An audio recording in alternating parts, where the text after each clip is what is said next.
Oh my goodness.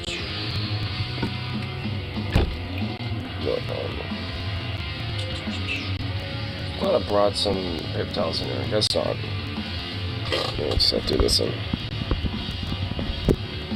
Oh, better.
Alrighty. Let's get a bowl loaded up and all that fun shit for a day.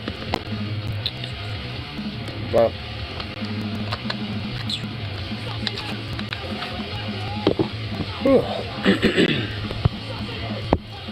Man, oh man. And Deep Fat Fried with their episode today, holy fucking shit, it was a little too spicy for the meatballs. Man, I really wish, so fucking badly wish I, had an ability to keep, the episode or something. Because I had to take it down because of TJ. TJ Kirk literally being openly advocating for, like, an assassination. I'm just like, Jesus fucking Christ, TJ. I don't want to see the channel banned. Like, come on, TJ. Don't do that. I was like, holy shit.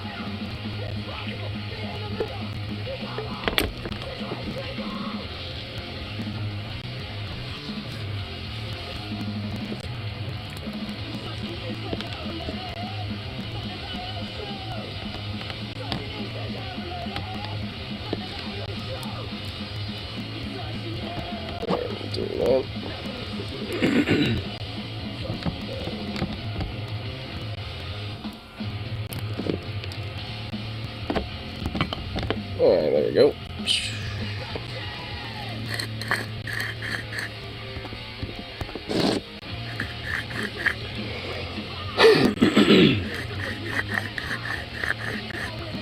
Oh shit, where's my dog? Where's my doggo? Oh, you're right there. Never mind. You're literally just right there in the corner.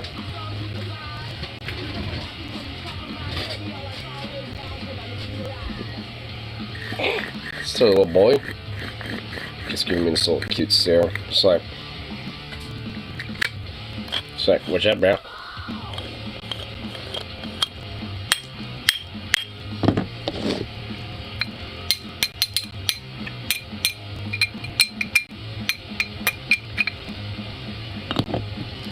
There we go.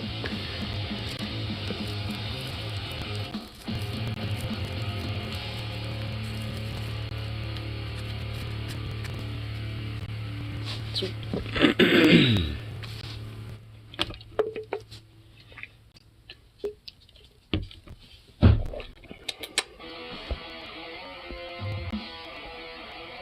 So quick.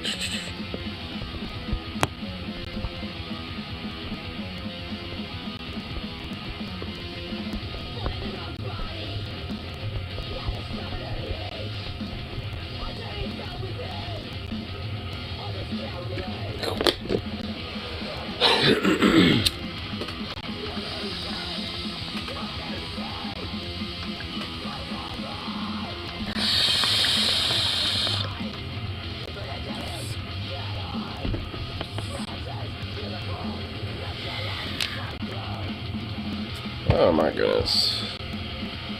I wanted to use a little bit more of, see what other news, was going on with at least DFF. Or at least check out the crazy videos.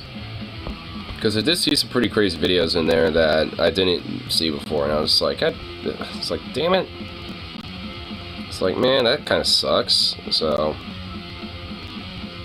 right now, I guess that Onion Nuggets is no longer out there. It's just out in the ether.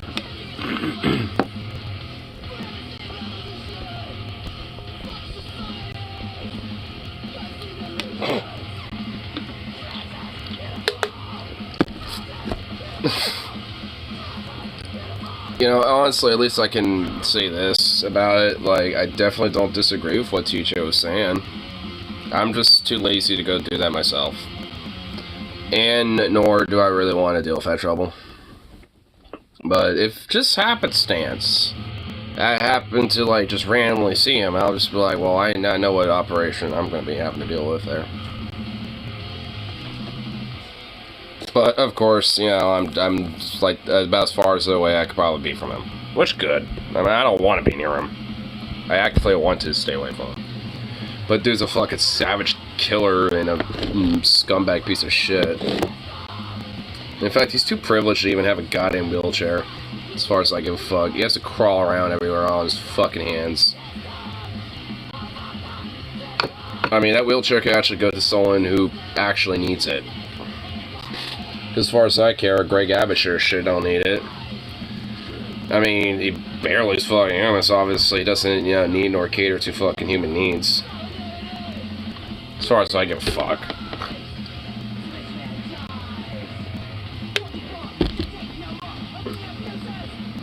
I mean, if it's just like...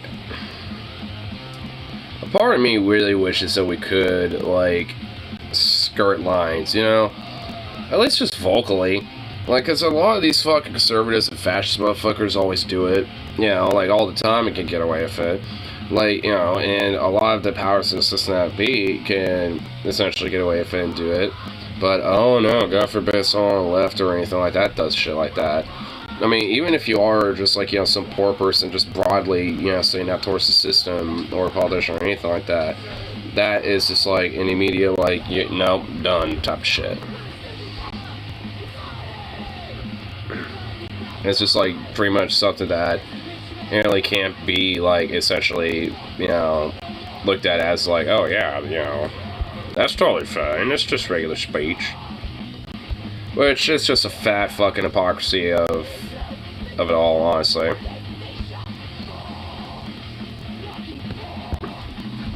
Like, you can't say, you know, like, certain things because it might be too violent or threatening or some shit.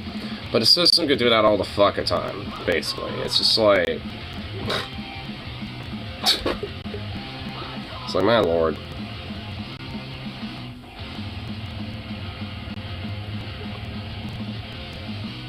I mean, also, they were looking at a poll, too, that I just kind of thought about. This is why I kind of wish that it wasn't taken fucking down, but I know it is. Because, like, the idea of Americans, just broadly... whether from the left and the right, both, you know, wings, you know, see political violence as, you know, something that is more acceptable, you know, at this time, yeah, at this point, which kind of says something, honestly. Like, I mean, because people are sick and fed up of the centrist, same party line bullshit that, you know, people have been dealing with for so fucking long. Yeah, because, you know, like, what good is that giving fucking people? At least, like, you know, with some more radical outlet, there is, like, some fucking, you know, there's something, you know, kind of being presented of, like, hey, this is the outlet and shit. At least, you know, which arguably the left is at least broadly, you know, more in tune with what that real fucking enemy is and shit. But nonetheless, like, it's still there. And just, you know, is something that... you know, just hasn't been properly channeled in. Outside by quacks, grifters, and fucking charlatans. Or just imposters looking to just be nothing but fucking violent thugs, and just for the sake of it. I mean, because they definitely exist there too. Or just there to be, you know, puppets of the fucking state. To give the state the excuse to use their fucking violence against the people. because they're pretty much a part of that said state, and, you know, are there to purposely, you know, basically start, you know, some sort of a violent, you know, thing, you know, at a protest or, you know, or whatever, just so they could justify using violence more on the, you know, from the top to the down. Because, like, the tiniest little inkling of violence being brought from the bottom up is something that just is verboten and just is unacceptable by any metric, and we've been conditioned to think that. And conditioned to think that violence from the top down is fine, and that's just totally acceptable and just granted, and, you know, it's whatever, just how it is, even though it shouldn't, because it's a fucked system that is inherently meant to oppress you. Like, nothing good comes from the idea of just, you know, having a monopolization of violence from the top down.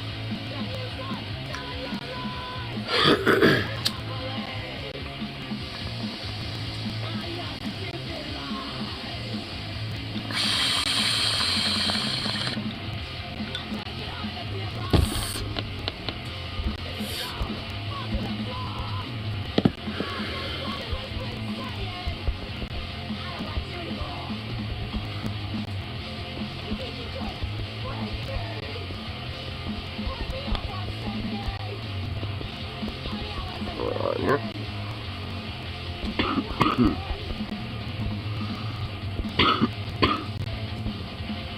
Do a little quick response here. Oh, fuck. Okay, there we go.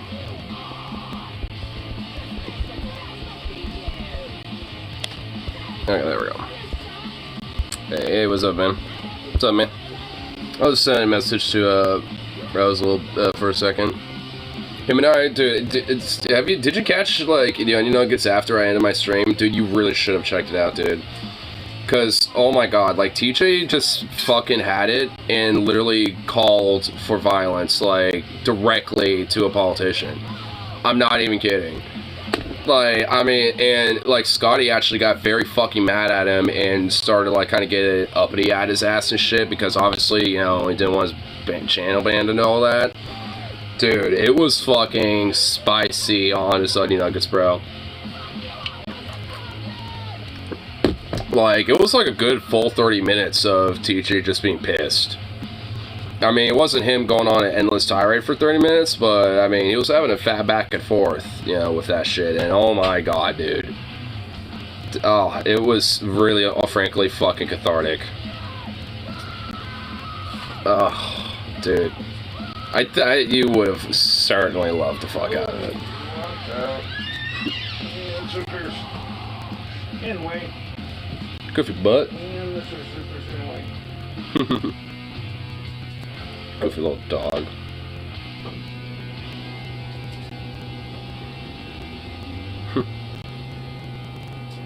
Look at you, pup. You silly boy.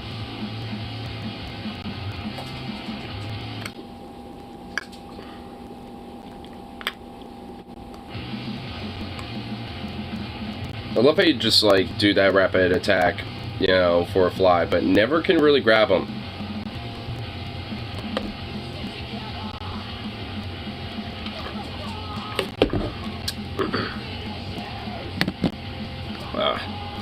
Man, I wish our fucking Onion Nuggets was still up, because goddamn, dude. Love Arguments Zero fans, SSNL fans, Franklin still just still corporate spam move, and that's when I wish to move. Alright, like, wait, so what was going on? Like, what happened? I mean, aren't you already moving right now? Like, I mean, like, they're just telling you something that you already are doing right now? I mean, I mean, if anything, just say I am already moving. Not me.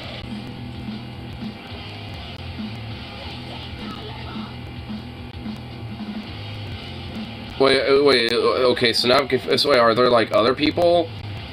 You know, like, are you just, like, participating in, like, you know, like, people in, like, the chat or something that are, like, telling others to be like, just move, bro, lol. and just you and a few others, you know, go back and forth with those people? Is that okay? Someone commented, if you exist for us to move, and I commented, you need money to move. Well, yeah. I mean, or at least, you know, some sort of a resource or outlet, which there, like I said, there are available and stuff, but, you know, it's just one of those things where you have to, like, you know, it's kind of like just one of those, like, word of mouth things sometimes, even. Especially when it comes to, like, you know, trying to find a refugee stash and flee a fucking state. But the thing is, I mean, you're technically already moving as it is right now. To a poor person insulting. I mean, I don't disagree. Or at least just simply say, just move without any fucking, like, you know, account of the idea, or, you know, at least, you know, some element of basic presumption of, like, you know, what factors could maybe prevent them.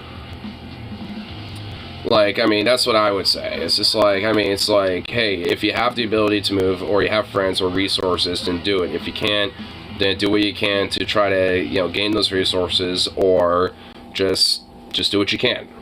You know, like, in the state that you're in. Like, I mean, obviously it's not as simple as just move, bruh.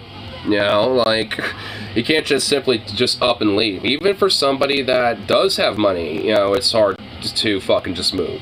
Because you got friends, you have family, you know, you got, like, coworkers. There's people that, you know, you're going to care about and have friends and shit, you know, and, you know, you're going to have to restart that to an extent.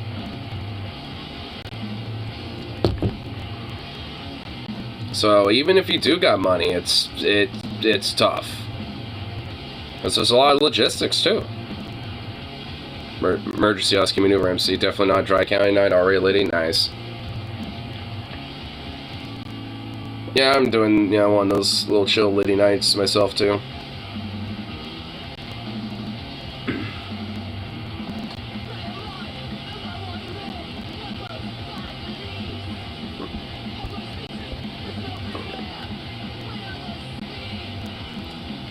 People seem to miss it. Say work isn't important in this life when all it says money's required to move and not end up homeless. Okay, I'm just gonna be honest though, bro, like, you really, like, Xander Hall is a full-on zoomer, and he, like, especially, you know, out of a lot of other lefties, tends to attract a lot of zoomy teenager types. I'm just gonna be honest. Like, and I feel like a good chunk of them generally don't get it. You know, like, I mean, because they're really young, so, you know, a lot of them are probably just getting out of high school, just barely starting college or some shit, so they haven't really realize, you know, how hard it actually is and shit, right? You've been around the block a while, so you know. I mean, so it's just like, you know, it's like, yeah, obviously, you know, like, work is important in this life, because it isn't. Life's definitely more important. But, I mean, like, you know, the problem is, like, you know, money can't, you know, like, buy, you know, you happiness or whatever the fuck, but, you know, having no money sure shit ain't gonna get you happiness either, right? I mean, it's just like one of those things where it's like, you know, having all the money in the world sure don't really mean shit, but having no money sure shit means a lot. Like, so it's just like one of those things where it's like, if you don't got the money, then it don't mean dick. Best being trained or refuse to get off the train. Well, I mean, it's, how do you think I feel about some of, like, these Zoomers who are a little too optimistic? I mean, not like that's a bad thing, but, like, I mean, like, they're, I mean, maybe not optimistic, just naive. Like, and not realizing, like, you know, things aren't, like, all rainbows like they really think they are. Like, another thing on the Onion Nuggets that was on tonight was, like, apparently on Vosh's subreddit, there was, like, a decent chunk of them that actually thought that, like, Biden's been, you know, exceeding their expectations, and I'm just like, what the fuck do you mean?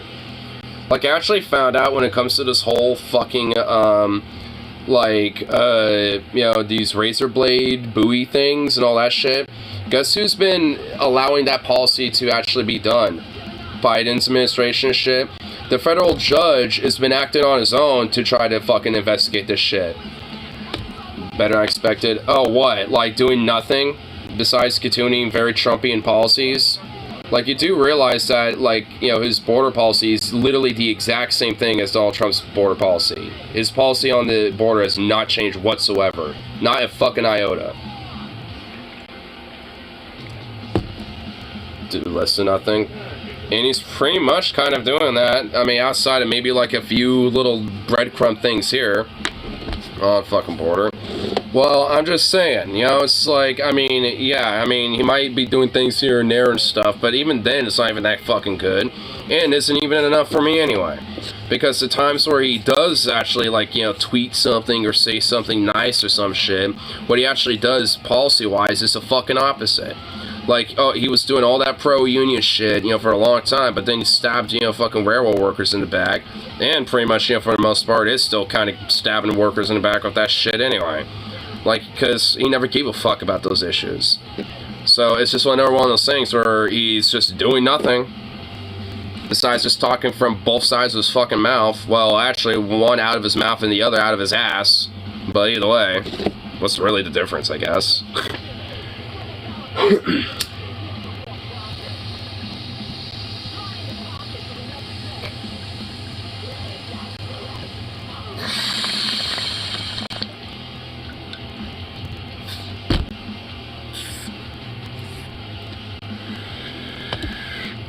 I mean, even with things like, you know, for Afghanistan, I mean, he was basically just continuing Trump's thing there, and as like a little bit of a return for Afghanistan, decided to sanction the fuck out of him, which is, you know, I'm sure doing very much a lot of wonders for the Afghani people.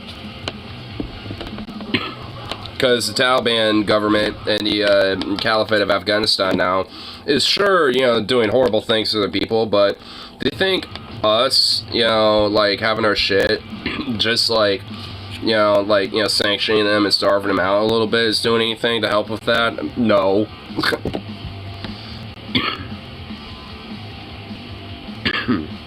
Or than the active backtrack Trump would have done.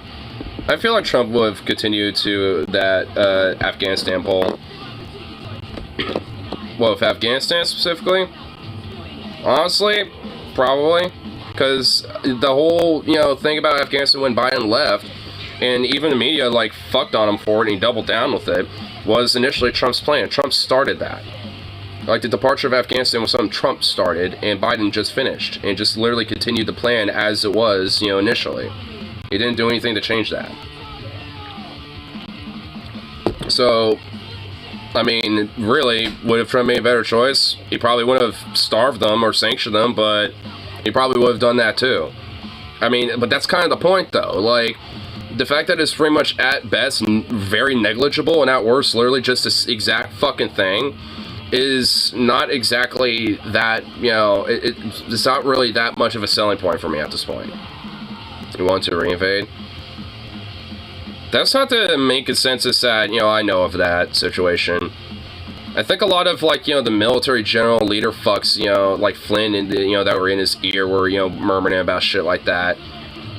But he was pretty relatively, you know, like, yeah, just pull out. We have a plan to leave, and we're leaving. We'll leave, you know, by September. Then he kind of delayed it a little bit because of the election and all this other shit. Set on the campaign trail.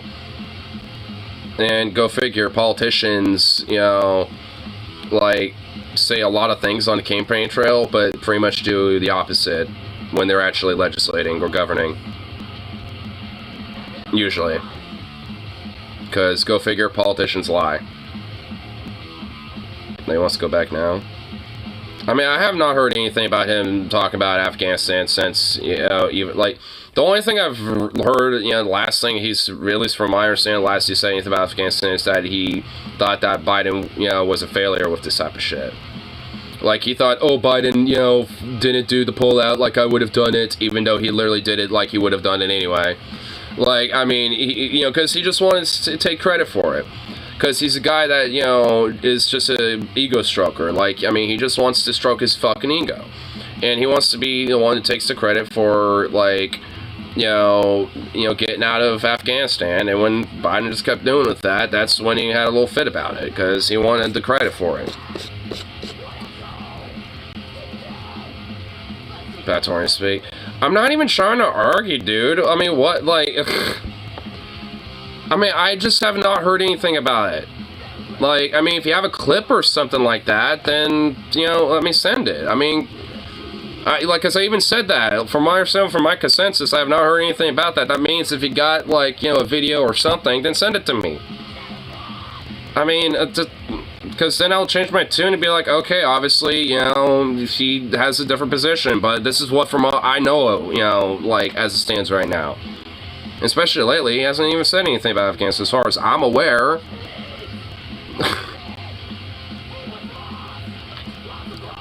I'm just saying my position as it stands right now with what I know about him. A campaign ad I saw on TV. A campaign ad?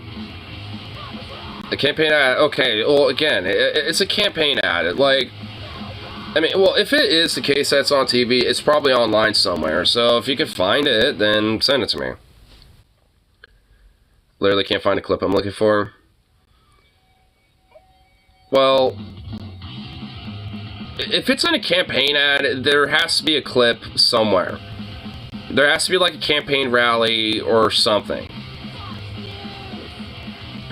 I mean, there has to at least be something out there. If it's in a campaign ad, I guarantee it's at least somewhere else out there. In some other format, even. Would you say TJ was on the Marcos takes tonight? I mean, yes. I won't say that I think the way he went about it's necessarily the most correct take, but I would definitely, you know, say I don't disagree with him whatsoever. Because the thing is, how many times have I skirted the line when it comes to Greg Abbott specifically, too? I mean, let's just fucking be honest here. I've specifically told him I want to be rolled off of the fucking Rio Grande, specifically on top of those razor wire buoys and shit like that. Like, I mean, fuck his ass. Like, I mean, honestly, when it comes to it, like, I mean, I just straight up, like, you know, could give a fuck about that motherfucker. And honestly, like, and that includes, you know, like, they talked about Abbott for a while. Dude, honestly, because, like, the dude is a killer. Like, Abbott is, like, pretty much has directly pushed legislation that has, you know, had people killed either at the fucking border or, you know, via, like, you know, these, you know, like, like, water break laws that he's fucking doing. You know, so it's just like, I mean, you know, he's the one who signs this shit off. He's the one who governs, you know, to ensure that shit happens. So, you know, he's basically signing off death warrants. So as far as I give a fuck, you know, if that fascist Nazi's piece of scum, who, by the way, would be in a fucking chamber if the Nazis ever looked at his ass. Doesn't matter how much he'd seek Heil fucking Hitler and bow to his fucking weird shriveled up dick. He'd get the chamber just like the rest, because he's in a wheelchair. Which he's too privileged to fucking have in the first place.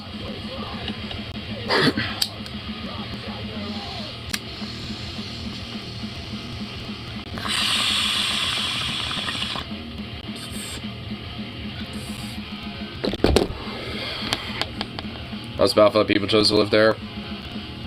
I mean, like, if you can find, you know, somewhere that has, like, the most minimal amount of people around you, it could be fine. Because my cousin Kyle has a ranch, you know, of cattle and stuff that literally is in the middle of fucking nowhere. There's not even really any internet access out there. Yeah, like, it's just, there's, like, the closest human being is probably, like, 2 or 3 miles away. You know, so it's just like, I mean, that's fine, in my opinion. You know, because, frankly, it's just like, as long as you don't deal with people and don't have to interact with people, then, yeah, it's all good. It's where the Kyle Kalinske. No. I just have a cousin that just also happenstance is named Kyle. Kyle! It's a very common name, dude. I mean, I guarantee you there's like 10,000 Kyles, like, you know, with, like, in Oregon.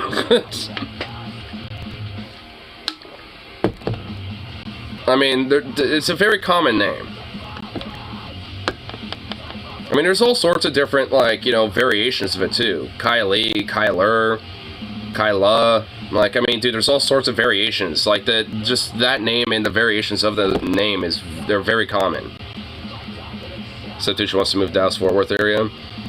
I mean, it's I mean, like, I've been there a few times because the family I have live out there, and it's just like, honestly, it's like it's okay, but I'm just gonna be honest, fuck Dallas. The only real thing it got going for it is like the Ross Perot Museum and like a few other things. You know, there's not really much going on for it. Like, basically, there's some museums. There might be, like, a music scene there that I don't know about, and that's pretty much about it. Got some images I want to look at here. Tell me which is better and why. Ooh. Okay, well, let's do some analysis.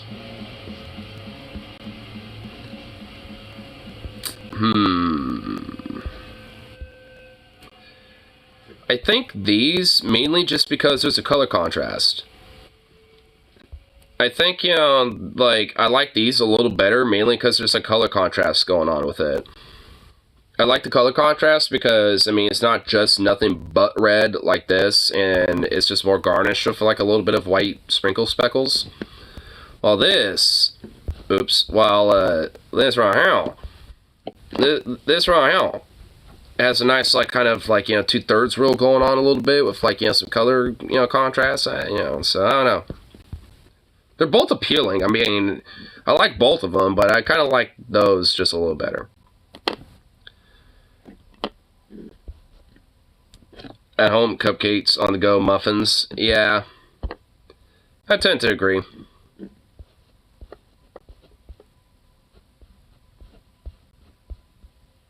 Houston was nice and all, but the heat ain't no joke. Dude, fuck the heat when it comes to Texas, man. That's the one thing I will not fucking miss. Well, that and the local politics of that place. The last time I was there, like the day I was gonna fucking leave and shit, you know, we were picking up some burgers, you know, a couple hours for lunch before I had to go to the airport and leave. So I wanted to grab, you know, some burgers before I did. And, like, I was wearing a mask because it's like 2021, I think. And, dude, like, at least, like, 5 or 6 fucking weird old-ass shit fucks were giving me the goddamn most, like, just, like, fucking deepest glare that I think I've ever had in my fucking life, dude. Not even kidding.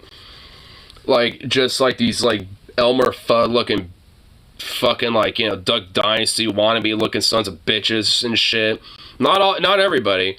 I could tell at least, like, a good chunk of the fucking place, you know, were definitely staring at my ass, but, like, most, like, there was only, like, a good, like, 5 or 6 or so that were just straight up, like, fucking just looking at me. Just would not take their eyes off me. Like, every time I just happened to glance over, they would just be, like, just staring. Like, what the fuck is this goddamn liberal here? Like, they wanted to fucking size me up or some shit. It's like, man, I'm glad I don't fucking live there, because if so, I take advantage of the idea of, like, you know, Second Amendment when it comes to how fucking much they stroke that fucking dick down there. You think I won't take advantage of that?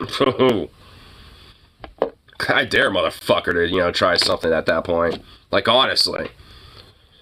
Because, like, half of them want to start shit, and it's like, alright, you want a fucking, like, you know, fat 500 Magnum? And like, I want that. Have fun with that, bitch. Because at least in Texas, I got my stand my ground law. Like, I ain't gonna fucking draw until you do. But I'm small, I'm skinny, I'm nimble, I'm quick. Like, your fat fucking Elmer Fudd, you know, big, gigantic, thick-fingered, you know, potato-fingered looking ass ain't gonna fucking, you know, draw out that shit quick. Hell no.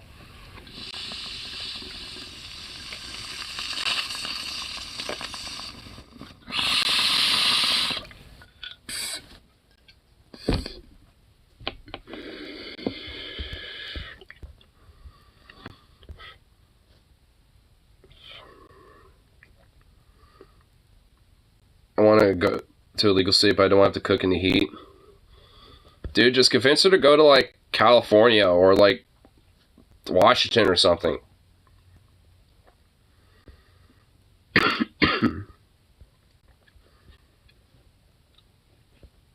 Wait, what?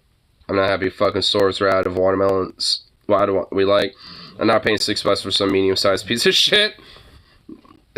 and just didn't have any at all. And I thought, we'll get mango instead. You know, when I tell you the crushing void that swelled in me when I saw they had no mangoes. Oh my god, they didn't even have fucking mangoes. She doesn't want to freeze in Washington. She believes California is too far left. She is insane.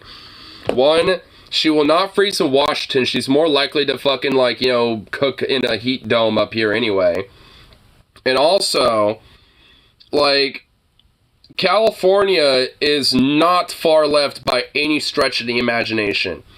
Like, frankly, there are some parts of California that are just as right-wing and conservative as places in Texas. Like, I'm not even fucking lying to you. I'm being dead serious. There are places that are very fucking conservative in California. So, that's just fucking silly ridiculous.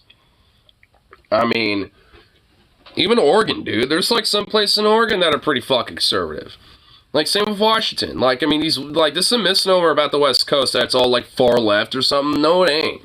Like, I mean, if you, like, you know, go out to cities or any, like, suburban area, like, I mean, go far out enough in the rural areas, it's gonna be, like, you know, bleeding heart Trump country type of shit at that point. Like, I mean, you know, it's like, I mean, I'm just being fucking blunt with that one. I mean, I will admit, they're not, like, you know, so gun-ho, they're gonna be waving Nazi flags and shit like some of these other fucks, you know, down in South will, but, I mean, they do the same shit. In fact, a lot of them tend to be a little privy about making sure they don't. Because if they do, there are people like me that won't really necessarily be afraid to fucking burn that shit.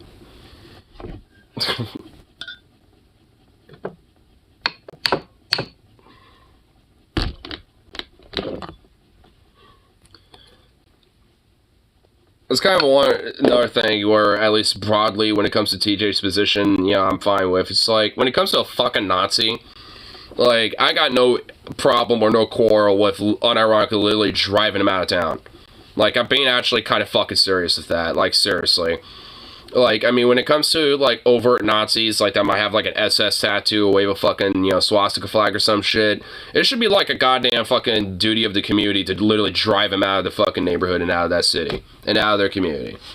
Like, they got no place there. They can't, you know, live off into some little bumblefuck cabin in the woods if they want to go flex their Nazi shit where no one can see it.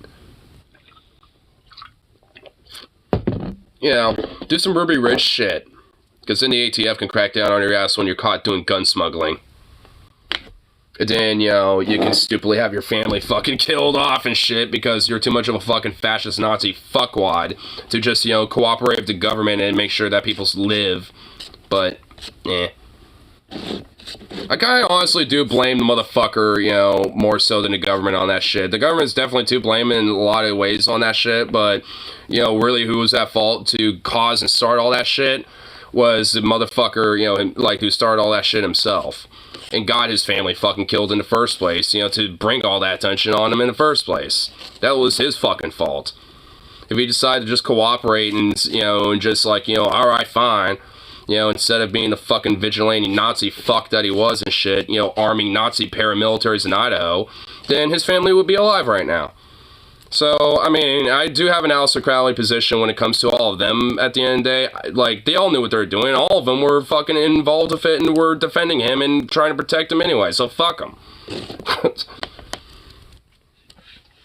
Dumbass motherfuckers. I got no fucking empathy or sympathy for a fucking Nazi or their, you know, fucking Nazi-ass family and shit. Give a fuck about them.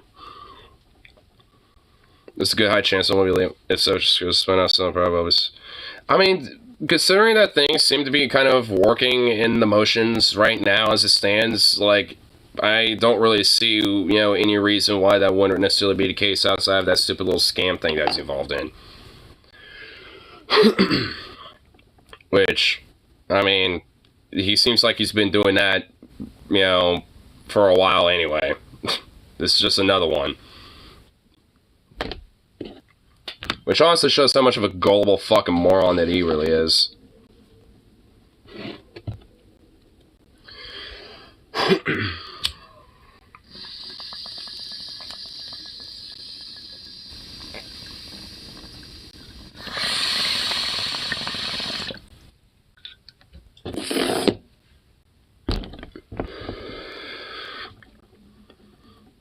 because he's talking about not wanting to sell. Well, just because he doesn't want to doesn't mean he's going to, because he's going to have to.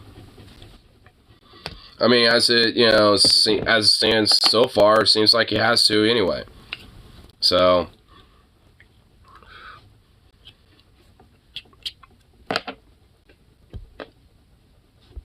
maybe Step 2 should be Greg Abboted. I mean, yeah, I've honestly, you know, we've talked about that before. I don't want to really get too deep into that.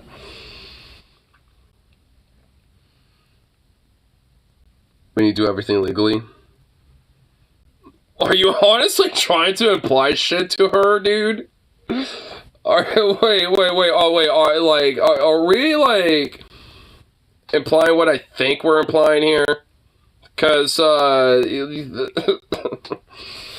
mean, knowing his fucking ass, like, it wouldn't be that hard to, I guess, Greg Abbott him, you know what I'm saying? But, yeah.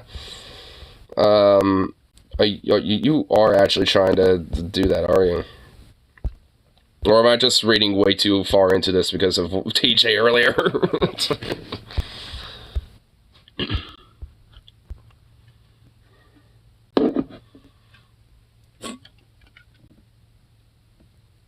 Minecraft. Damn, some John Wick shit, dude. Well, tread carefully. I'll just say that much. One way or another, I'm leaving this place. Well, like I said, tread carefully about that. I won't... yeah. I don't even want to, like, apply anything that even can be remotely construed as advice, because I really don't want to, like, you know, have, like, some feds be like, well, so there's this murder that we feel like you're a little related to, remember? And I'm just be like,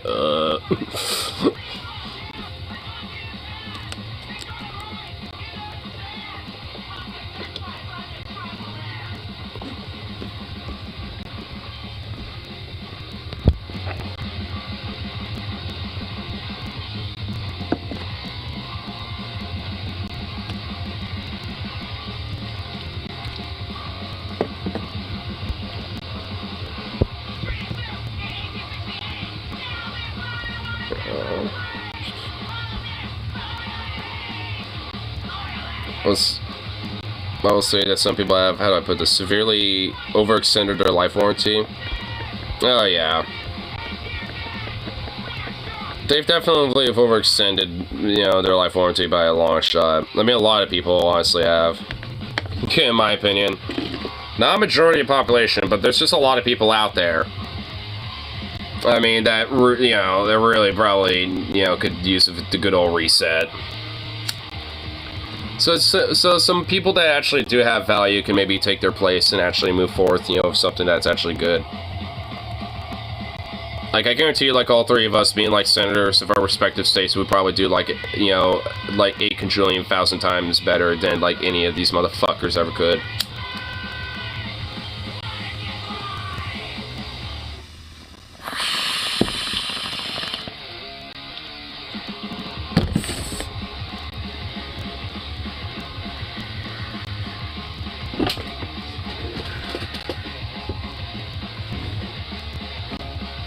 Wants to get this game for 25 grand to unlock millions and millions. And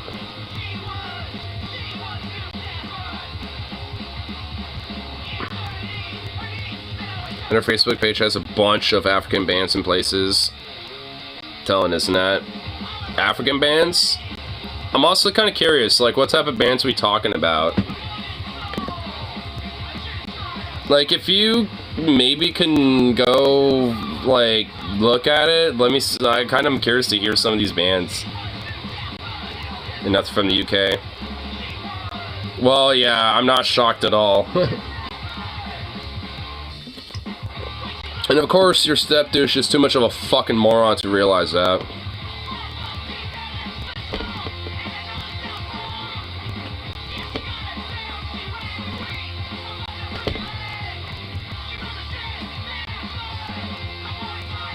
I didn't see her profile. Mom did. Oh, she found it.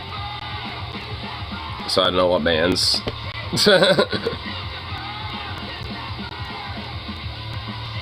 It would be funny if, like, the scammer that he's talking to and getting catfished by happens to be into, like, some interesting, like, African, like, punk bands or something. Because that'd actually be kind of funny. I mean, I doubt it, but that would be kind of funny.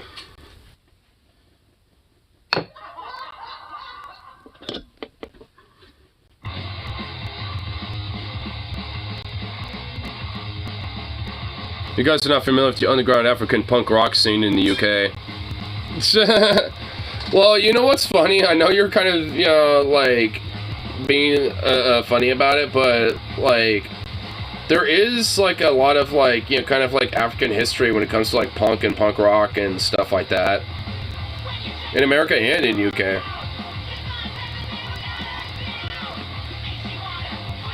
She said that it looked like African death metal. Okay, I'm honestly now even more interested. I'm actually legit, like, okay, like, you gotta, like, you gotta hit her up and be like, yo, like, I kind of want to know some of them. I'm just, like, I'm honestly legit kind of curious.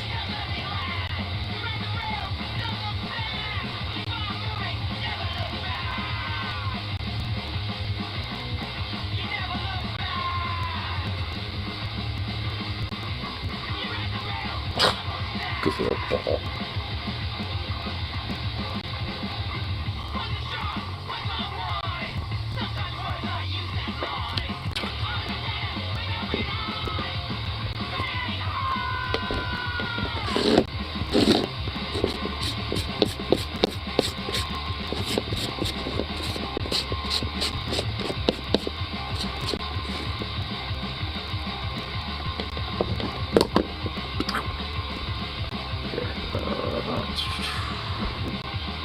Yeah, might as well actually pull a little something up here. There we go. So I found a little something that had popped up on the homepage. I think it is actually kind of tangentially related to the Aboot himself. Which, I will admit, I might want to be careful myself, because I honestly, unironically, might just be like, you know, almost like 8 years ago, no one cared about Miles Morales. Now he's almost as big as Peter. Well, I mean, it's just because there was, like, not really just, you know, like, an expansion of the, you know, media of him, but just successful marketing of him.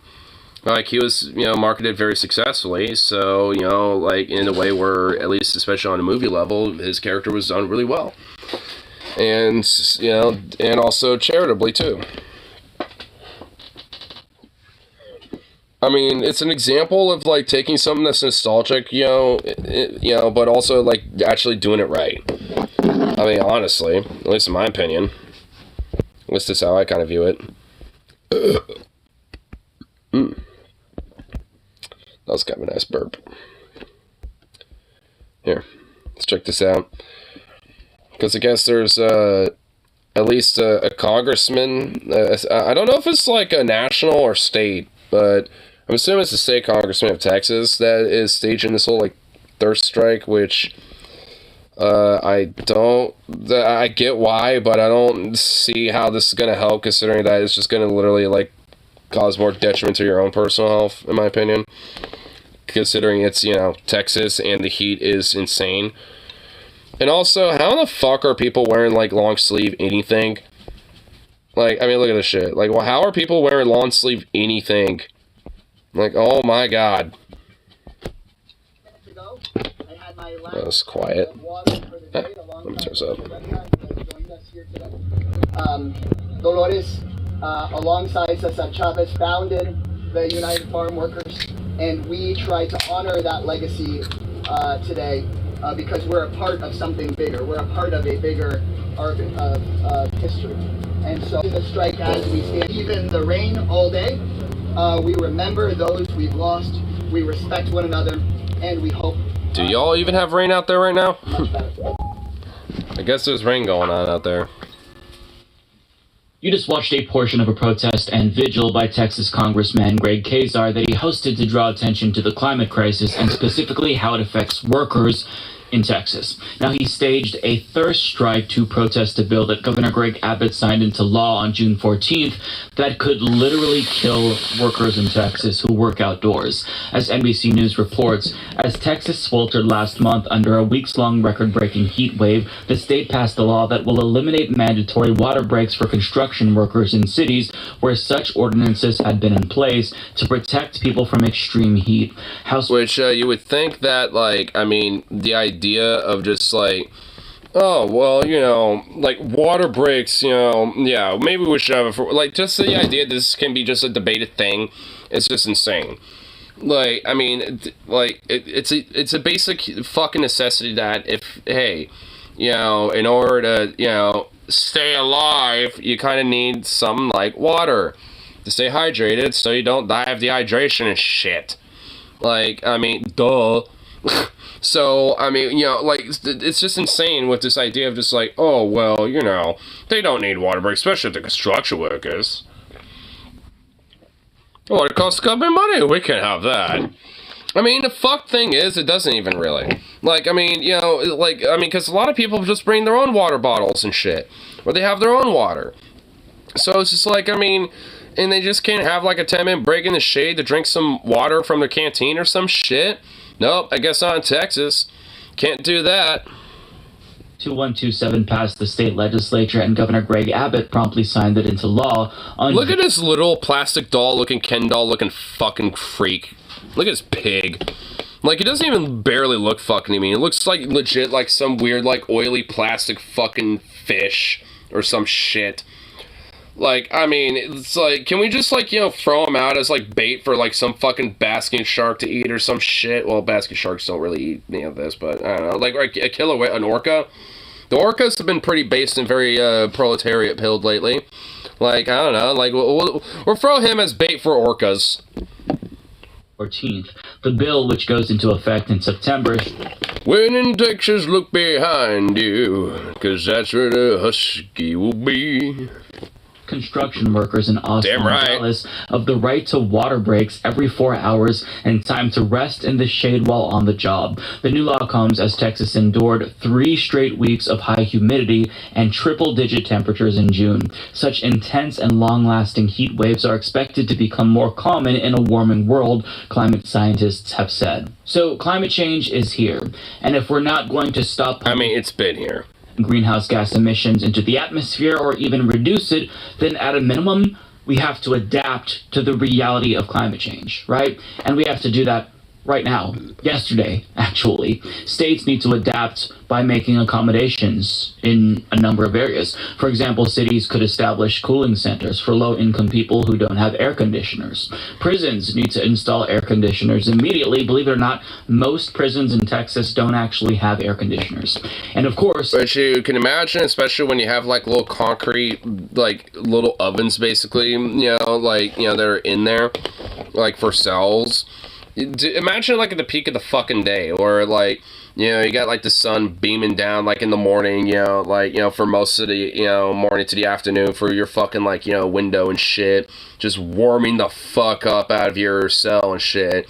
And then at the peak of the day when it's, like, triple digits, you know, with all that heat that, you know, warmed up, you know, from the morning and shit, just, you know, added on from that permeance of that extra triple digit heat and shit to just make it warmer, basically. I mean, it's, oh my god, I mean, I can only fucking imagine, like, I mean, in a weird way, being outside in the shade would actually be a blessing, because at least you might get a draft wind. Or workers have to have laws mandating that they are able to take water breaks. Anyone participating in the sweat economy, where they work outdoors, they need to have these types of protections. Or indoors too. I mean, the shit I do is kind of a sweat economy type of thing. I work behind fires and shit like that. You don't think I sweat my balls off and fucking overheat when I'm, you know, back there cooking and shit in this fucking summer? Of course I do. I mean, it's like, during the winter, it's actually legit more colder, you know, in the deli overall on average in comparison to, like, during the summer. Because, like, that added heat does not add to, you know, the extra temperatures of, you know, the fryers, the ovens, and warmer and all that shit, the hot cases all being on. Like, if anything, those are actually kind of nice because the rest of the building and everything else is more cooler. So sometimes those warmers and the ovens and all that shit is actually kind of nice during the winter During the summer, it's fucking horrible and it's miserable. Especially like if you're having to do like a fry shift and you're like the most that you're doing is like cooking throughout the day and stuff, like 9 to 5 shift or something. Because then you're like basically in the bulk of it all, especially when it comes to like dinner and lunch rushes and shit. Rather than being proactive, Texas is going in the opposite direction, and they're making things worse as the climate heats up. And things are going to get worse. The climate is going to get hotter, extreme heat will become more common, especially in states like Texas. But don't take it from me. Take it from climate journalist Jeff Goodall, who articulates the dangers of extreme heat. When I worked at Arby's and we didn't have free drinks, I would probably pass out a handful of times. Dude, I would have probably too. Like, and honestly, in times past, they've actually tried to, like, management specifically, have tried to fight this idea that we can't have drinks, in our department, which is fucking bullshit, and we never fucking follow that, because, yeah, sometimes it's hot as fuck back there and shit, and, because I definitely know, like, there's been times where I've definitely nearly passed the fuck out because of how hot it can be. So I would just be like, I would grab like a nice cold drink or maybe even a Slurpee from 7-Eleven because it happens to be right next door and shit. Or something, at least something cold. And I'll just be in the, and I'll come back, go to my department and just be in the back corner. Because it's just like, I mean, I'd rather, like, I don't know, like, not fucking have to, like, go leave my entire fucking department and go have my drink there when I could just have it easily accessible when I need it, just in the little office that we have in the corner in our department. Like, because that's where we all have our drinks. We never put it anywhere else. Because, like, obviously you don't want to put it near foodborne areas or in the front, or some shit. Like, we're not like that. We're not like fucking stupid. In a PBS NewsHour interview. Well, based on your research, how hot can it get? Wait, what? Take it from climate journalist Jeff Goodall, who articulates the dangers of extreme heat in a PBS NewsHour interview. Well, based on your research, how hot can it get? What should we expect in the years to come? That is a really good and important and difficult to answer question. We know we can talk about general warming of the planet averages, but what we are seeing now, and what we saw, for example, in the Pacific Northwest in 2021 when there was that extreme heat wave that killed 1,000 people, it got to... Yeah, and I think at least 100 or so were in Portland alone. 121 degrees in British Columbia. Actually, I think this picture right here might have been from Portland, I think. No climate model. That's Seattle. Pretty sure. Yeah, it looks like it. Predicted that. It was like maybe snow in the Sahara or something like that. So what we're seeing is as we mess with the atmospheric dynamics of the planet by burning fossil fuels, putting more CO2 into the atmosphere, we're changing the dynamics in ways that we can't really say where the next heat wave is going to hit, how brutal it will be, how long it will... KIV's strength and shoplift laws made a felon stealing through the storefront. Yeah, which just literally demonizes poor people more.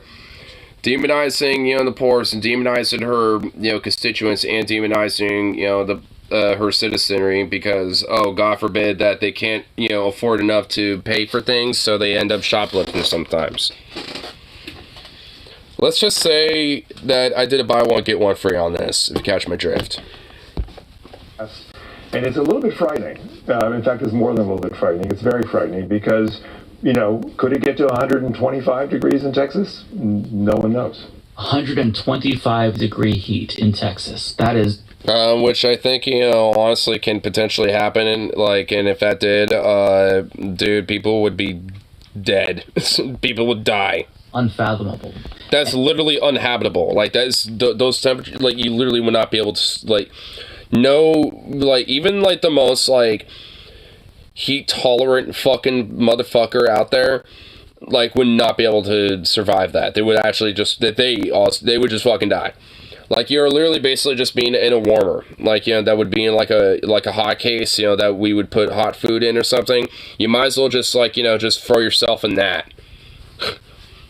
It's like you go in my hot case, take everything out and just throw yourself in there while it's on and just, like... just sit there until you just died, basically. We should all pray and God will fix climate change I don't believe in. Oh yeah, thoughts and prayers will definitely fix this. I feel like most people haven't grappled with the reality that our planet is literally becoming uninhabitable before our very eyes, and we're all just going on with our daily lives as if this isn't an existential threat to all of us. Well, time to move to Greenland. And I mean, if we're not going to do anything about climate change, if we're not going to try to stop it, the very least that we can do is try to adapt to these new conditions. So that way its effects will be less deadly on all of us. But politicians are so cruel that even that's out of the question. And the end of mandatory water breaks for outdoor workers seems especially cruel considering that they're going to bear the brunt of these changes. But the legislation that Greg Abbott signed goes even deeper than just that, because as NBC News continues, the measure has been nicknamed the Death Star Bill because it broadly preempts legislation at the local government level if it clashes with state law. The bill covers 8 areas of government, including labor, business, and agriculture, overturning local ordinances that are already in place and preventing local governments from passing new ones if they conflict or deviate from state regulations. So it's not like Greg Abbott was saying, fuck you specifically to the outdoor workers. They're basically collateral damage here. And the goal with this legislation is for him to consolidate power ultimately and take them away from blue cities who are trying to protect workers.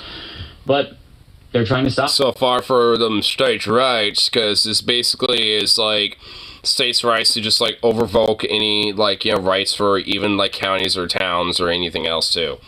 This is why like this whole idea of like states' rights or any of that shit is just bullshit and just stupid, because it just leads to things like this. And Texas got like a weird fucking backwards, you know, mentality about shit like this too, especially. Like they really got a hair up their ass about this whole state rights bullshit. Because they used to be a republic once upon a time and lasted for like, what, 11 years or something? And because of that, they're just like, you know, they feel a little extra ooh-woo special and, you know, like have more autonomy as a fucking state and could like get away with doing shit like this. At least way more so than a lot of other states could. Like, honestly, with how their state, you know, with their government specifically, how they work in comparison to other state governments is legit a little way different in comparison. Like, a lot of other states and how their governments work are pretty, like, analogous, so to speak, you know, to one another. Like, I mean, there's a lot of comparisons that you can make, you know, between, like, Oregon state government versus, like, you know, and Wisconsin state government. I mean, obviously, there's a lot of differences, but how they're, like, fundamentally structured is relatively the same. Texas is definitely, like, when it comes to all these states, they're different. They got some different shit going on, which I don't know all the specifics, but I just know with, like, how they operate as a state, they got a lot more leeway to have more autonomy when it comes to like the state government, you know, in comparison to a lot of other states. And the idea of like governor being able to basically do whatever the fuck they want is a lot more open and on the table. Which is also part of why that Abbott's able to get away with shit like this. He's basically being so DeSantis because it was already written in there in the fucking rule books. I mean, because he's been there for a while, dude. This motherfucker's been there since, like, 2017 or some shit. Like, this guy's been a governor for some time. And it's only recently where he's now, like, being a lot more open about this shit. Because, in a way, he's always really, you know, believed as this type of shit. But, I mean, you know, when it comes to it, like, I mean, he hasn't really felt like there's, like, a green light to be as openly fascistic and disgusting and deprived as he is. Because now there's people like DeSantis, there's like March J. Green, there's people like Trump, there's other people that are, you know, even more radical than he probably is in an extent, even though he's, you know, just the same. And, you know, essentially is, you know, given the green light, you know, to push a lot of this fucking shit. But guess what? It's like, your state's on the fucking national spotlight, bitch. Like, I mean, like, and, you know, we recognize this, and we see you, you fucking wheelchair-wearing little fuck. Like, he needs to be dumped in the fucking desert, you know, in, like, the most highest population of fucking rattlesnakes, you know, in Texas. Dumped there, and without his fucking wheelchair, just meant to crawl back to fucking civilization. Hope he doesn't get fucking bit by a rattlesnake.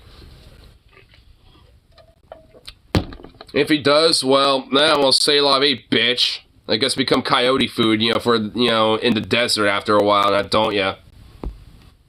And it's not at least then you would have some value now, wouldn't you, you motherfucker?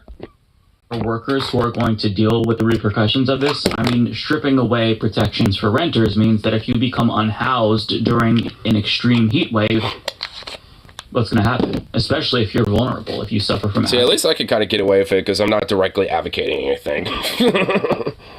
But Representative Greg Kasar gave us some additional details. That's the difference, TJ. I'm not overtly directly advocating anything. I'm just saying, theoretically, he should be thrown into Desert Raval's wheelchair, then, you know, where there's, like, the most amount of rattlesnakes in Texas. I don't know where the fuck that'd be, but, you know, wherever that is. And just, you know, has to crawl his way back to civilization somehow. And, yeah, it's like, I mean, I'm not directly necessarily advocating anything. Coyotes, this tastes horrible. Maybe we could give it to the buzzards. The buzzards. We don't want it either. Yeah, not even the flies, dude. It would literally just be left to mummify in the fucking sun, dude. Man. When, you know, dude, when Greg Abbott doesn't even have, like, the fucking merit, you know, or value to even be eaten by coyotes, buzzards, or flies, or maggots, or anything.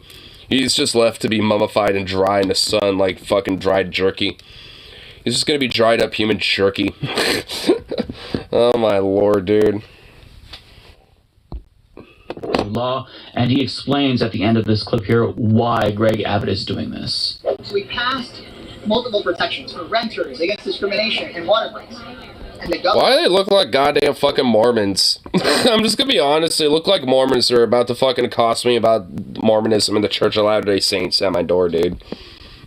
I know this is some serious shit, but why? Like, I mean, I'm just gonna be blunt. They both literally look like fucking Mormons or something. Yeah, okay. signed a bill called the Death Star Bill. We didn't just name it that.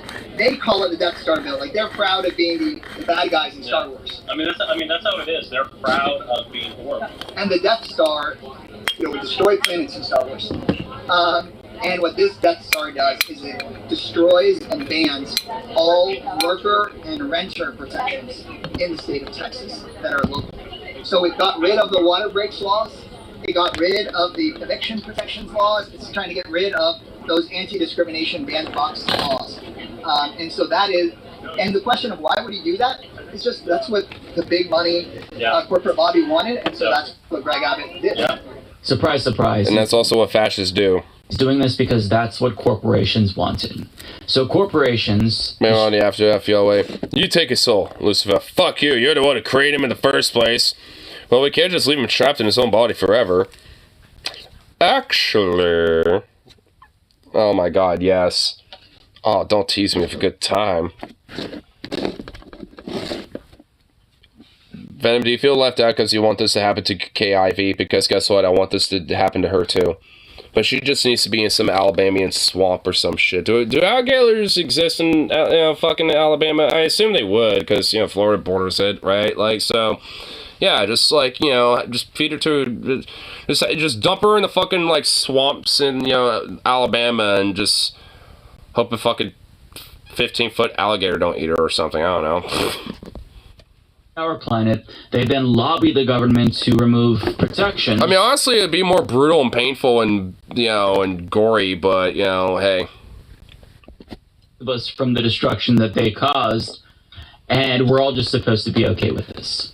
And we are, because we've been conditioned to accept this as normal, even if it is not normal. But I mean, welcome to late-stage capitalism, my friends. And to be clear, I don't want to make it seem like this is only the result of late-stage capitalism specifically. Capitalism isn't bad just when it gets to this stage, because capitalism always has a trajectory, right? It always ends in fascism. And it's bad not because sometimes it's worse than other times. It's bad because it always gets to this particular point. When you establish an entire economic system that prioritizes profits over people, this result right now is inevitable. So Greg Abbott, like the good little stooge that he is doing this because his corporate sugar daddies want him to. The politicians would not be able to get away with these crimes against their constituents if people actually held them accountable. But the one who's being attacked here, ironically, is Greg Kasar for daring to shine a light on these human rights abuses taking place in his state against his constituents. Go figure. As for my state, I want Marjorie Taylor Greene to fall into a chest as in wrapped in chains and to drop in the Mariana Trench. I feel like she'll just eventually become seafood, and I feel like this is too beneficial and too, like, respectful to her. Not to deceive, but just to her. I'll show you what I mean by that. So in response to him announcing his third strike, these blue check Twitter users are the first replies that you see. Magamom asks, how is anyone to take you serious? Meme Headroom says, please... Because he's, like, trying to call out the fucking indictment of, like, workers, like being dehydrated and dying of heat strokes and shit. You fucking goddamn, like... You fucking, like, troglodytic fuck. Please leave Texas, go ruin some other state. Meme Headroom. Oh my god, dude, these fucking Nazis, bro. Jesus Christ. Leave Texas, go ruin some other state. And like, honestly, at this point, like, when it comes to Twitter or X or whatever the fuck it's gonna be called these days, like, I mean, like, if there's a blue check mark at this point, I mean, you can pretty much guarantee you they're either a fascist or a fucking Nazi at this point. I'm assuming they're saying that Greg Kasar... Ruin it, bro, it's Texas. I mean, no shit, yeah, for real. Texas ruined itself by just existing. ...to care about his constituents.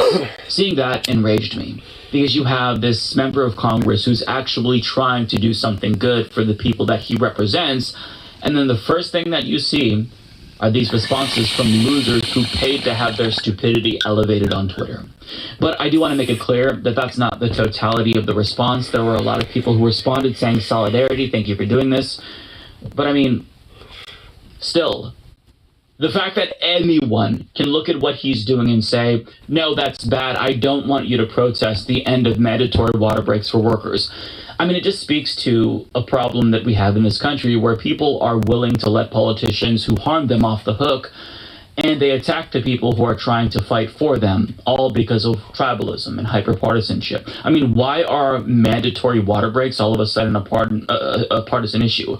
Are there no Republicans who participate in the sweat economy, who work outdoors? I mean, he's fighting for these people, and the response is vitriol and anger, when that vitriol and anger should be directed at the governor who signed the legislation that could get their friends and family members killed if they do indeed live in Texas.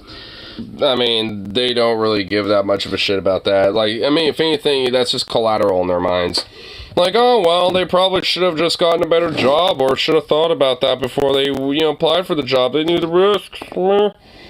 Like, I mean, they'll just do, like, some victim blame bullshit. I mean, these conservatives just, you'll do shit like this because they're just fucking insane and will just, like, you know, like, blame anything but, like, the actual thing that they advocate for, you know, when it comes to, like, the problems of it. Like, oh yeah, like some people died of heat stroke or some shit. Oh, well, they should have thought about it before applying for the job. Never mind the fact you can't get a fucking water break. Partisan hacks. But the thing about climate change is that it doesn't discriminate based on your political affiliation. It affects all of us, right? But I want to not just hyper-focus on the negativity, even though it blew my mind, but the real point in me covering this video, of course, is to amplify the message of Greg Kasar and the individuals who he was working with here. So the event was organized by multiple organizations such as United Farm Workers, the Texas AFL-CIO, and others, but the ultimate goal So a lot of unions, you know, join in on this, which honestly, you know, like, that just shows that, like, labor is really starting to rise the fuck up with shit. Because, I mean, like, people are really starting to get sick of the status quo, civil decorum, like, middle ground bullshit that we're getting fed. Because, like, I mean, it ain't doing nothing when it comes to the far-right extremism when that shit gets done like this. Or, like, you know, when it comes to anything else. So, it's like, I mean, people are, you know, at least, you know, going to the one area that there's at least some fucking power left when it comes to at least, you know, pushing something that's even remotely tangentially left in this fucking country. And that's at least with fucking labor. Like, that shit's been fucking rising and it's going to keep fucking rising. Like, I mean, it's just one of those things that, you know, well, you know, where that rising tide raises all fucking ships. Like, and it is just, you know, ever so more increasing, and that, you know, ball and that avalanche is just getting bigger and bigger. Apply pressure on the Biden administration to take action. So as Julia oh yeah, like the Biden administration's gonna do shit. Common Dreams explains, on Monday, Kasar led more than 100... They would rather stab these motherfuckers in the back just as much as Abbott's been doing, but, you know, like, he can't really do it like that, so he's gonna do it a little bit more quietly while he will tell you sweet nothings in your fucking ear, but then stab you in the back while doing so. And then you're paralyzed, so you're just like... you just have to sit there shocked while he just, you know, tells you sweet nothings while you slowly die. in It's the like House great. and Senate in writing a letter that called on the Biden administration to establish a federal standard through the Occupational Safety and Health Administration, OSHA, to prevent heat-related work injuries, illnesses, and deaths. OSHA is working toward releasing a standard, but currently the agency does not require rest breaks for workers, and the lawmakers urge the Biden administration to mobilize all of the resources necessary for implementing the standard as soon as possible. The campaigners at the Capitol on Tuesday called for requirements for employers to provide workers with adequate water, breaks, cooling areas, medical services, and training to identify heat-related illnesses. So listen, at the end of Which, you know, in Oregon, you know, like, despite even, like, our company that will, like, you know, like I was saying from before in times past where they've been kind of fucking about shit like this, luckily not really that much anymore. At least, you know, from what I've, you know, been aware of. But, like, in times past, they have. And at least then, there's still, like, we, you know, like, all of us, you know, have in the past, and I do, at least, I think, pretty much every fucking year, I think even earlier this year, we get heat illness prevention training and shit like that, you know, looking out for signs about heat, you know, illness or heat stroke, stuff like that. Not just for ourselves, but for anyone else. And, you know, and, like, the importance about water breaks and all sort of shit, because it's mandatory in fucking law here. Like, because at least, you know, Oregon at least has a basic sense of enlightenment when it comes to, like, workers' protections, at least on this fucking front. While Texas, you know, is slowly reverting into, like, basically, like, serfdom and shit. Republicans are going to Republican. That is, they're going to do everything in their power to inflict as much pain and suffering on people as they possibly can, because that's... Which is why they need to all be shoved out in the fucking desert, you know, with nothing but rattlesnakes and scorpions, and hopefully they get stung and bit, and they all become buzzard food, but that's just my opinion. Not advocating anything, YouTube, did not ban me. What matters ultimately is that the White House, since we have power currently, rights this wrong by establishing federal standards to make sure that these... Like a supremacy clause that they're not going to enforce because apparently people forgot that existed. These protections for people who work outside, they don't just go the way of the dodo because Republicans in certain states don't care, right? It's an easy political win for Joe Biden going into the 2024 election, but more importantly, it's the right thing to do because climate change-induced heat waves are here to stay. They're going to become increasingly common. You know, if I saw Greg Abbott does believe workers need water in summer, I would think that's an Onion headline. Well, nope, it's reality. We're going to not try... Wait, you're on the Willamette River now? Well, hey, Rip, nice. ...stop the planet from getting warmer. Scream for me, Willamette. Again, government should at least try to mitigate our suffering as the planet literally cooks us alive for as long as they possibly can. And it's sad that that's how low the bar is, but even the smallest ask is a very big ask in the dystopian world that capitalism has created for all of us. So, yeah, we'll leave that there. To switch to night shift. Oh yeah, because I see. Yeah, that's right. Cause you got work tomorrow.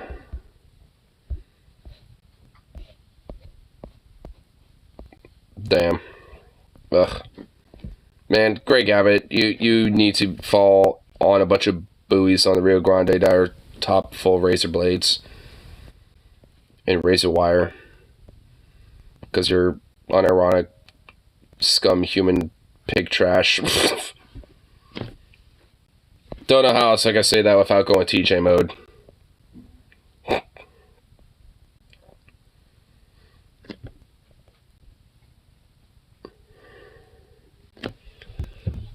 Pretty... Oh, what's going on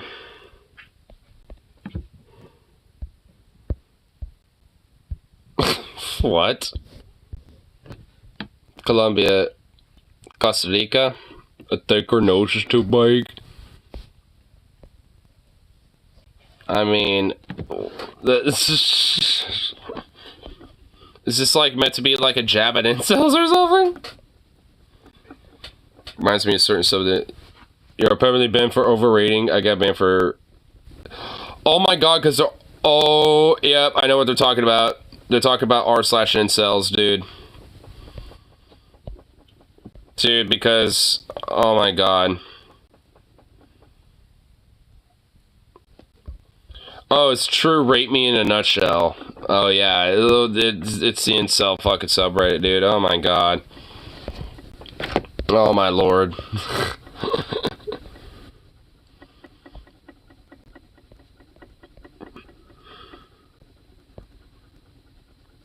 You know what? Since I'm on the, on the Redditos. Here. Let's go check out, like, the public freakouts or something.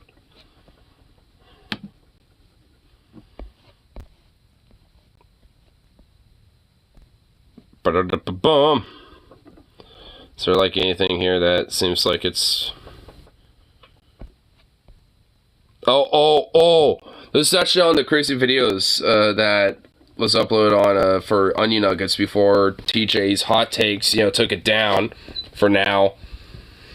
But T-Pain is a rapper, and he got harassed and was called the N-word like 8 kajillion times on a Call of Duty game, and then he literally wipes them the fuck out, dude. Dude, this shit was hilarious. Oh my god, we gotta watch this. This is great, dude. Black Lives Matter.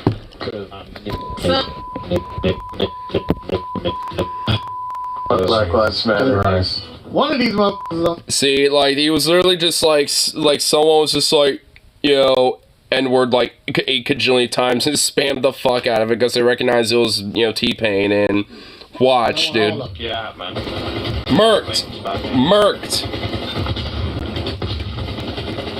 I want every single fucking one of them. I want every fucking single one of them. I want it all.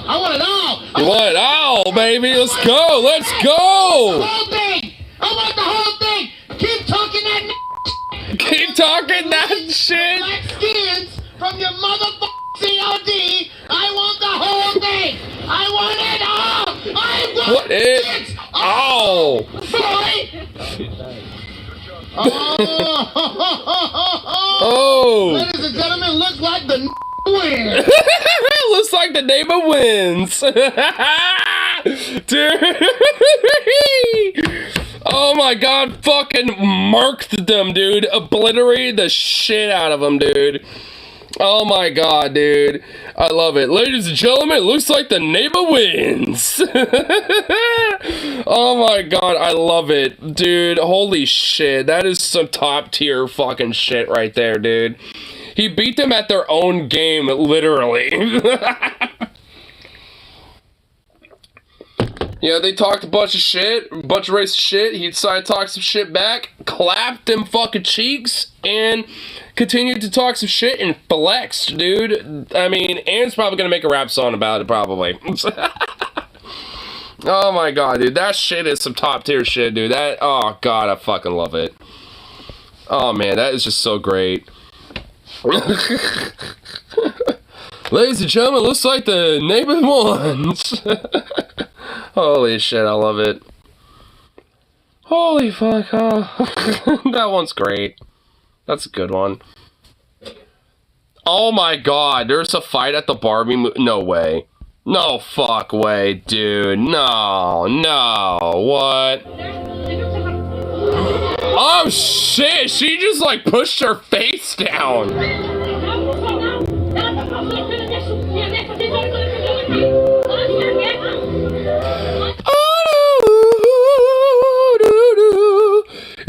Dude, why them fucking music, bro? What is going on? Why are they fighting?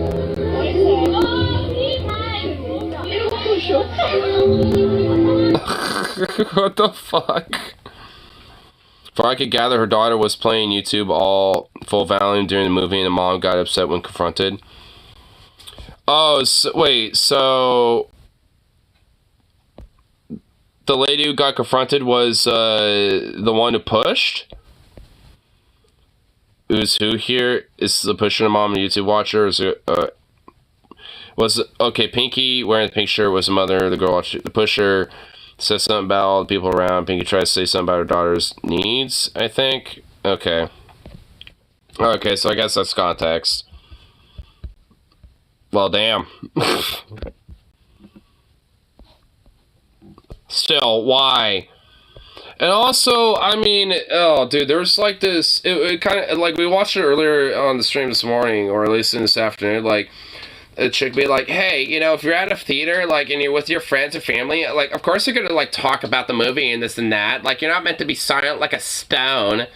It's like, oh my god, that's like an actual example of a motherfucker, you know, that actually, you know, believes that because I guess her daughter or her son or whatever was just, like, watching YouTube on full. Even if that was the case for a kid, it's called headphones, earbuds. Like, if your kid doesn't want to be there and was dragged along and just has to, like, alright, whatever, I'll just, like, you know, be on my phone. At least, like, have a headphone in and make it so at least, like, you know, it doesn't obscure everyone else's, you know, fucking vision or something. And it's not distracting. I mean, shit. So at least, you know, I imagine a way to where you can kind of, like, you know, deal with that to where, you know, no one has to be, you know, dealt with in a way, right? Like, and also, the best way to deal with it, if your kid is just watching YouTube videos, don't give a fuck about the movie, maybe don't take them. Maybe have them stay at home or something, or maybe hang out with a friend or some shit, I don't fucking know, or maybe let them watch another movie while you're watching that movie. And just have them wait by the car, or if they happen to be done before you or some shit. I don't fucking know. My goddamn. Dude, motherfuckers, dude.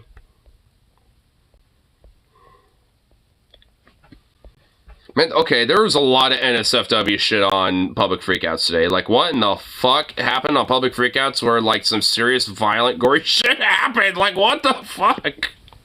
I'm not trying to get TOS here reacting to stuff. In the middle of a parking lot? Okay, this isn't NSFW, so I feel like we're safe. Like, what's going on with this? I just hope something interesting happens.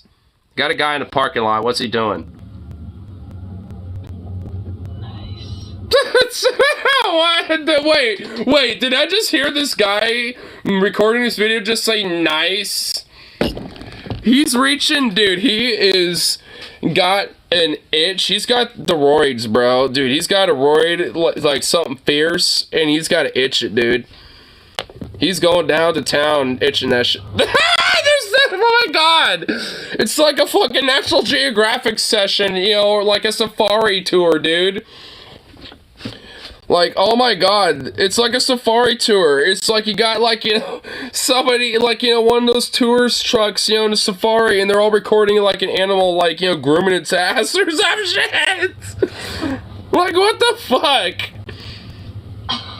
Like, why? Like, I mean, let this man be. Like, hey, you had to do some ass scratching, bro. Hey, sometimes you just gotta, you know, you gotta do the business. Oh no! Oh no! That meant there was some physical contact. Oh no, there was some physicality going on with that one. Oh no! Oh no! He went in underneath the underwears. Oh no! Oh! I want to know. Dude, oh yeah, you're actually kind of right. You don't. I swear to God, oh my god, he's observing that hand, bro. Like, I swear to fucking God, if that hand gets anywhere near his face, I'm gonna freak, dude. At my curiosity peak, what are you talking about? Well, I mean, there was a guy, like, okay, there's these people, I don't know if the dude's homeless or not, I don't think so. I think it's just, like, some random dude walking, you know, from a store or some shit. And, like, it's just some random guy, but he stopped literally in the middle of the parking lot. Did some ass scratching situation, like, you know, sometimes you gotta itch your booty every now and then, right? Yeah. Yeah, I mean, well, yeah, well, not only did he do that, but he was, like, deep down going on with that situation, but he wasn't even underneath the underwear. Like, once he was done, he looked at his hand and did this. It started flicking like there was remnants. Okay. Yeah, that's what I mean. Like, he yeah, like, I mean, it wasn't just like, you know, let me deal with this itch. It was just like, here, let me do, like, an analysis or some shit, dude. Oh, my God. Oh, my Lord, bro. What do we got here? Oh, outside the pants. Well, please, probably. But... Not field contact. Don't let the poops touch. Apparently RFK sucks major Putin day. Well, yeah, of course he does. I kind of knew that. He's also a hardcore anti-vaxxer and a fucking weirdo. Like, he thinks, like, there's chemicals in the water that are turning kids trans, too. Like, he's a fucking right-wing quack. I think we're pretty much saying everything about this poor man.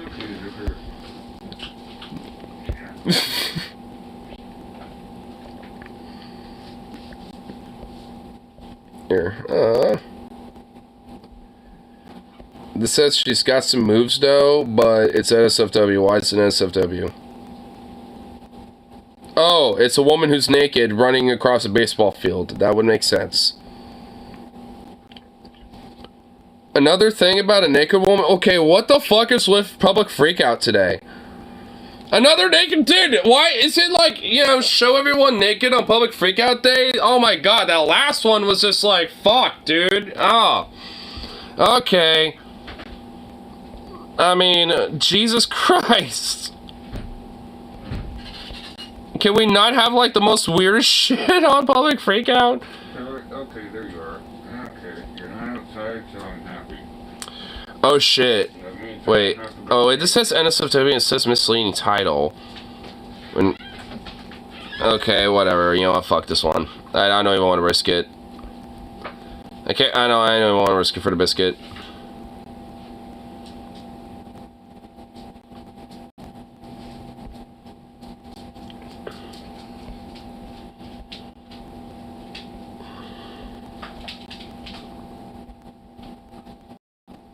Here. An encounter with a black bear? Oh shit, dude. Whoa. It does say NSFW, so I'm assuming this is not a bad video. I'm assuming this is okay. Aww. Well, this is actually kind of adorable. Oh wait, actually the bear's tagged. Its ear's tagged. I can tell there's a tag on it. There's a tag on its ear. See? This is actually a kind of a somewhat domesticated bear. The bear's got a tag on it, so it's actually relatively friendly with people. Oh my god. Aww. It's checking her out. It's like, hey, what's up? I just want to be your friend. You got any food? What's up? Oh my god. You know what? I just realized, is this bear trying to like mate with her or something? What's he doing? Like, what is this bear doing, dude? I can't tell, but he kind of like arced those arms like, alright, I want to get on you. Come on. What's he doing? Dude, honestly, like, hold on. Dude, it's stepping back like that. Dude, that is... Dude, look at that. I mean, holy shit, bro. Look at that. That is insane. Dude, like... That's a curious ass fucking bear. That's like a gigantic, oversized, like, dog human, dude. Like, I mean, look at that thing. I mean, it's just... That is just, like, crazy, dude. She's like, alright. I guess I'll lay back down.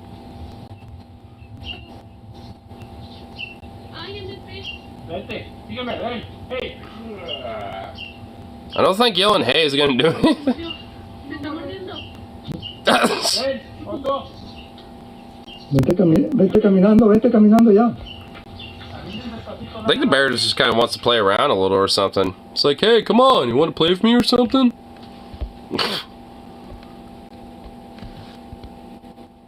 Well, damn. I mean, honestly, in a lot of ways, bears tend to be kind of curious creatures. It's like grizzlies and polar bears you do not want to fuck with. Black bears are actually pretty skittish. Like, if you kind of, like, you know, freak them out and be like, "Rah!" You know, enough, you know, they'll actually run away and be skittish. I mean, hibernation season, like, you know, during the fall especially, you know, you don't want to be near that. I mean, you don't want to be near a bear in the wild in general. Like, that's the last thing you really want to see no matter what, because you really don't know what they're capable of. But, I mean, you know, in a lot of ways, they tend to be pretty curious, you know, especially black bears. Or, you know, they're not really, like, that aggressive. They're more skittish than aggressive. Grizzlies, on the other hand, they're aggressive. Like, you don't want to fuck with them. But it's got all the good shit. That's what... Dude, this is what I mean. You know, when I talk about, like, you know, we need to, like, bring back, like, the 50s and the 70s and 60s and shit when it comes to airlines, this is what I'm talking about, bro. Look at that shit. That's on an airline, bro. Like, I mean, dude, back in the day, you got... It was, like, some good shit. What in the holy climate change fuck? Ocean temperatures in Florida past 100 degrees. You know, there have actually been like artificial coral restoration sites in Florida that that they've been monitoring, and this year it's at 100% mortality and bleach rate. Like, they all died. Like, even the ones we put in there to help restore have died. You know, it's just like, I mean, fuck, bro. I mean, and if for coral to naturally, you know, develop, it takes like thousands of years, like legit. It takes like hundreds of thousands of years, you know, for that shit to like fully develop in the way that it does. It's like, oh my fucking god. And like, yeah, you know, and the rate we're killing them off, there ain't no way that shit's coming back. That shit just gone.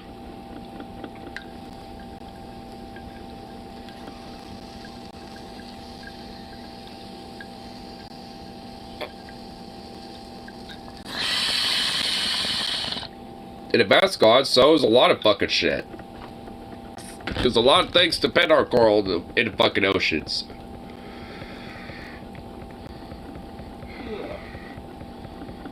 Pooh was based off of a teddy bear, which is named after a black bear in the London Zoo. Huh. It would have been funny if it was like based off of like Wojtek or something. Like the Polish artillery bear. By the way, that's a real thing. Like, on the Eastern Front, there's, Hello. in World War II, like, when the Soviets, like, had a few, like, Polish, soldiers and, like, regiments and stuff, there was this, artillery regiment, and this Polish artillery regiment that actually found this black bear, and they kind of took it under their wing as a cub. And they raised it essentially as a little baby, you know, and eventually it obviously got domesticated, and eventually started kind of learning how to do logistical roles in a way. Like, this bear will dead ass straight, literally fucking, like, will take artillery shells and artillery cases and stuff and transport that shit. I know what it is. Well, leave it over there. I know what it is. I know I put it there. But, Or it could fall down and, you know... Okay, well, that's... Oh my god, Jesus fucking Christ, you're being way too overthinking about it. Granted, around my thought. Anyway, so it's just like... What was I even... Oh yeah, Wojtek the bear.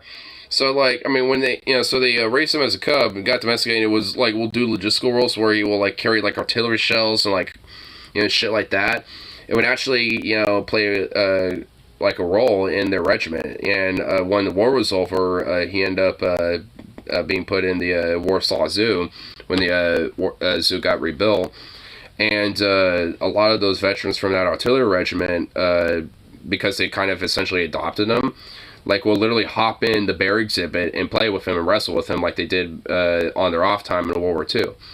And some people didn't know about that, so when they were, like, watching the exhibit and happened to see one of these veterans and just hop over the fucking exhibit, like, they would kind of freak out and be like, oh god, what are they doing? But, you know, some of the zookeepers who just knew that was a thing and they knew where that bear came from, they're like, don't worry, that's one of the veterans that, you know, they know him, like, we let it happen. Like, we can't stop them. Like, I mean, they're gonna cross over and play around with him, you know, regardless of whether we try to stop them or not. Like, we just let it happen. It's a really cool story, honestly. Which also kind of shows, at least, you know, for a lot of different bears, like, I mean, yeah, like, they can, if you raise them as little cubs, like, they can be domesticated and act like, almost like a dog. I mean, in a way. And actually be kind of like a gigantic version of man's best friend, in a sense. I mean, depending. I mean, obviously, you know, every bear's different. Just like a dog. SpongeBob done a climate change episode. I imagine they probably have. Maybe a couple. It's only 25 degrees warmer than the Willamette. Because the Willamette's around like 75. Well, yeah, I mean, I know what it would be compared to. Like, 100 degrees is like starting to get, you know, near boiling and shit. Like, that's basically like regular human temperature, you know, like, because human body temperature is like a little less than fucking, you know, 100 degrees. It's like 94 to 96. So our internal body temperature is a little less than that. Barely 100 degrees is hot tub temperature. And yeah, like, and you know how that heat wave fucking killed a bunch of, like, crabs, crustaceans, and all sorts of life, you know, up here in the PNW? Well, it's doing the same thing there. Which is why Ron DeSantis needs to, well, I don't know, be shoved into the Everglades, you know, set off adrift and hope, you know, fucking bunch of alligators, you know, make a fucking buffet out of him. Considering that he's a fucking Nazi, you know, as far as I'm concerned, he's the enemy of the state and should be treated as such. You know, World War II style. Because as far as I'm concerned, we should be starting to treat Nazis, you know, just as much as, you know, we've, you know, have treated them, you know, in the past. Because they're starting to be a major element to this fucking existential threat.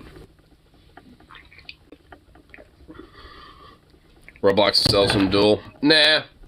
It's too respectful for either of them. And plus that means it would have to give the winner something. Nah, they deserve, you know, some fucking punishment. And prison ain't nowhere near enough. And a quick death ain't it either. Especially for someone like DeSantis. Like, that motherfucker especially, you know, really needs a nice, good, long Hellraiser fucking Pinhead style fucking nice, good time before he takes his, you know, last little breath. Floridians keep voting for that shit. Because a lot of them are old fucking weirdo Nazis, Cuban right-wing nationalists that fled Batista, and fucking neo-Nazis that decided to move there because they think, you know, their right-wing policies is fucking great and they want to expand it further into their weird white Aryan mystical fucking nonsense bullshit. And it's a bunch of weird right-wing hodgepodge conservatism, so when you combine all that together, it just creates, like, the fucking enigma that is the Nazi shithole, backwater, filth bag, fucking shithole that is Florida.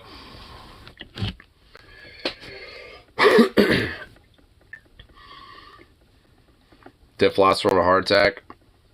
I guess I can accept that, but I don't want DeSantis to have his, you know, head cut off. I mean, I want him to... I frankly want that motherfucker to suffer for a while. Like, I mean, for all the, like, you know, pleasure and masturbation fetishes, you know, and fucking jerk-off sessions that motherfucker has done, you know, watching people literally be tortured at places like Gitmo and shit, that motherfucker deserves to really have a nice, long, fucking, you know, painful one, dude. Like, he's a motherfucker I genuinely see an eye for an eye for. And tooth for a tooth.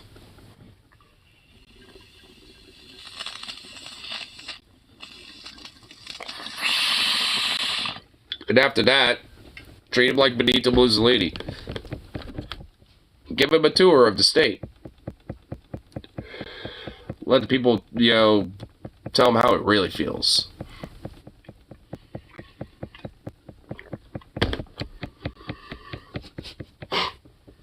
I mean, honestly, at least in my dream role, that's how I fucking, you know, see it. Pulls out the dark saber out of nowhere and fucking Eustace immediately croaks. But that's just too good. That's just, no. See, that's too good for them. Especially the Saints, this is too good for them. Nah. Like, I would if it was, like, literally anyone else, but it's too good for a motherfucker like that. I mean, the amount of, like, harm and damage that motherfucker's done, especially when it comes to normalizing this, like, Naziistic 4chan shit. I mean, I mean, as far as I'm concerned, I mean, he's like a pretty rare exception to a lot of my own fucking principles, frankly. I mean, but he ain't the only one, though. I mean, honestly, I mean, he's just like, you know, one of the more egregious ones. Especially considering how much of, like, you know, fucking backwards fucking snake that he really is. I wanted to give him a little watery shade, and I come up with a little pudding cup. I look at him dead with his how gone eyes as I eat it in front of him. Yeah, it's like, you know, he will literally die within, like, an hour's time if you don't give him that pudding cup, and you just literally eat it. With a spoon, like a normal citizen, you know, and just, like, eat all of it, and just let him be like...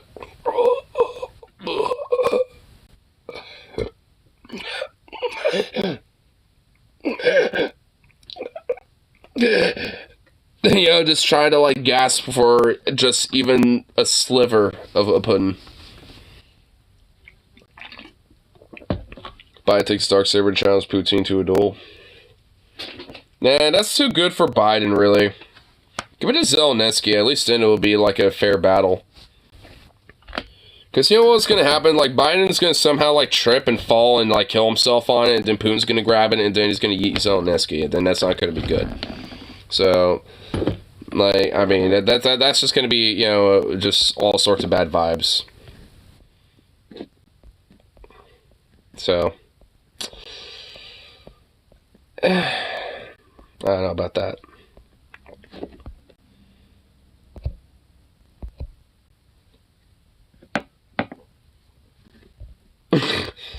Even better if it's just at the point where he can barely move and you just put a pudding cup on his chest just so his ass will reach.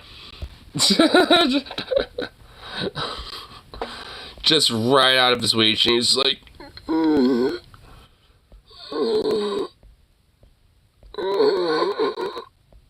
damn it, I can't get it.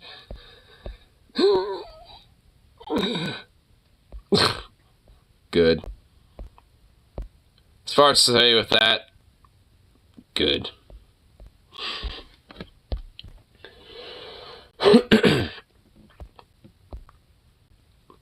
Pull yourself by the bootstraps, Ron. Come on, Ron.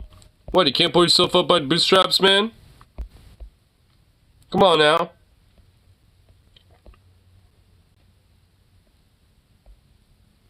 Here, what's with this? Backyard Karen sprays her neighbors. Uh-oh. Oh, boy. What's going on with this one? What's happening with this?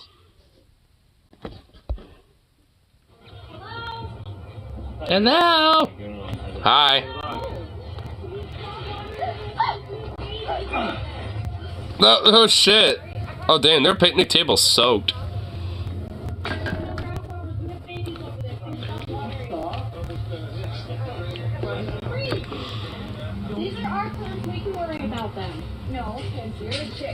You know, your shit came over our stuff. Just don't spray us. We have babies over here.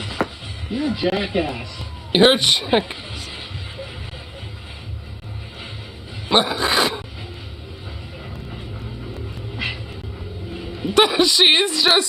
She looks so schlubby, dude. What a schlub. What a fucking fop, dude. Does she have nothing better to do? She just looks bored and she's like, I need to entertain myself, so I'm gonna annoy my neighbors. And then she is just like, psh, and she still looks bored. She's like, eh. Feeling better?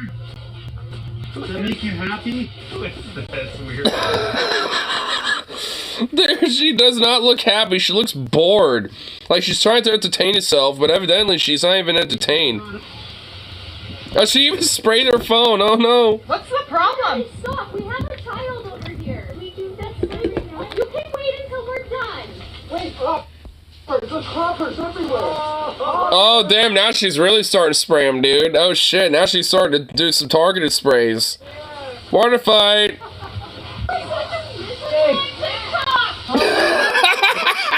Dude, it looks like this guy's kind of enjoying it. He's like, oh, here, get him beside my head. Here, get this side, too.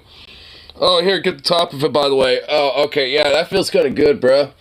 Dude, this guy's kind of enjoying it, dude. Person B, he's rude. Your mother must not. Oh my god! He's got his own water hose! He sprayed it back! Dude, water wars! Oh shit! Hose wars! Oh shit, dude! Oh my god, dude, this is like some silly ass fucking feud shit, dude. Oh my lord. I mean, man. And why would you fucking feud with your next door neighbor like this? Because this is what fucking happens. You just get like some ridiculous feuds and shit like this, bro. Oh my god, okay, she's a fucking Karen and a bitch, but like, holy fuck, did this actually end up being fucking funny, dude? Dude, he's laughing, dude. This guy right here in the tank top, dude, my boy right here is enjoying the fuck out of this. He's just like, hey, I got shorts and a tank top. I mean, whatever. This will dry off quickly. I can enjoy this. Whatever. He don't give a fuck, dude. This guy right here don't give a shit, dude. He's enjoying it. Oh my lord. Oh my god. Dude, what a weird ass Karen, bro. Dude, what? Why, like, what? Is she butthurt because they have those bushes?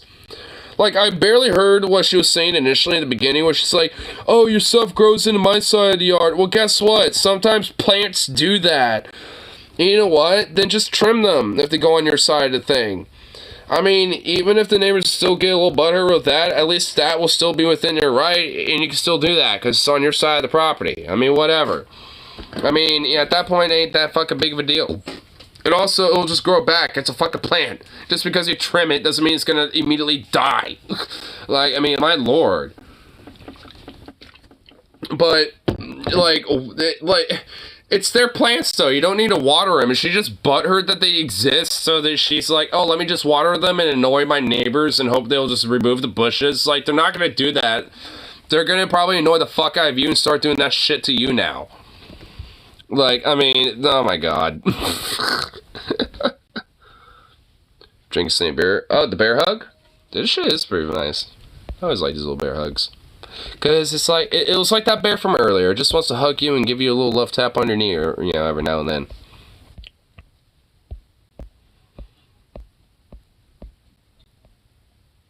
Here. So what little funny weird things are going on here. An average C-SPAN Republican? A C-SPAN Republican? What's the difference between a regular Republican? Dude, I should call in on one of these C-SPANs one of these days. But should I do it as, like, a Democrat or an independent when it comes to these little phone calls? Call from... And Bill, in Medfield, Massachusetts. Massachusetts? Bill on the Republican line. Go ahead, Bill. Oh, it's a Bill. Yeah. So... Another Bill, dude. Story. The Democrats had...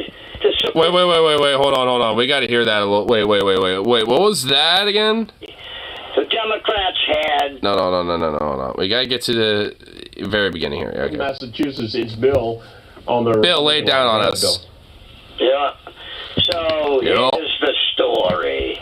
Here's the story. Whoa, dude. We got a super villain on our hands.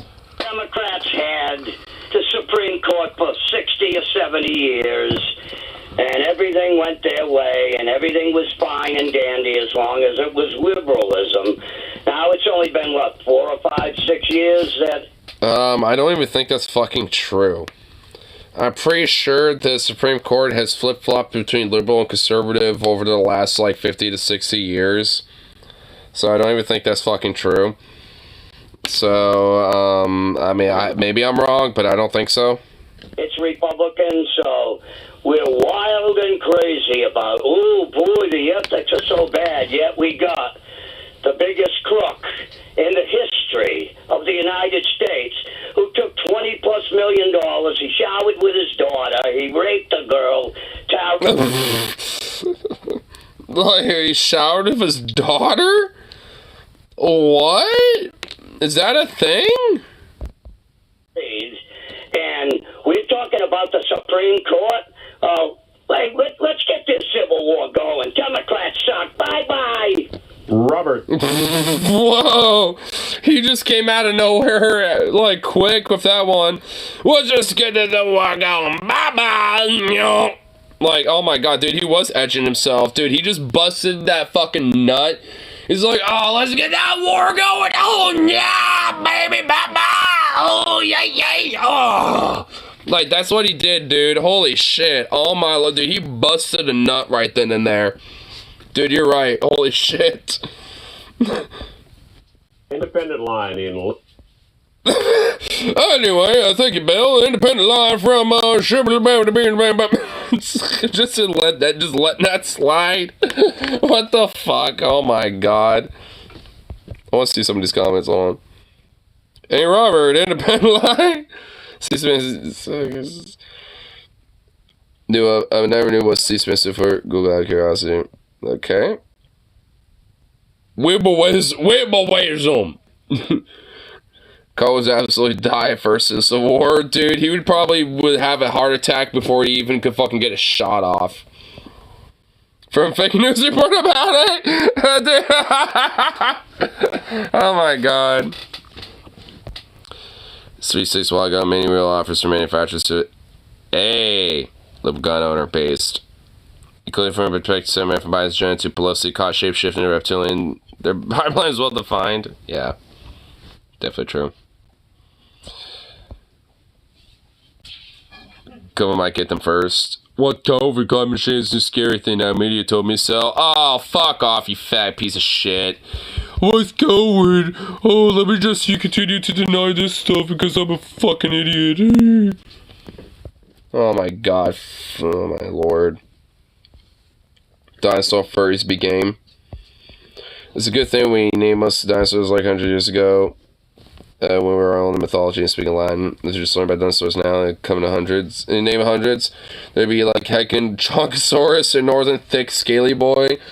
True, and based. I want the Northern Thick Scaly Boy because, damn, you know, maybe that Scaly Boy got some thick cheeks, dude. You don't know, maybe he's got some thick cheeks. Maybe you want to tap them cheeks, I don't know.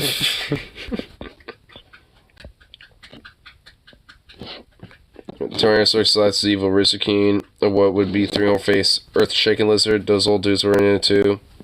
They just spoke Latin. Yeah. At least the first comment on Reddit gets it. And also, there was like dick jokes and weird furry ooh-woo memes and shit like that back in the day. Like, what, you think, like, you know, the equivalent of furry didn't exist back then during the Latin times? Of course they did. I mean, humans were into, like, you know, anthropomorphic shit and, like, you know, kind of, like, you know, into weaving, you know, elements of their culture or their life and into that a little bit.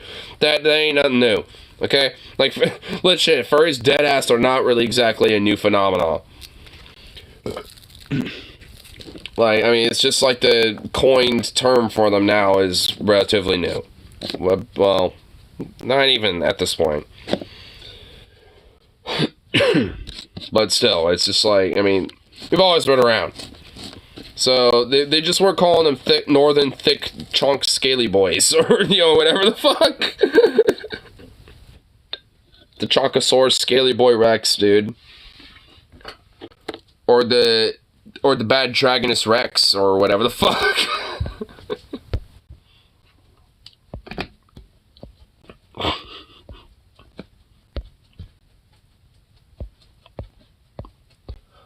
Little boob. Boob.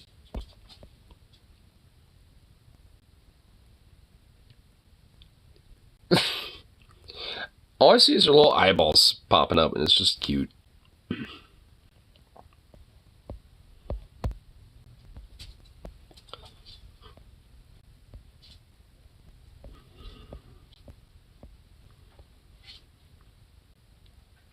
Woman gets caught in a water spout in Florida?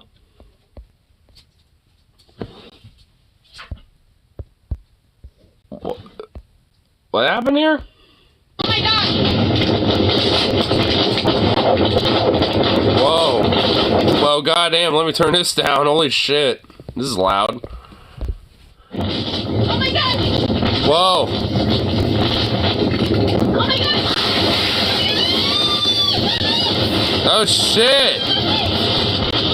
Oh shit. Oh my god, that hurts!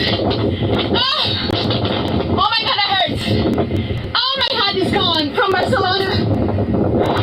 Dude, what a what? You're...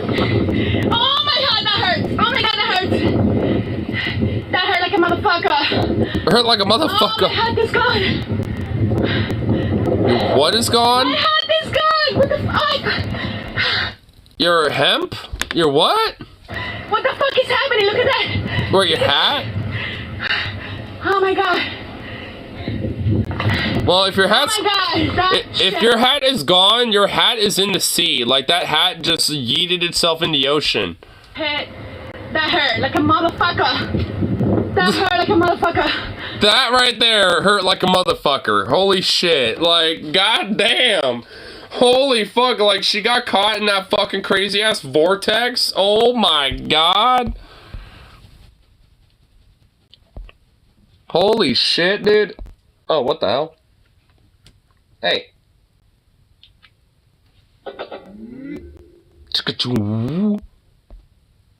Aw. I need to charge. Need to charge this bitch. No.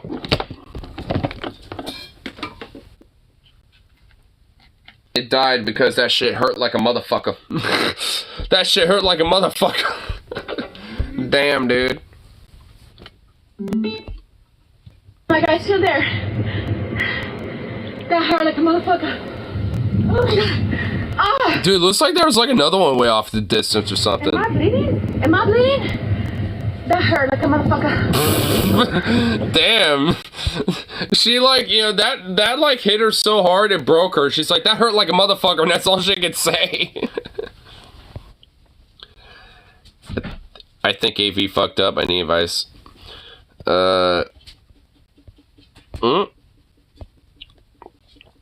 poor Kenyan zucchini. Alright, here, I'll watch that other one here, but first this. Throw away for officers is so this afternoon is bored and decided to get freaky with a vegetable. Shove my ass to the lodge inside and disappeared. Tried to reach into this lodge, but it wasn't successful, so I was sitting alone in my bed, sitter in the dark, questioning my life decisions. I had appetizing. I want to go to the hospital to seek help, but where do I start with that explanation? As a dude, I expect ridicule from hospital staff. So I'm here asking for help. Has this happened to you or someone you know? Do you remove it? Should I go to the hospital? Oh my god. It's marked agriculture. It's into agriculture. Oh my god, dude. It's in agriculture. Oh my god.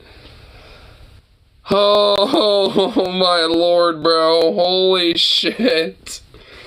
I mean, if you got a zucchini lost in there, you're just gonna have to pop a squat and just like wait for it to work itself out, honestly. That's just what's gonna have to happen. You're just gonna have to pop a squat and let it work itself out. I mean, you know, like, it's the whole that what must come out, right? Like, I mean, so eventually it's gonna find its way out. Agriculture, I hella buzz. Dude, it's like agriculture, dude. I mean, it's not wrong. He just isn't right either. Agriculture. Take my get the fuck out. Angry upvote.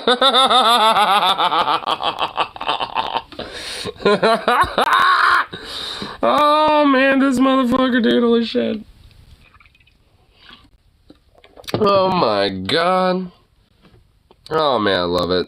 Wow. Oh wait, what? Fitting.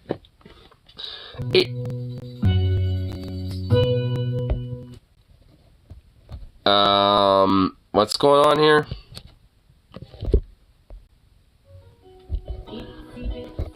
What is going on here? What do you mean this is fitting? How's this fitting? I don't want to get like tortured by fucking kid shit here, like to the water spout video. Oh.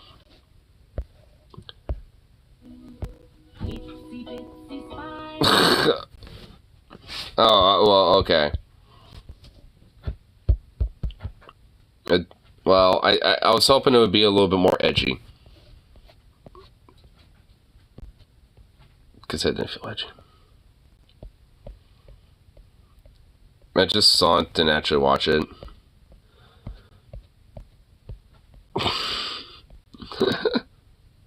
Yeah, but don't worry about it. Here. Let's see what other little funny things we could look at. What other things could we look at that could be weird or absurd? I wish Onion Nuggets wasn't on private mode, or I would check that out. But TJ had to call for assassinations on political politicians, so now we can't, because that sucks.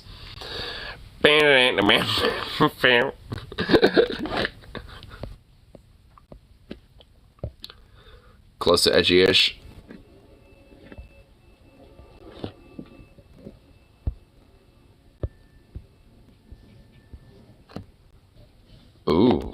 know what we're looking at.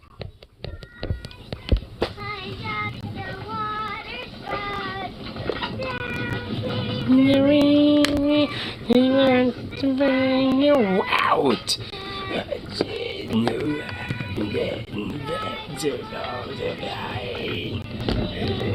Fancy spider runs up aboard the spout. Tyler, good store. Yeah. The itty-bitty spider climbing on the spout.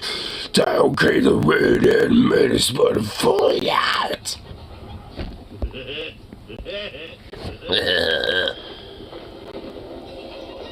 Yeah.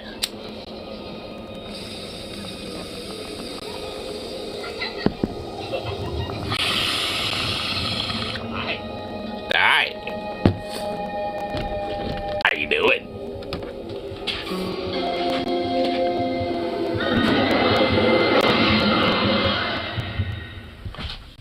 I like how the kid didn't give a fuck. Kid just like, huh?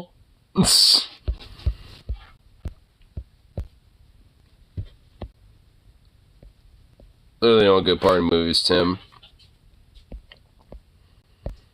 Well, I mean, it ain't necessarily a bad scene, but yeah, I feel you with that, though. I definitely feel you with that one.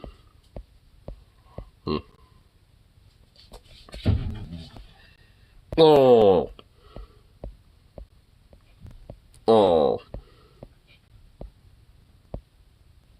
I like those rainbow noises that he'll make. Oh. I mean, the actor who played Pennywise the Clown. Well, because he actually looks really good. He's not shitty looking.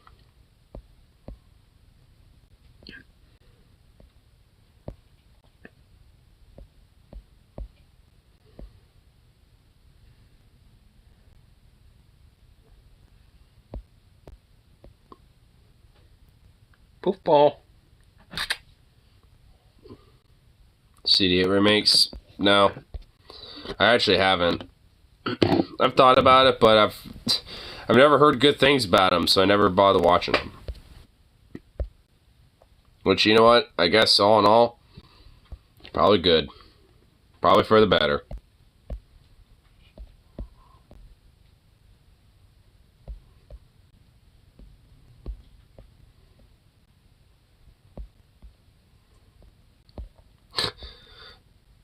This song probably for you guys. It says, hell yeah, brother.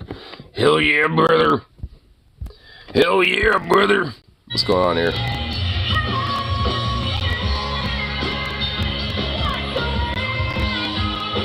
Damn. Yeah.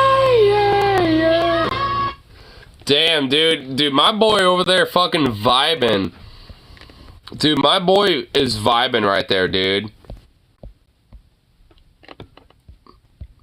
Dude, good on him, dude. He's an old man, and he's like, you know, fucking doing some crazy-ass fucking, like, bend moves and shit, and doing shit like that. You know, good on his ass, dude. You know what? And the true question is, did he dip his wick in that? And you know what? I guarantee you he dipped his wick that night. He dipped that wick, bro. An old man like that, dude, there were some cougars that saw that and went and just had their, you know, coogusies, you know, just wet, like, just off that alone. They were like, oh, I've never seen a man so like that in a long time.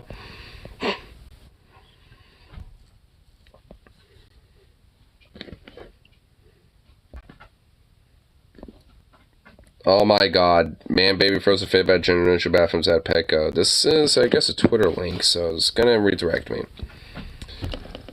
Oh my god, it has the X logo right there, dude. Holy shit, it has it already. Oh no. Oh no. Get out of here. Alright, don't fuck your Marjorie Gaylor Queen. Hey. Let's watch it.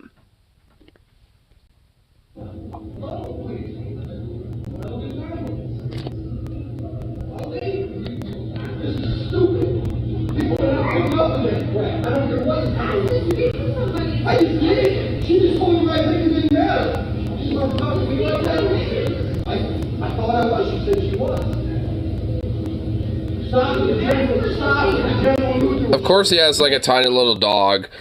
He has this tiny little dog, and he's having a meltdown over a gender-neutral bathroom. He's freaking the fuck out over it. It's like, dude, fuck off. Dude, you realize that, like, 90% of the time, if you go to, like, a bar, for example, like, they have, like, 3 or 4 bathrooms, or, like, 2 bathrooms, and they're usually, like, predominantly gender-neutral. Even if they have, like, gendered signs on them. Like, the last bar that I went to, like, when I was doing some karaoke last Saturday and shit, I went to the women's bathroom because, like, the, person I was waiting was like, because I was sitting there before the other ones, like, if you want, you can use the ladies' room if you like, and I'm just like, fuck it, I just kind of shrugged and just went in there, because fuck it, I had to go, so I did. And I went out, and, and there's, like, a couple other dudes in line. It's like, what, I guess we're just using the ladies' room, too? And I was like, yeah, the other person in the men's room is taking a long time, so screw it. And they just kind of shrugged, too, and went, okay. Like, no one cared. Like, I mean, because predominantly, both of the bathrooms are the same. Like, the women's bathroom literally looked no different, at least at that bar, than a men's bathroom. I'm just gonna be blunt with that, because I'm assuming they're pretty much predominantly, like, gender-neutral bathrooms. Like, no one really gives a fuck one way or the other. Men and women are different. I mean, yeah, 1, so what, and 2, like, who gives a fuck, and 3, that's none of your fucking business. Like, I mean, and for 4, it's gender neutral. That means it's a bathroom that caters to both, regardless if they're different, you fucking ignoramus troglodyte. Fucking moron. Pass it up the chain. Pass it up the chain. Pass it up the chain. Pass it up the chain. People are tired of it. Are they calling them perverted? Are you serious? Sir, it's a PetSmart. It's a Petco, you fucking idiot. Like, fuck off. You can always use the bathroom over here. It's for babies. Yeah, use, like, the baby's changing station in the bathroom, you fucking little toddler-ass little bitch. Like, I mean, my God. Like, even, like I said, even with the situation where it's like, oh, yeah, because, like, the dude in the male's bathroom was taking a long time, probably either puking or taking a long fucking constipated shit, I don't know, or give a fuck. Like, they were in there for a while. And, because the woman's bathroom was unoccupied for, like, at least, like a good 1 minute or so, the woman behind me was like, hey, if you want, you can just use that bathroom. And I just shrugged and went, hey, okay. And I just walked right in there, and no one cared. No one gave a shit. Like, if anything, like, some of us made a little, couple jokes, and I was like, yeah, I guess so, well, whatever. And it's like, because no one cared. It's like, hey, when you gotta go, you gotta go. As long as you don't make a mess of the situation, then, hey, it's all Gucci.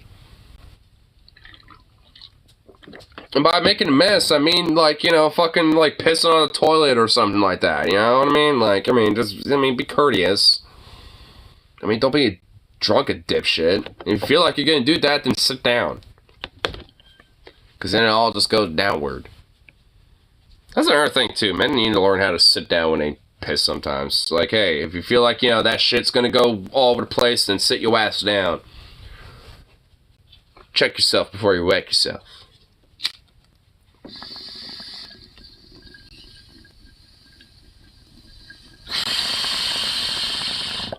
I mean, at the very minimum, you gotta be courteous to other people.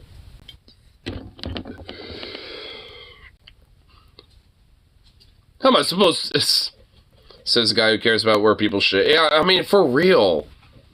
See, this is why I feel like, honestly, how we can solve a lot of this if we just made us, like, we socially condition people to just have in public areas gender-neutral bathrooms, period.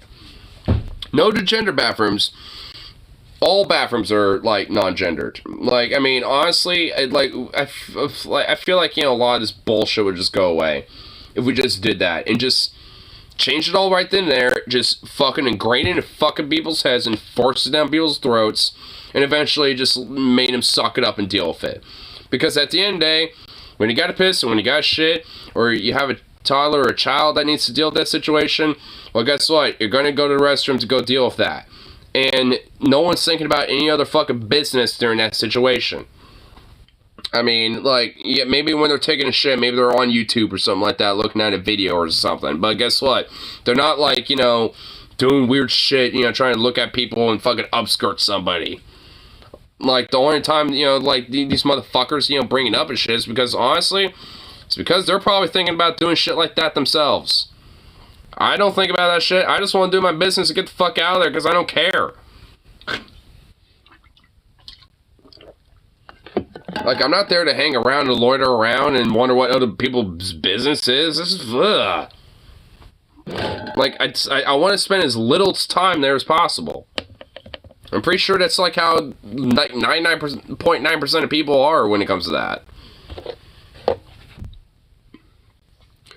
Live stream comment is weird. On one hand, it's like, I hope my comment gets read, and then as soon as it does, it's like, oh no, my comment's being read. Yeah, because sometimes it's just like, yeah, it can be a little oof. Well, you just have to have the Venom approach where he just doesn't give a fuck.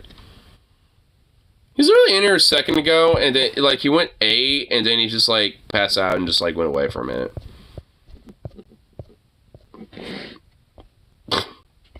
He just, like, you know, fell asleep again.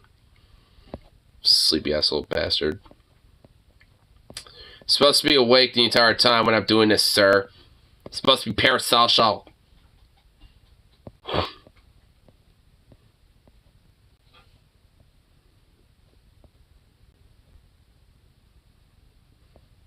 Whoa. I have no idea who this is, but YouTube recommended me this. A Nazi hate church preached about me? Dead domain. I've never heard of this channel. But you know what? Let's check it out. 14.1k of subs. Oh my god, that goat over there with the little, like, Wiccan, you know, thing over there. Oh my god, that's adorable. Trans person infiltrates a hate church. Damn. I had Disney Plus Kenobi show and huh. Righteous anger, unite, transgender stuff. So okay. You know what? I'm gonna give a sub. Give it a sub. And actually, before we get totally into this, I'm gonna go to the bathroom real quick. Name sounds familiar. I've never heard of them before. But you know what? We're gonna check out their shit. I'm definitely kind of curious about this, honestly. I'm willing to check out at least some of this. Here, let me go. Let me go to the bathroom real quick, and then I'll be right back. Hey, little pup.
He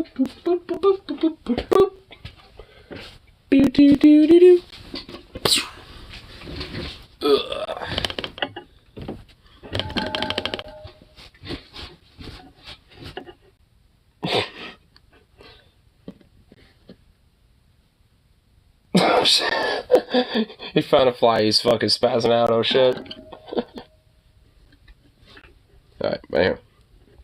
Check this out. Oh shit, some epic simps.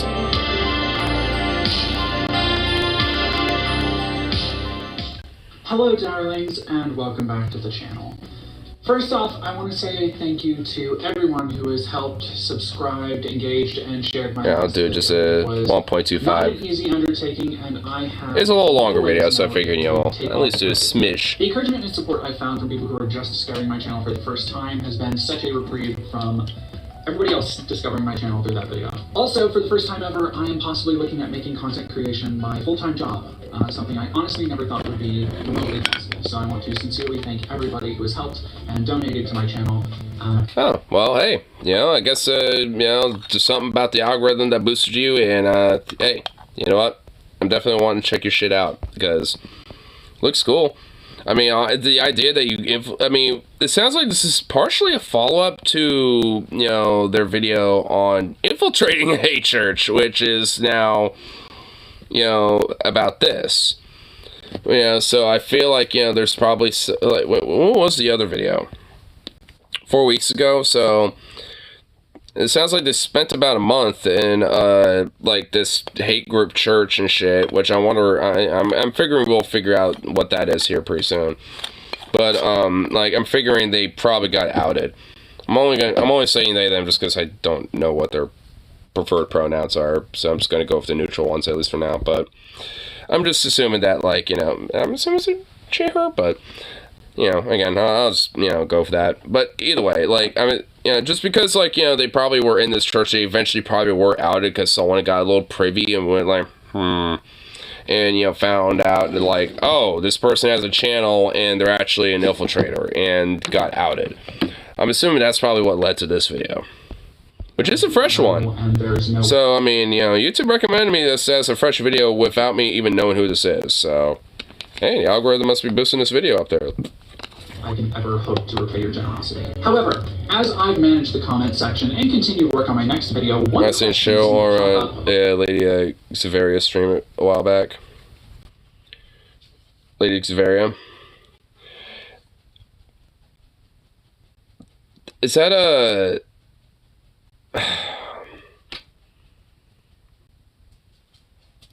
was that formerly Jamie? Who then changed her name at least like a few times since then? Is that who I'm thinking of, or is this somebody totally different? Because that name sounds also very eerily familiar to me.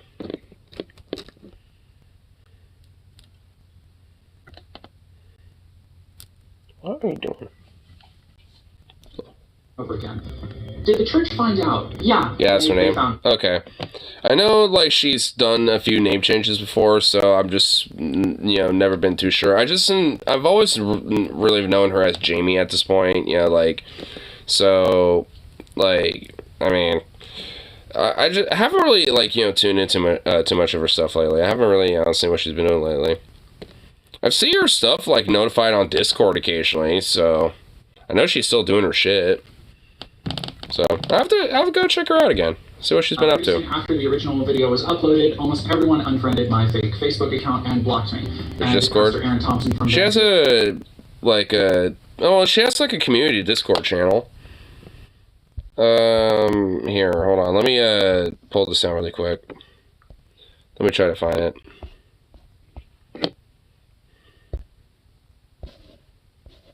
It's... Oh, here it is. It's called the Hopium Fam.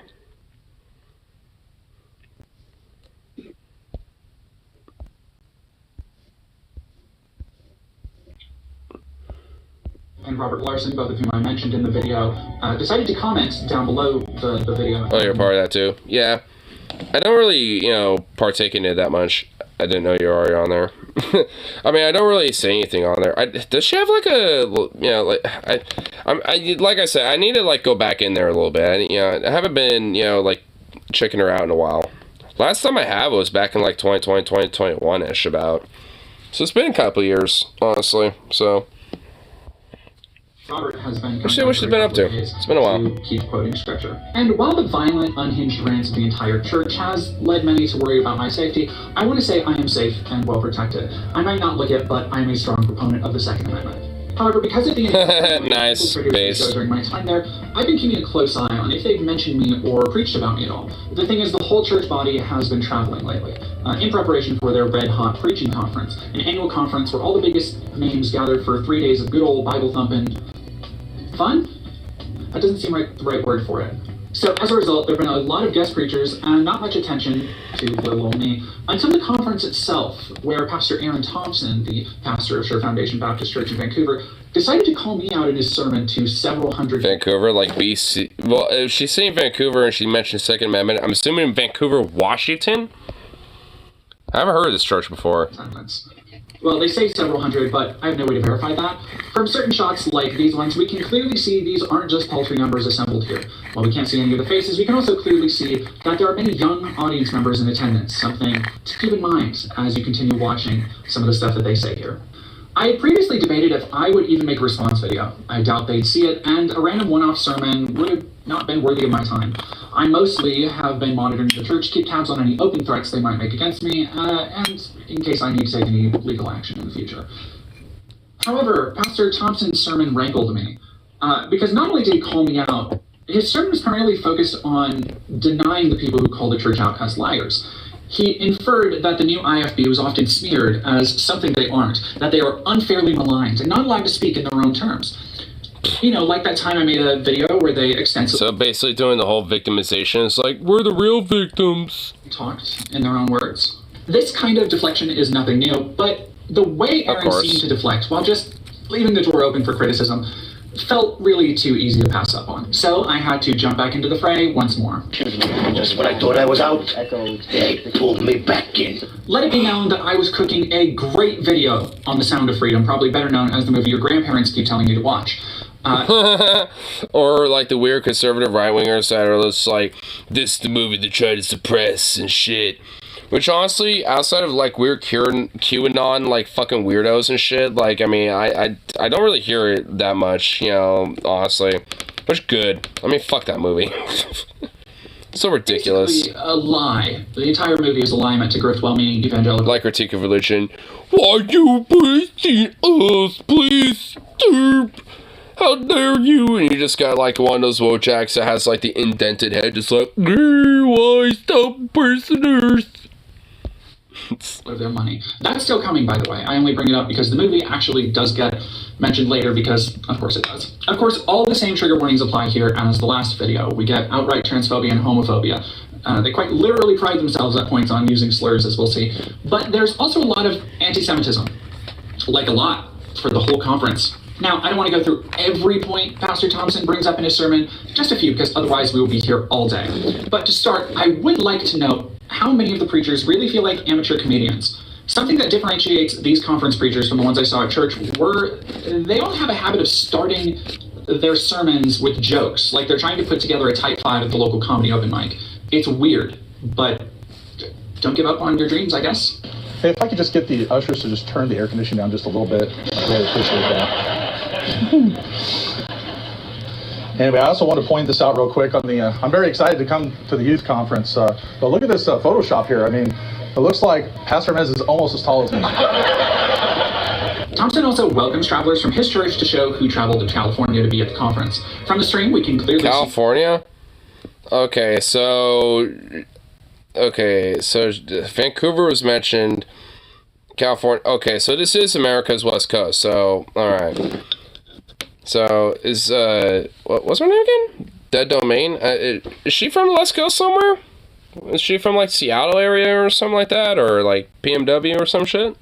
Kutsar, who many may remember as the guy who made you want to turn my video off. And if I could just have my two evangelists stand also at the same time. So, Brother Jim Weeb here, he's our ordained evangelist in... Of course he's bald right here.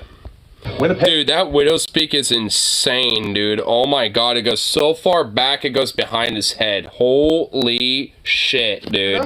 You know, our friendly neighbors to the north, and then we have Brother Daniel Kutzar here, and he is the evangelist in Spokane, Washington. So, but before getting... Yep. Okay, so, wait. So this bald guy's from Oregon, I think.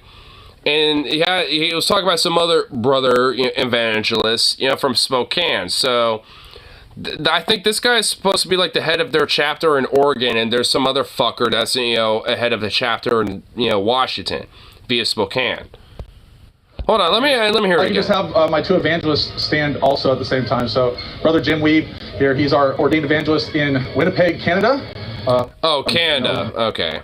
Winnipeg. Our friendly neighbors to the north, and then we have Brother Daniel Kutzar here, and he is the evangelist in Spokane, Washington. So thank fuck there are none in Oregon. Honestly, kind of shows that despite Washington seems like in some ways just as not maybe even more progressive than Oregon at times.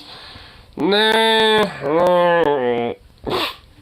Before getting right into the meat, Thompson wants to warn about harsh subject matter. See, these sermons are only available on Rumble.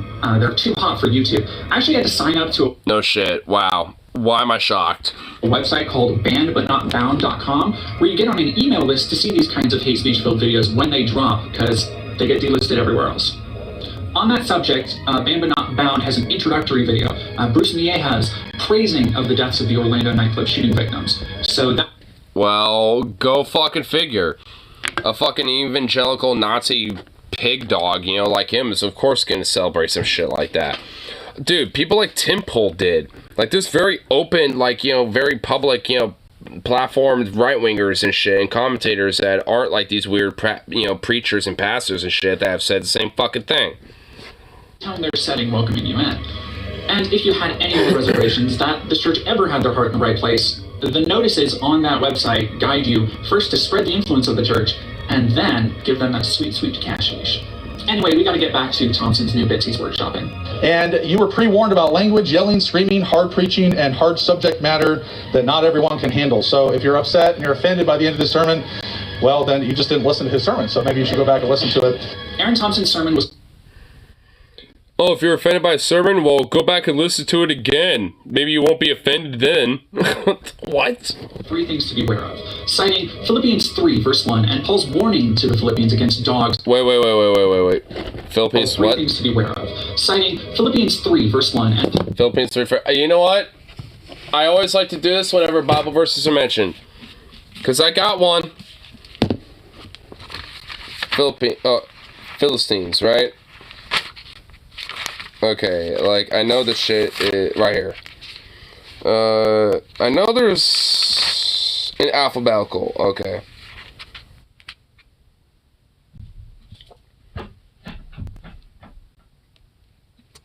Philippians. Okay, yeah. There we go. 952. What page is that?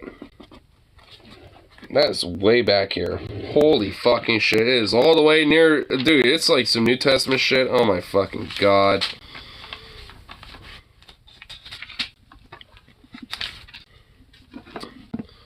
Alright, here. Just want to make sure I heard it right. So maybe you should go back and listen to it. Aaron Thompson's sermon was called 3 Things to be Aware of, citing Philippians 3, verse 1, and Paul's... Okay, chapter 3, verse 1. So, chapter 1, chapter 2, verse 3. Right. Whatever happens, dear friends, be glad in the Lord. I never get tired of telling you this again, and it is good for you to hear it again and again. Watch out for those wicked men, dangerous dogs I call them, who say that you must be circumcised to be saved. So, basically mutilate your children. So, already, some good stuff, right? Wait, that seems a little hypocritical, doesn't it? Oh, in order to be saved, you need to be circumcised, and that's genital mutilation. And what do these fucking freaks, always want to cry about when it comes to, this whole transgender thing? A little caveat there now, isn't it? See, this is why I fucking love having this. Because, as much as this seems weird to have a fucking Bible as an atheist, this is why. Because you can actually realize how much, charlatanistic bullshit they're really fucking selling you. Let's keep going. For it is the cutting of our bodies that makes us children of God. if that's the case, then what are trans people? If it isn't trans people cutting their bodies, when it comes to their, affirming of their gender, because that isn't what makes them in the eyes of God, then what the fuck? Like, that's hypocrisy right in its own fucking book, not even a verse afterwards. I mean, like, this is why, like, I do this. Whenever I hear a Bible verse mentioned, like she's mentioning right here, this is why I bring this shit up. Because, like, even if you just, like, take a little extra context from what, specifically mentioned when that preacher is saying a verse like that, they're taking a few things out of context. Because if you want to, take your own subjective opinion and have your own nuance about it, like, that, quote could technically be used as pro-trans affirming care type of shit. Because, that's why, because if anything, like, having gender affirming care or circumcision and stuff like that, that doesn't matter to the eyes of God. Because as long as you accept him in your heart and shit, and at least, to a minimal degree circumcised, I guess, at least as a male, then, at least in that sense, then you're saved. But, it even says, not even a verse afterwards, it doesn't matter, how you cut your body up and shit, whatever the fuck. Like, God still sees you for who you are. Like, not even a fucking verse afterwards. It's like, the second verse talks about, like, the need for circumcision, then afterwards talks about, oh, well, it don't matter, God still sees you for who you are as long as you're saved. So, wow, go fucking figure. I mean, who knew that the Bible was going to be, full of hypocrisy, even, from a verse right after the other? Emergency warning paper? Yeah. That's true. But I keep that one personally because, well, for what I just did. To the Philippians against dogs, evil workers, and the concision. He also calls it a safety sermon, ironic considering how little his church seems to care for the safety of others. This is a safety sermon. Paul was writing to the Philippians and saying, hey, there's some things that you need to beware of. Look what it says in verse 2. Beware of dogs. Beware of evil workers. Beware of the concision. So, now, if you're thinking dogs refers to literal dogs, Thompson disagrees. To him, it means reprobates, sodomites. Me. Dog, in a lot of scriptures in the Bible, is talking about sodomites. It's used as a synonym for sodomites. But it says the power of the dog. So, do dogs have power? According to this psalm, they do. No, it doesn't. So, like, we just read it. It doesn't talk about the power of the dog. It doesn't do any, it mentions it in, like, more or less as a quick moment of passing in the second verse. Like, it's not like, some fucking thing that is, like, describing, like, the power of dogs, you fucking idiot. See, this is the power of fucking preachers, dude. Like, I mean, this is how they manipulate so much of their fucking flock. Because, unlike a lot of these motherfuckers, when it came to, like, reading this goddamn fucking book and being like, where was it? Like, 150, whatever the fuck. Yeah, it's right. Yeah, right here. Like, yeah, because it's in verse 2 that he's mentioning. Watch out for those wicked men, dangerous dogs, I call them. Which is, like, that's not mentioning the power of dogs. And also, this is just a paraphrase version of the New King James Version. So, if anything, this is just, like, a version that he's, probably, taking a specific, quip out of.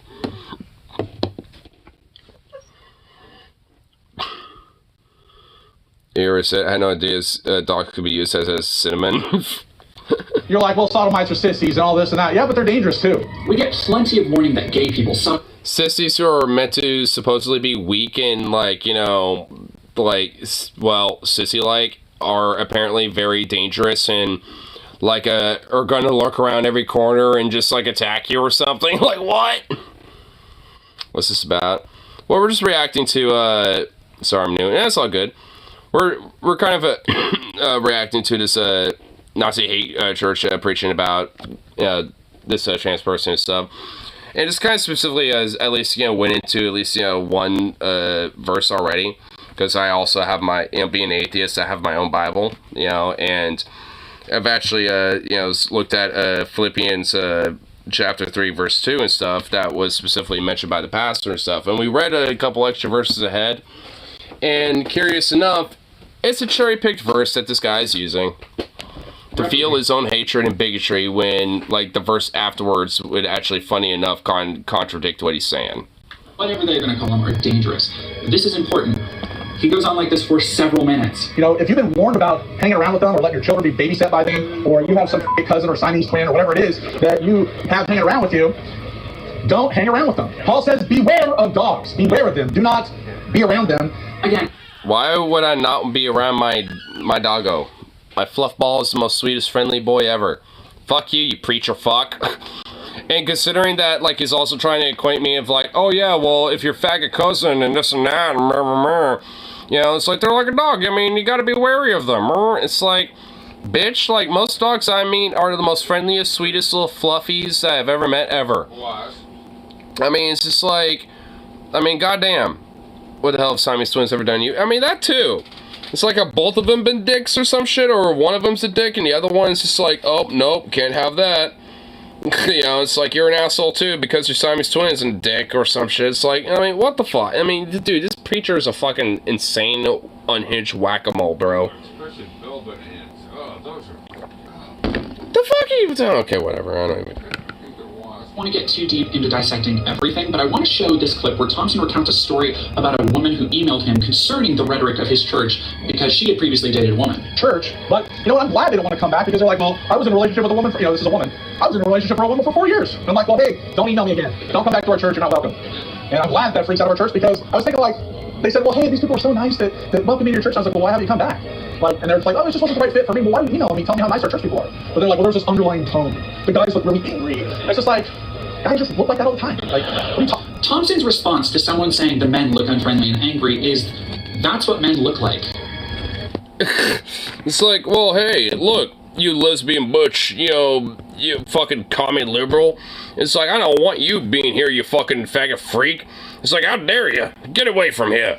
It's like, men just look, you know, mean like that and shit, because that's just how they are. It's like, get over it and just suck it up and be obedient and be barefoot and pregnant, you bitch. It's like, good lord.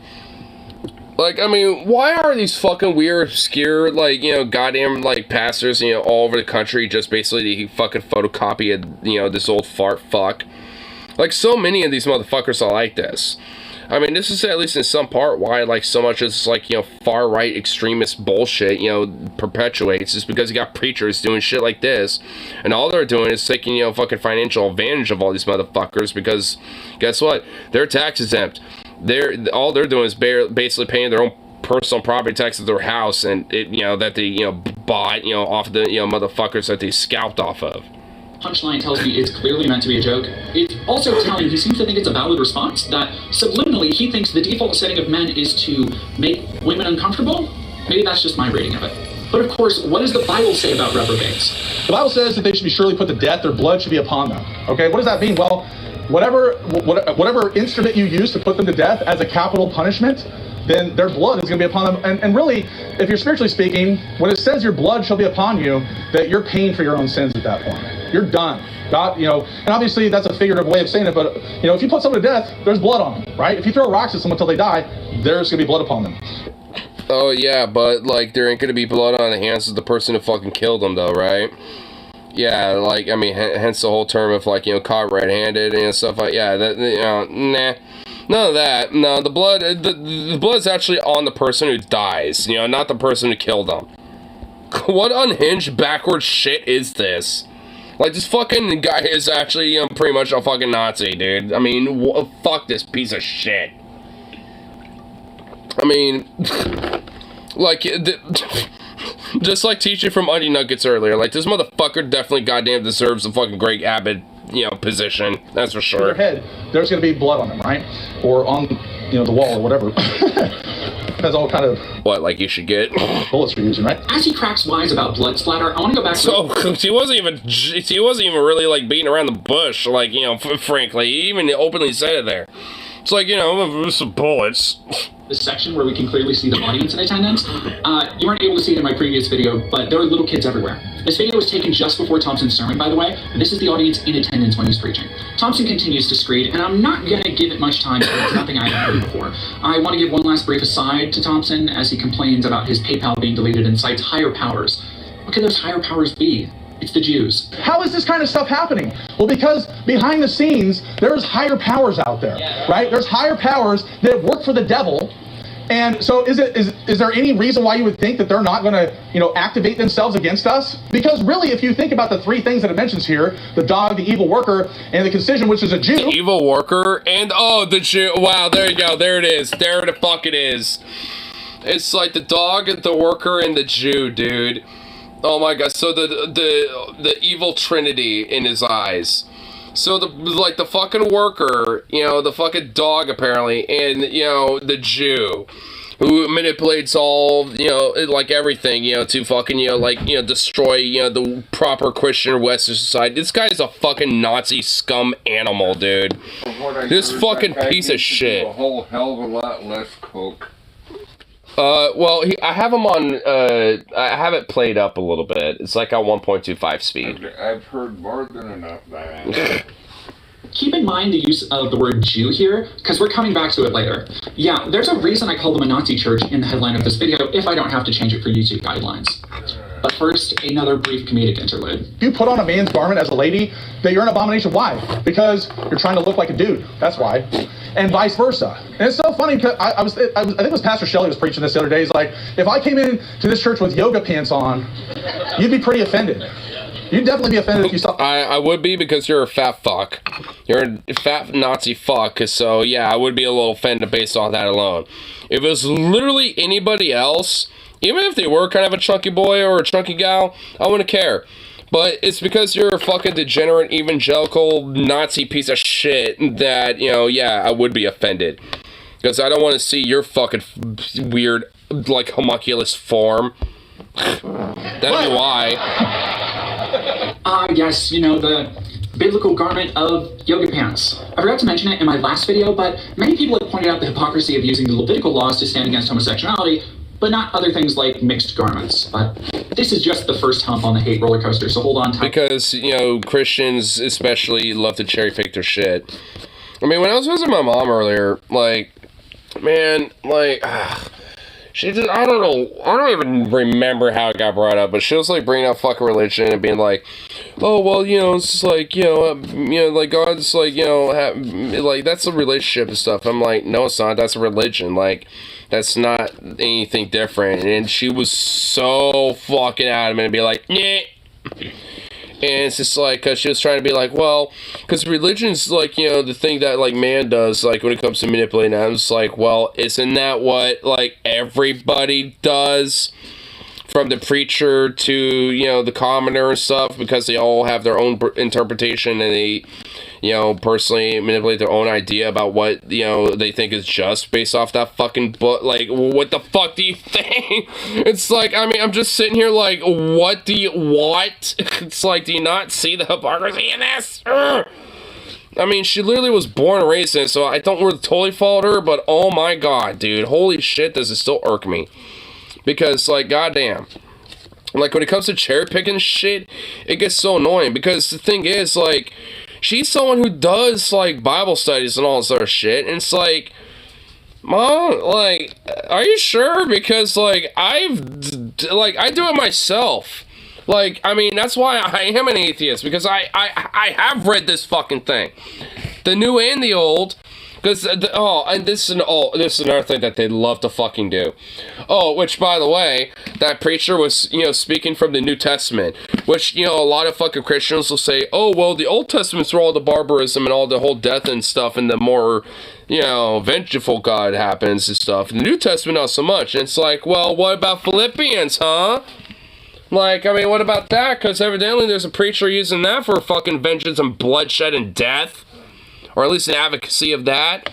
So, like, I mean, again, it's just fucking cherry picking hypocrisy. I mean, it's like, I mean, even, like, if it all was strictly just like some religious organizational thing and that somehow was like detached from like, you know, some relationship from some ethereal god, even then I wouldn't fucking, you know, buy that shit. Because if somehow this is like the origin of like that relationship, then fuck that either way. I don't want anything to do with that regardless. Like, I mean, I don't want a relationship with like some vindictive fucking like sociopathic motherfucker like that. Hell no. Because it's the same way whether in the new or the old. Because in the New Testament, he's just more passive-aggressive with it. Not so violent, but he still is. So what really difference does it make? What, it's just more emotionally abusive? I guess. It does less beatings, more emotionally abusive, though? Like, ooh, wow, ooh, so much better. Doesn't literally genocide your whole city like Sodom or Gomorrah. It didn't have, like, the holy people of, like, you know, locking his daughters, where, you know, his daughters fucking, you know, get locked drunk and fucking rape them. Incestually, by the way. Which is literally in the Bible. So, ooh, woo, yeah, what a great thing to also look up to, too, by the way. Bleep as much as I can, because it's going hard and fast for these next parts.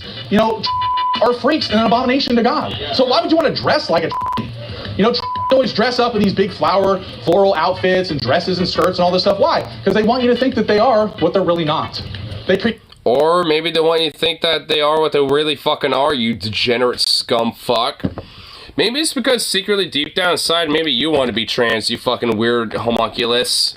Maybe that's why. Like, honestly.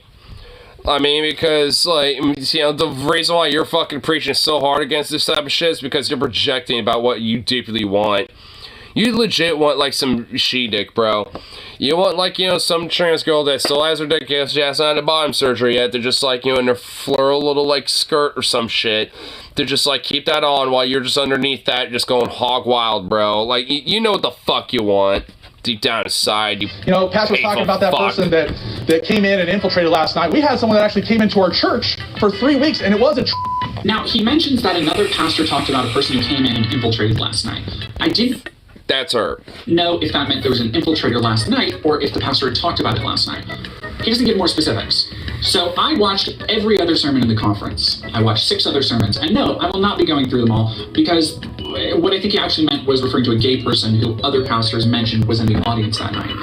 The wording was just unclear to me. I will be digging into the sermons a little bit, but I'm not breaking them all apart because it's not really worth my time. But in the meantime, let's talk about me. Now, but do you think they dressed like a No, they didn't dress like a They took off all the fake makeup and dressed like a dude. I mean, the video, I couldn't even stand to watch because it dressed back up to do this reveal video, recorded our church members, and it's like, did you guys think that there was something weird about them, though? See?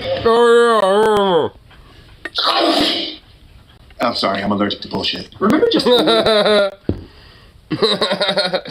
Yeah, I mean, honestly, I don't think they really realized up until maybe somebody, you know, actually did the research. Oh, when Thompson was saying you shouldn't hang out with reprobates, nobody should. How about the original video where I mentioned the church's website says homosexuals will not be allowed to attend? Yeah, after Aaron Thompson asked if anyone from the church knew something was off about me, we hear a confident yeah from the crowd, who I can only imagine is Daniel Kutzar. But if they thought I was a reprobate, they still invited me to their table. Still had me around for 3 weeks, ate and chatted with me.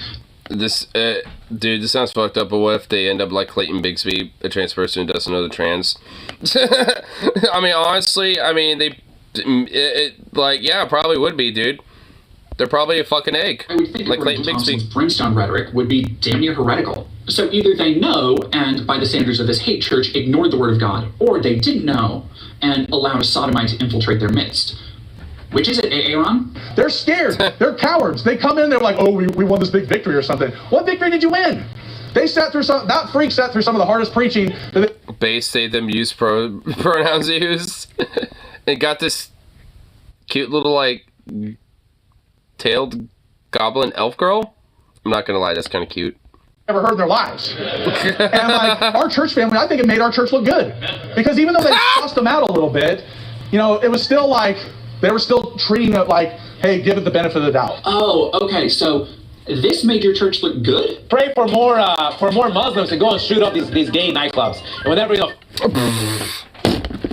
Like, what? Hold on. Like, wait, you want Muslims to do that? Wait, wouldn't that be still in your fucking, like, clout, though, bitch?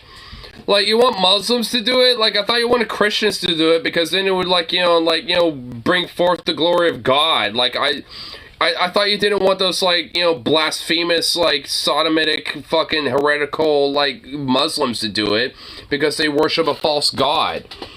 So now they like brown people. Yeah, they like brown people when it's convenient when they kill gays. Like, I mean, yeah, that's basically it. They like brown people when they kill gay people. Like, that's it. So, like, that's the prince. I mean, my good lord. No, I mean, no, here. You obviously came at the wrong time. Listen to this. Church look good. Pray for more Muslims to go and shoot up these gay nightclubs. That's a Christian preacher that just said that, by the way. 50 of them died like, yes, less pedophiles on this earth. I assume because... What are you saying?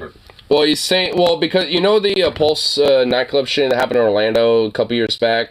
He's referring to that, and because the dude who did it happened to be a gay Muslim man that lived in a very abusive, also kind of Salafist background shit. It was kind of brought up in that indoctrination, and like shot. Like the kid. Again, Muslims don't exactly exist together. The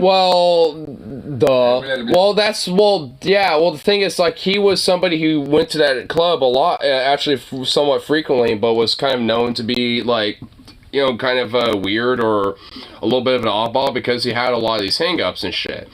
And eventually, he, like, at some point he cracked and fucking did the shooting and shit. And ever since then, a lot of far-right Christo-fascist types in America and a lot of, like, anti-trans, anti-gay types have literally worshipped and actually celebrated and said, and have condoned that fucking shooting ever since. And, like, and been saying, hey, maybe they had it coming if that happens again. The guy was a nut job. It doesn't matter what... It kind of does a little bit, like, because, like the Allen, Texas shooting, for example, like, that guy was a literal fucking Nazi who had an SS tattoo, and he had a manifesto that said that he did that specifically so he can shoot brown people and shit like that specifically. Like, some of these mass shooters do it for very specific political reasons, so not just, lone wolf whack jobs. Not all of them. I mean, every now and then, sure, but, like, most of these people do it for very specific political reasons. Like, there's a lot of right-wing extremist terrorism and shit, and a lot of them do these mass shootings, and they're not just... I'm gonna be about one of them. Well, I mean, it's not... Well, yeah, well, the thing is, yeah, they are, but that doesn't take away from the fact that they are, have a very political motive, and there's a political, ideological backing that is supported and advocated when it comes to that shit. Because there is, like... There's a lot of different type of people that have openly defended these type of people, and have even said, that, and to some extent, that they were even psyops and shit. Like, of the Allen, Texas shooter, like, they've even said that, like, some people, even Elon Musk has, said that that's like a psyop and shit. Where it's like, oh yeah, that's not actually, he didn't, wasn't a real Nazi and stuff, that's just fake and shit, even though it, like, he literally was. Damn, that's a low chair. I mean, it's like, there's a whole political fucking, organized bent towards a lot of this type of shit. And that's not just, like, cuckoo talk. I mean, that just is legit. I mean, because, like, a lot of these, especially when it comes to these shootings and shit, like, a lot of them do have, like, like, political backings, towards a lot of this type of shit, because people advocate for these things. They're nut jobs. I mean, that doesn't mean anything, honestly, when it comes to a lot of shit. Obviously, they are. But that doesn't mean the political is supporting them. It's just they... Yeah, it is in a way, because, like, I mean, a lot of these, especially when it comes to a lot of, like, this whole... They'll be just like, oh, I'm a Trumper, so I'm going to go shoot up this place, or I'm... The thing is, though, there are people from that... But the thing is, there are people from those political backgrounds that do support that shit. That's why that happens. They're freaking nut jobs. Well, they're not just fucking nut jobs. They can't just rule it off as that, because obviously they do have, like, political backing to this.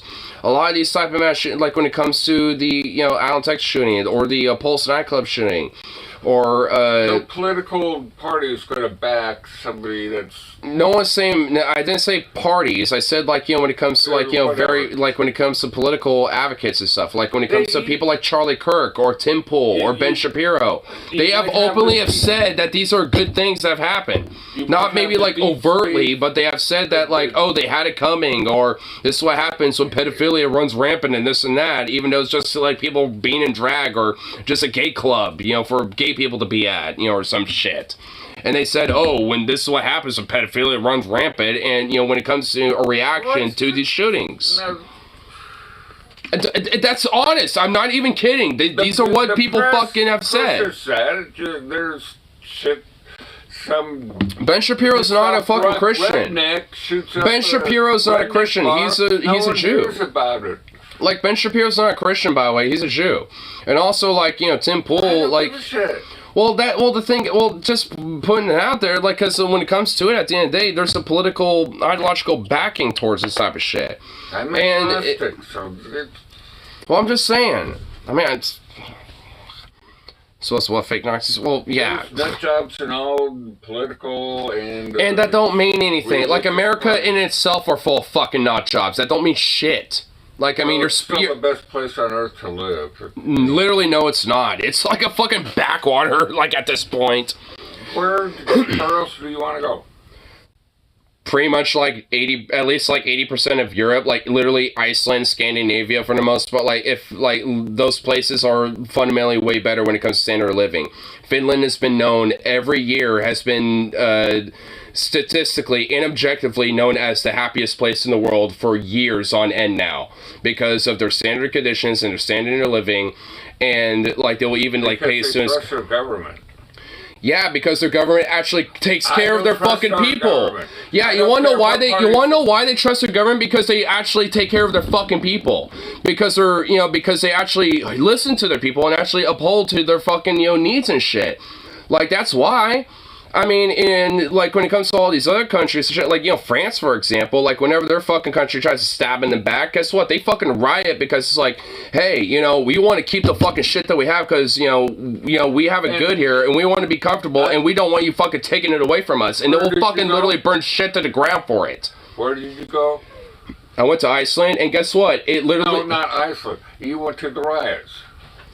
Yeah, because guess what? Because this system in our country does not fucking... I would have gone down there too, but it's just I've been in a riot before. Okay, been there, done that. Okay, mark it up. Well, yeah, and the thing is, there's a reason why, It was painful. Yeah, and guess what? I've always, I got shot with rubber bullets, glass bullets, pepper bullets, fucking tear gas, arrested, all this other shit. Yeah, I got all that stuff up there. Yeah, I mean, fuck. Yeah. I mean, I've been for the whole nine. Because, this system does not, give enough of a fuck about us and shit to where it upholds, still heard from the fucking cop. Just I always like to bring that up and shit. Me and my friend are stuck together. We can barely breathe. But doesn't that kind of show though? At least we knew this was going to be a riot, but we right, yeah. And then there's a whole crowd, like a major concert. Everyone's right, yeah. It's kind of almost a crowd crush. You're all kind of bunched together. They had Nazis demonstrating. Yeah. No, I've mentioned this before. Who likes a Nazi? No, fuck Nazis. Yeah, exactly. But they're demonstrating, just let's go downtown and fuck them up. Throw some bricks at them and shit. Doing anti-fascist shit before I was born. They were down there, just yeah, me and my friend just they're supposed to be over here. What town was it? It was in what? Ann Arbor, Michigan. Michigan, Ann Arbor? Oh my lord. What year? I always say it was late 70s or early 80s, but I feel like that's... Something, I was in college. Mid-80s? To high school was 81. that whole area is kind of a blur, but it was kind of a blur. I'm not surprised. my whole life is kind of a blur. The 80s was a blur for It's him. more fun that way. I guess so, but so some People okay. say that about the 60s. Well, so yeah, so the 80s for you was a little bit of a blur, but hey, at least one of them involved beating up Nazis a little bit and then getting fucked up by cops, which I kind of did the same thing. I mean, a lot of those 3%ers and those Proud Boy motherfuckers, I mean, they were fucking Nazis and shit. They're just, Nazis under a different name. Like, I mean, and different fucking, logos and shit at this point. So it's like, I mean, it's like, I fucking scrapped those motherfuckers a little bit too. And with the cops, so. We were all stuffed in there, like a big crowd at a concert. We're just like. Yeah. Family traditions. Find out what a group of ostriches is called, a flock or herd. So I feel like it's called ostracize. This was, although painful, one of the best times of my life. Then suddenly, I mean, everyone's like wedged between me and my friend. Cops came in just like. Using their fucking baton sticks and shit, just beating people out. Made a great big wedge. See, today, they don't even do that shit. They'll just literally bull rush you. And then suddenly it's just they'll either tear gas the fuck out of you or bull rush you. You know bull rush, right? No, these were professionals. They don't need to do that. It's just like, they're just like, shit, just like, okay, they're supposed to have a Nazi rally here. Let's fuck them up. The street and suddenly, they moved it to like the post office. Or something. Probably because they got scared and they moved to somewhere else. Oh yeah, but it was a huge. Because the counter protests happened. Here we go. Let's see what these blowhards have to yap about. Get up there, we're all wedged, and the crowd's getting all wild. Of course. Because they want to fuck Nazis up. I'm just like, yeah, I did too. I'm just like, me and Eric. Back then he was Stonehead. I mean, Squarehead. Squarehead. Squarehead. I was Blip. But anyhow, college nicknames. Well, yeah. But the cops came up and, I mean, the whole crowd was just like wedged, and then suddenly just like, boom, right in the ribs. The cops just came through with these scraping long-ass cops. Baton sticks, yeah. And they just came. I know what you're talking about. Just like, just like, shit. Could have found my friend. Go back to the, go back up to the car. Sweet. Both meet up there. If this bitch tries some shit like this, he'd be in a wheelchair bound for life, so he'd tweet above me. Construction, by the way, so there's this big piles of shit around. Bricks and everything. Yeah. I love this part of the story because they're all, like, there's a bunch of Nazis who were arrested. They're just like, smoke a bowl, and just like... Hey, there's Nazis down there being arrested. They're just like, looks like the riot's right down below us. Oh, yeah, a bunch of... the Nazis are trying to sneak out. Let's throw bricks at them. Kind of look at each other, just like... Didn't say a word. We both looked down and just like, look at each other. Looked at the pile of bricks. Look at the pile of bricks. Yep. Look at each other. Look down. The consensus happened. Not a word said. Just start at the same time. Just start chucking them. Pick up some bricks. Oh man, artillery fire, dude. Bricks. Let's go get some. Bombardment of bricks on Nazis too. And they had like this whole like concentration camp bus screens across the side of the bus. And all the windows were getting busted out, and it's like, put a couple of good dents in the top, and the person is like, let's get the fuck out of here before the cops come. And of course, the cops probably want to come up there and just like, you guys stop doing that or we're going to have to arrest you or something.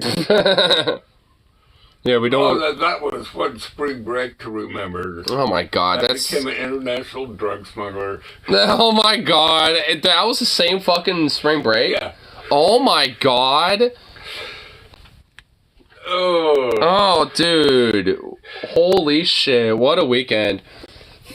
Threw bricks at Nazis, became a drug smuggler girl in Canada, and fucking just like Animal House couldn't make that spring break up.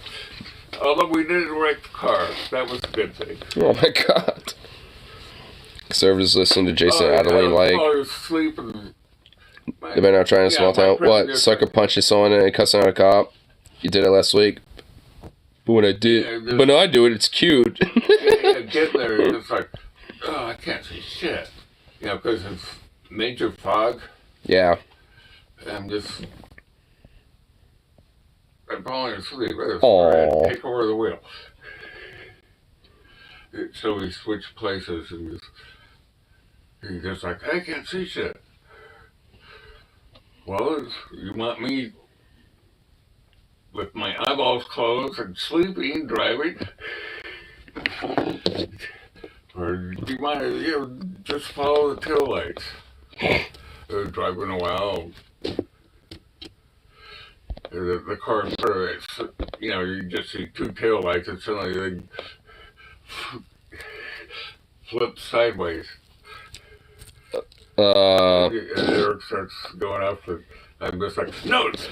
If the tail lights go off the road, don't follow. Yeah.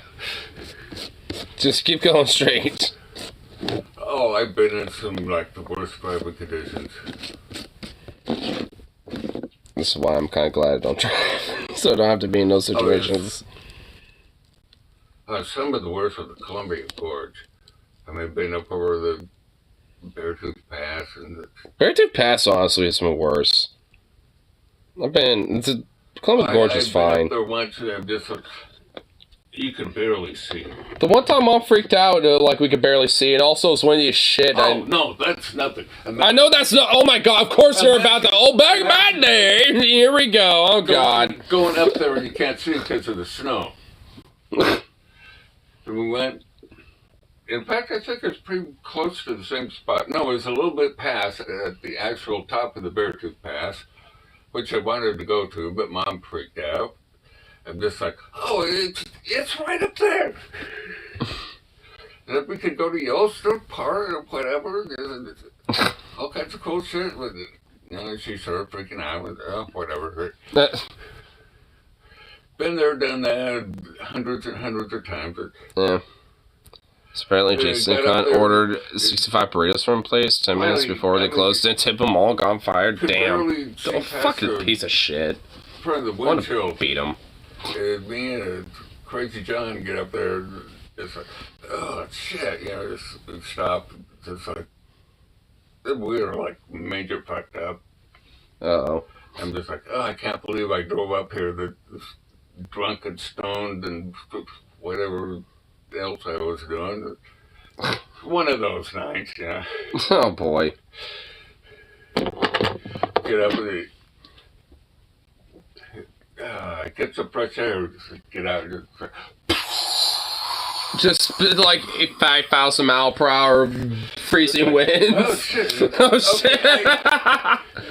Although this is painful, it's like it's like sandpaper. Sandblasting the skin off my face. I'm just like, oh shit! And look up, stars. Stars. It's like, oh well, that's nice and pretty, but fuck my face. I'm just like, what the fuck? It's like a ground blizzard. It's about the height of a vehicle.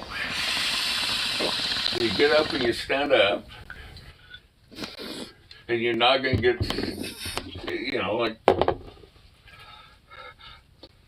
about so tall you can't see shit. Well, it's actually about so tall you look up, you can see. It's because of all the ground Clear snow sky. and shit. I'm just like, shit. It's like snow dust on the ground. It all flows up and shit because of all the high winds. Sick off. And it's just like, look up and it's like, shit. Okay, that was cool. Back in the truck. Sick off. Come here. Oh, got a treat. You're just gonna stand there. No. Coax him over here. Come on, sit up. Grab his paw or something. I don't know. Grab his paw. Okay, paw. Drag it over here. There we go. Come on. This fucking this butt. Oh, you bonehead. You goofball. Come here. Okay, here. Oh, we got a treat over here. Come on, you goofy There little you go, freak. you bonehead. Oh, now you want to come over here. Yeah, hello. Oh my god. Hold on. Hey, hold on. Hey. Be patient, you little hoe.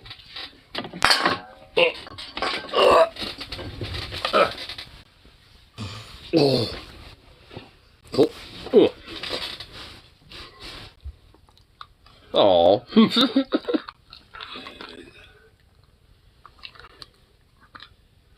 Ah, jeez, what a day. Oh my god, look at him. Oh my lord. I love what Dan Short does when he reacts to bug videos. Okay, see, no, get close to me right now. Maybe not that far, but you know. Yeah, no, I get what you mean with Jordan Howlett.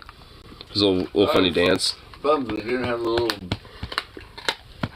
three-legged dog down at the monitor. Yeah, I mentioned that earlier. He wasn't there, chilling. About being lazy boy like this little fucking turd. I'm just like, oh, I've seen there's always a dog down here, and it's no dogs, and then just before he left, I went, oh, a dog. I at least found another bar that I know has a lot of karaoke that's even better than the one that I go to usually. It doesn't have any pool, but I heard that. You just farted. Oh no, I just smelled it. Oh no. I heard that too. Okay. Anyway, as I was saying, it has... Stand over here by the door for a little bit. What? Anyway, yeah, it's actually karaoke, and also it's dog friendly still, because there's the fluffiest little husky that was adorable as shit. Oh, you fuck!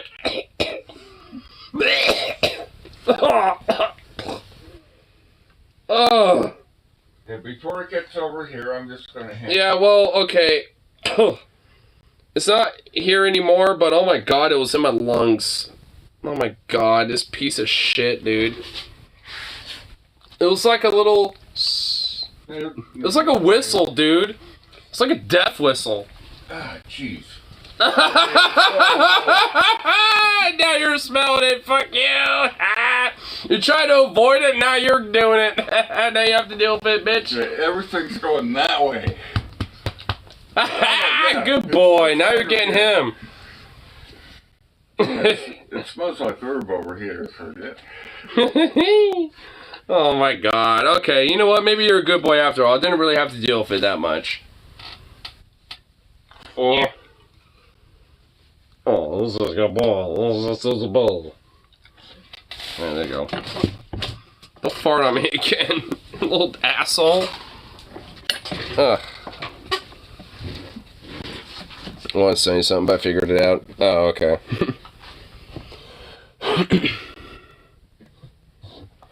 Yeah, I'm about ready to attack that guy with a flea spray. Although I'm getting low. Well, we'll get some more Thursday when I get paid. Like, I need that for myself and the cats. well, I'm gonna, like, when I get my paycheck, I'm just gonna spend most of it on just, like, nuclear warfare on fleas. Like, on my lunch break, I'll just have you drive me to PetSmart. Under control in the room. It's not really about, like, you know... Then it's entertaining and go in, sit down. First thing you do is take the lighter out. I mean, it's just like, I mean, like, a lot of it, like, needs to just be, like, the whole house needs to be nuked, and then, like, all the animals need to be treated at once. And for him, it's easy, because I can at least give him a bath. Cats, I mean, that's fucking, good luck with that. I'm fairly under control, but it's just, Bullshit! in and out. I don't know, They're pretty much so, yeah. No, they're not. Like, there's... I know. All the police are off the cats, and they're on me. No, they're not. That's literally not how it fucking works. Oh my god. That's literally not how it works. They don't all just, like, mysteriously just hop off of one thing and then just go on to another. That's just... Well, yeah, that's how police work. Literally, no, it doesn't. They don't all, like, you know, not all the thousands, you know, on, like, the cats... Not all of them, but they just do that naturally. Oh my god.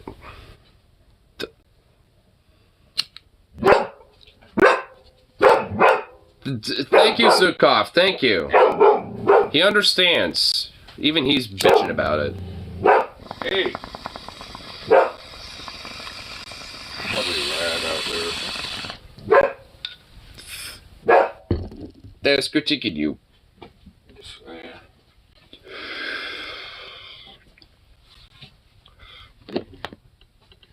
There. Look, keep watching this. School student. See where shit's going. She is a minor. Is in a see-through dress, and I can tell that her underwear was polka dot. You didn't score some moral victory. Why in the fuck is he thinking about that? By coming in and infiltrating our church, and our church treated the person pretty good, despite the fact that they did suss them out.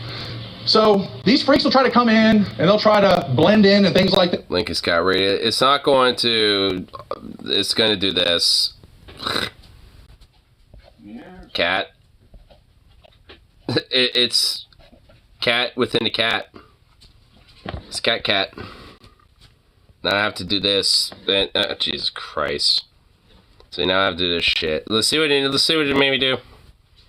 Instagram is retarded and does shit like that. But look, transvestites and trannies are sick and disgusting. They're freaks. And like, this is the battle that's raging on in our country right now. This is a fight that's happening that we're not winning. Because we have a... Good. I hope you lose and lose perpetually and you all fucking, you know, like get sieged to the fucking ground. Things against us, but you know what? We're still gonna win anyway. Because God's gonna destroy all these freaks anyway someday. Wow. We're losing, but hey, someday we will win.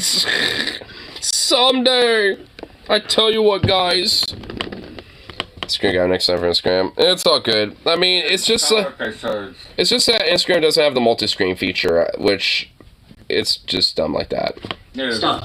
We're not winning, but we're gonna. The Earth is just cause. Now, barely connected to the North Pole. Then you had Russia on one side, America on the other side.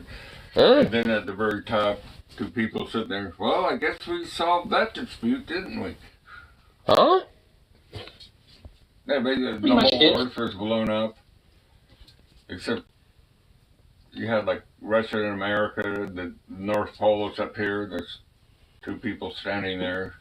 And they said, well, I guess we solved that dispute. But then it becomes Coconut Island. Blew up the Earth. Well, then it becomes Coconut Island, and one of them has all the coconuts, and of course somebody, you know, needs to do some favors in order to get some coconuts.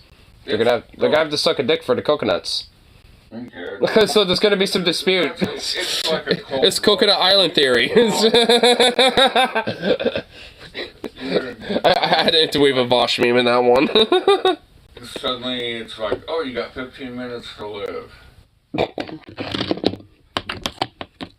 I mean, I was just kind of fucking around. I wasn't actually being that, like... No, it's just... Oh my god. Holy shit. Constantly, it's just like,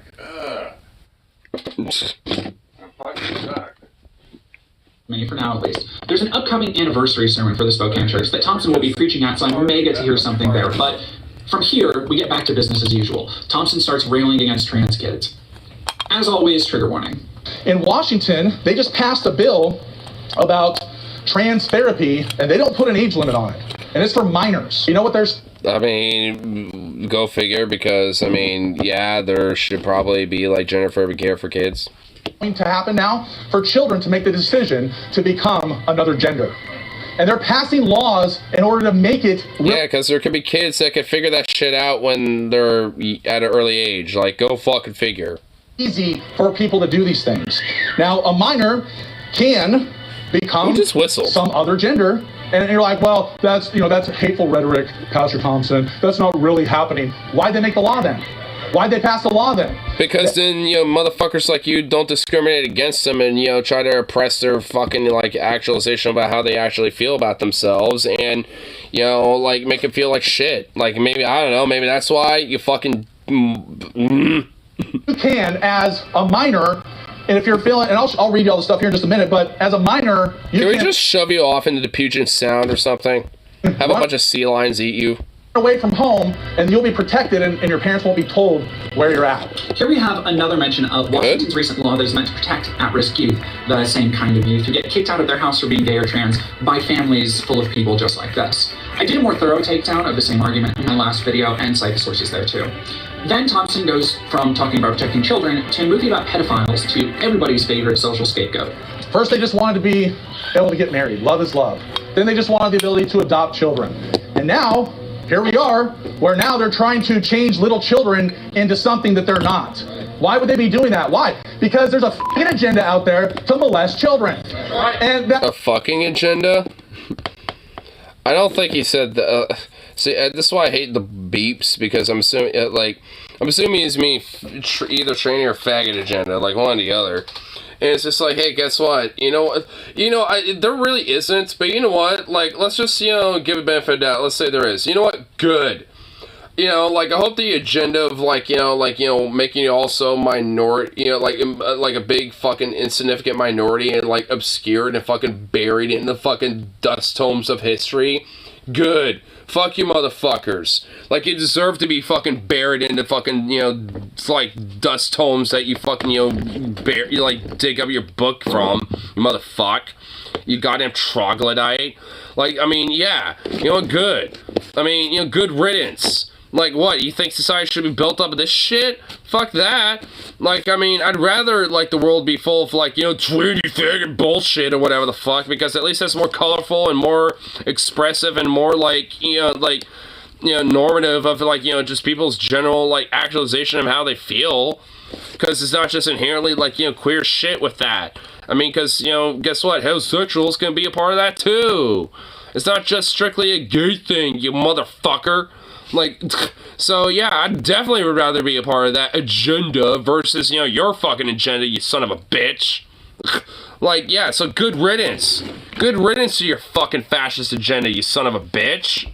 Fuck you. It was talked about, I haven't seen that movie or whatever, but yeah, I agree. We should shine the light. What movie? The movie was talked about, I haven't seen that movie or whatever, but yeah, because there's a fucking agenda out there to molest children. Right. And that movie was talked about, I haven't seen that movie. That movie? What movie? Fucking say it, you pussy. But yeah, I agree. We should shine the light on all this pedophilia and stuff, and it should tell you something when... Yeah, like in your church. How much do you want to bet this motherfucker diddles kids? I guarantee you this guy has at least diddled, like, at least over a dozen kids. Absolutely fucking guarantee it. Like, I will actually, like, eat this hat in its entirety if he has not diddled one child. Like, I'm honestly not even kidding. I will actually eat a hat if this motherfucker is not a pedophile. Because I guarantee you he is. The fact that he wants to, like, interweave, you know, so much of this shit into pedophilia and stuff says more about this fucking scumbag animal more so than anything else. Because this motherfucker right here, I guarantee you has diddled some kids, especially in that fucking audience that he's preaching to. And their fucking parents that, you know, of those kids that he's diddled probably are okay with it and fucking, you know, keep hush-hush about it just so, you know, you don't put the pastor in a bad name and fucking let it happen and just put it on the slide. Because, oh, well, hey, child, hey, you know, the pastor means well and he's only doing what God intends for. Don't, you know, put a bad name in him, you know, quit telling lies about him. How dare you? Quit sinning to him. It beat Indiana Jones. You know, Indiana Jones was a big movie back in the day. And it beat Indiana Jones outright on the opening night. Because, you know what, people are waking up to this and the pendulum is starting to swing into the other area. And it is because, you know, once they were allowed to just take the mask off, the things and the horror that they're putting people through is wicked and sick. And you know what? Again, the new IFB is preaching about this. Why are we so persecuted? Because we preach against these reprobates, and we preach against Jews too. I put this in because it's the faggots, reprobates, and the Jews too. So, like, I mean, wow. And this guy is totally not an officer whatsoever. I mean, like, honestly, this guy would literally be goose-stepping Sieg Heil and fucking, you know, flinging his arm out, you know, for fucking Hitler if he lived in that time. Like, I mean, this dude is pretty much, like, fucking Hitlerian with his shit. Hey! Speech spreads and the very specific brain rot it brings. You start with something that a lot of people have concern for, like gender care for kids, an understandably touchy issue. But before you know it, you're going through the looking glass. That gets attached to a movie about South American sex trafficking, a movie that is entirely made of lies, by the way. Stick around for the next video. And before you know it, you've got Jews in the mix somehow. For the random person, this sounds like unhinged rambling. But to the hundreds in attendance, it all makes It's not necessarily just unhinged rambling, it's just like Nazi rambling. I mean, it's just unhinged Nazi rambling specifically. Somehow, their brains have been inculcated to see the secret symbols and connections behind all of it. We get a very clear reference to libs of TikTok's continued efforts to target queer people. Thanks, Chaya, you're in great company with the Nazi hate church. They could be creeping on them, grooving on them, and even the teachers. I mean, you see these teachers making these weird TikTok videos like, "Oh, I told all the kids that you know that it's okay to be gay," and all, you know, they're making all these weird. You know what I'm talking about? He bitches about drag queens Pride Month. It's all the same stuff, repeated ad nauseum to drive these talking points deeper and deeper. But he says something that did catch my attention. And look, it's not just the month of June, but now they have the month of October. Yeah, it's History Month then. Actually, Aaron, it's because Halloween is for the kids. It's what History Month? This next clip starts as something familiar, but I'm kind of curious what he meant by that. Like, it's like, cause, it was obviously a little censored, which it kind of annoys me, but it's more on YouTube's part, more so than anything else, I'd imagine. But, like, it's still, like, I mean, what? Like, what, like, how's October, like, related to any of this? What, because of, like, you know, Halloween? And because, like, that's, like, you know, like, tied towards, like, Lucifer or Satan or whatever the fuck? they say a very weird turn. In my last video, a lot of people took issue, rightfully so, with the preacher who ogled a young girl he thought was dressing inappropriately. On that note, I feel like what Thompson says here, whether intentionally or not, gives us a clear look into how he views sex and sexuality in a very similar way. To change their gender identity, to change them, to cut and chop parts off and add, or possibly add parts on, or give them hormone blockers, puberty blockers, so they don't go through puberty. Why do you think that they'd want to do that? Why would they want a child to go through that natural change in life?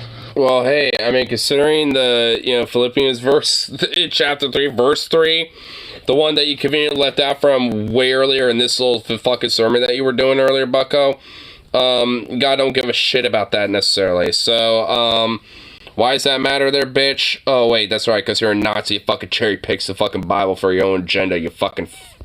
I'm getting real close to just, like, really needing to really watch what I'm fucking saying right now.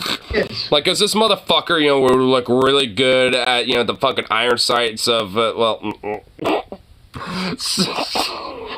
So you know what they want to do? They want to perpetually make this person a child, to look like a child, to not grow. Look, men grow hair, and when you get older, you grow hair where you don't want it. Hey, guess what? Women do too. Wow. Oh, wow. Ooh, woo. Wow. Men grow hair. Guess what? Women do too. You fucking dipshit. Like, women are capable of growing peach fuzz and shit on their face, right? Like, that's a thing, right? Like, that's actually pretty common. Like, my mom actually has, like, a very slight little fuzz on her face and shit. Like, I mean, like, that's not exactly an uncommon thing, you fucking idiot. Like, what... Like, it also, like, I mean, same thing with other body hair. Why do you think they have, like, different things for, like, feminine hygiene where, like, you can shave your legs and your arms and stuff, right? Like what the oh, my God, this motherfucker does just not get it, does he? This is what, like, bigotry and religion does to you, dude.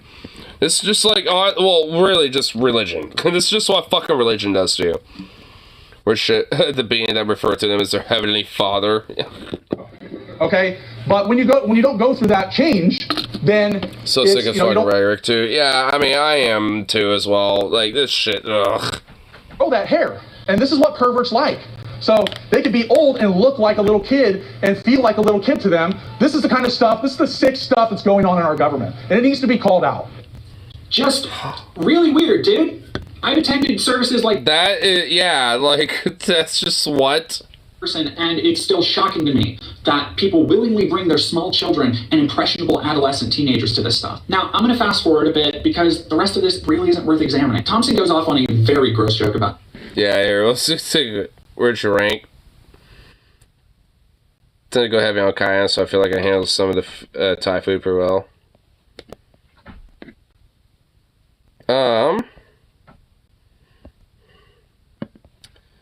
Thai habanero.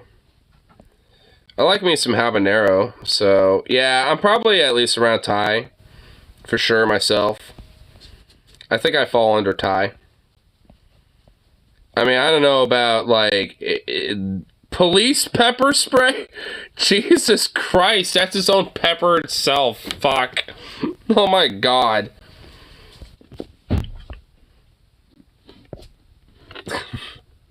Understanding Two-Spirit people and how indigenous people were wiped out by God on purpose. Straight up Nazi rhetoric, by the way.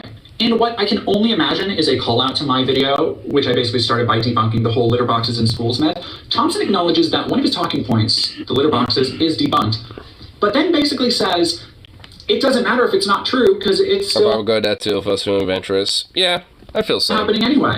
Now, look, I know that the cat box in the restroom, I think that was debunked or something. I don't know. It wouldn't surprise me, though. But people are like, you're teaching something that was debunked or whatever. I don't care. They're still identifying as cats in school. That's the bigger problem, isn't it? I mean... No, it's not. Because, like...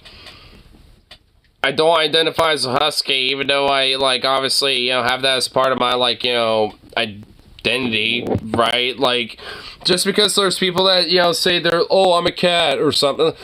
Have you heard of a furry, you fuck? Box is a side issue. It's weird and gross.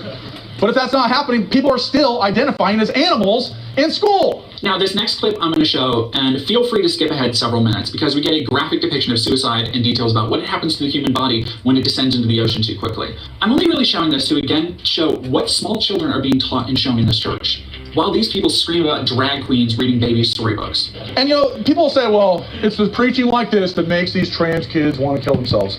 Look, they probably want to kill themselves because they've gone to a point of no return. Homos have always wanted to kill themselves because they know what kind of vile, disgusting freaks they are. And so, you know, some of them actually take what Jesus said to heart, probably. And, you know, put a milk... Tim, what the fuck is that, you son of a bitch? Oh my god, the real urge to, like, seriously, like, say some shit right now is seriously really hard. I'm just gonna be real fucking honest with that right about now. Like... You know, I'm bisexual. I'm one of these fucking little faggot homos he's talking about. And guess what? You know, I've struggled with shit like that before. Like, you know, pretty badly, you know, in times past. And not so much anymore, and frankly, feel like, you know, that wouldn't really be much of a problem for me at this rate. And it's just like, bitch. Like, I mean, you really think that's like, you know, it's just something like, yes, there's something to yearn for. It's like... Bitch. Like, the only reason why there might be someone who might just get to that fucking point is because of scum fucking animal troglodyte mongoloid fucking scum Nazi shit fucks like you. That's why. Like, it's because of, you know, you piece of shit that, you know, oppress us and fucking, you know, try to, you know, crush us down into, you know, some sort of a mold, you know, that, you know, will satisfy you instead of us. Because, you know, God forbid that we feel comfortable about ourselves. Yeah, like this literal fucking goddamn parasite right here standing on this podium. Man. Some 762, I do have a few of those up there. Like, I mean, man, some 762 by 39 would look goddamn good in his motherfucking melon of a head. In Minecraft, obviously. This guy's really lucky he's not in ancient Greece. He's lucky he's not in my fucking presence. I'll just put that right fuck out there. This guy's on the West Coast, and apparently, you know, he has, you know, a few of his chapters out here, so he probably makes guest appearances around. Won't be surprised. So, motherfucker better be lucky. Oh my goodness. I'm getting to the TJ level. From his onion nuggets earlier, I'm getting to that. I'm just like, this motherfucker, man, he's getting my goddamn goat, especially this shit. I mean, she didn't say trigger warning, but hey. I mean, this is just fucking icing on the cake. I mean, we haven't even gotten to the inner fixings of this cake yet.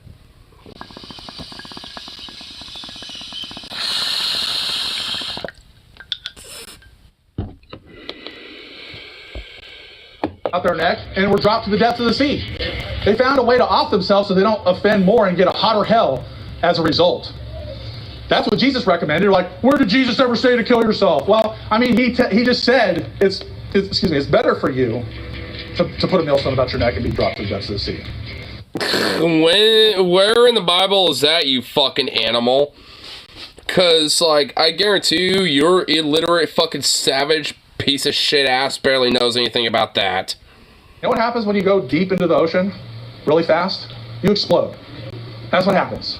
No, you implode. There's a difference. Or implode. I don't know. Well, yeah, of course you don't know, because you don't know what anything is about science, because you're a fucking mongoloid, fucking uneducated piece of shit. But most of you white southerner fucking crack-a-jacking motherfuckers are like that anyway, so I'm not really surprised anyway. I mean, religion is an opioid to the fucking masses of you fucking idiots like this anyway, now ain't it?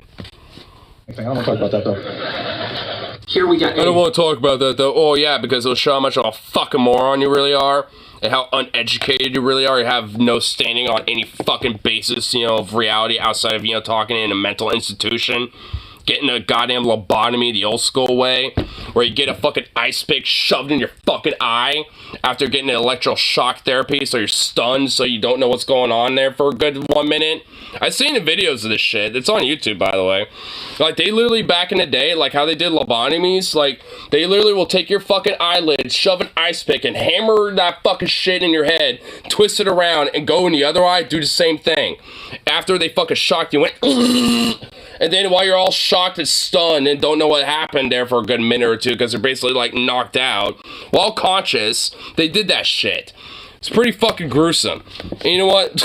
Frankly, that shit would be a little too generous for a motherfucker like this, honestly. Of the persecution I feel all the time.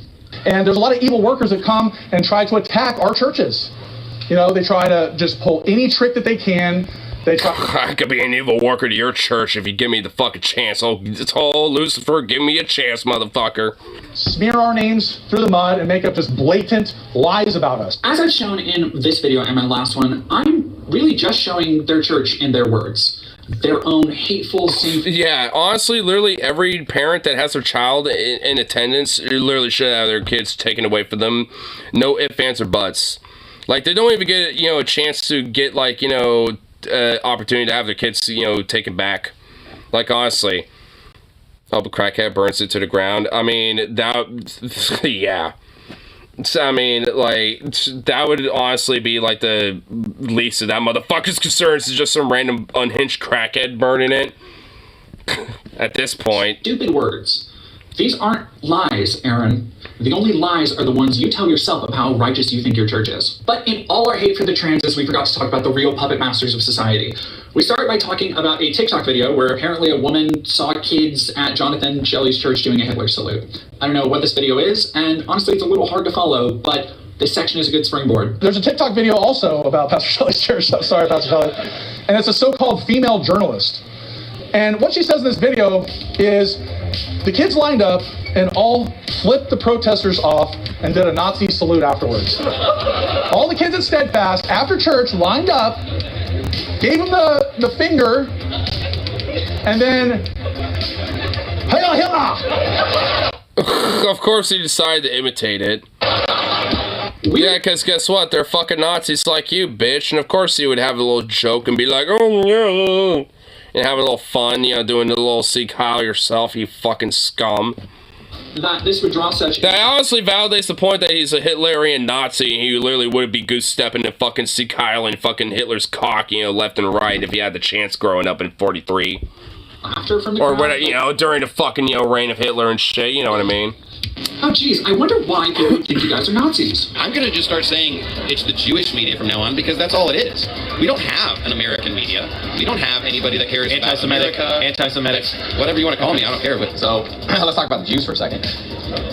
Judaism is anti-Christ religion, by definition. Is it any marvel that the most famous, dealing with this... Jesus literally was a Jew.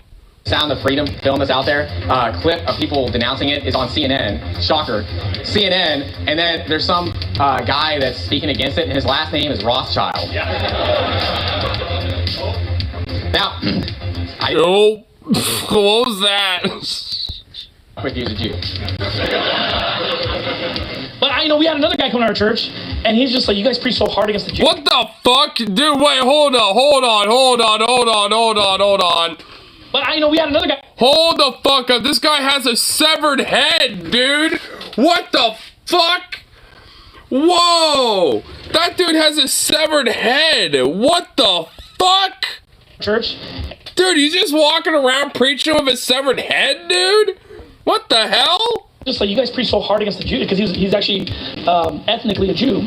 He's like, you guys preach so hard against the Jews. He's like, I was actually scared. Dude, he's just holding a fucking severed head. Oh my god. Dude, holy shit. Oh my...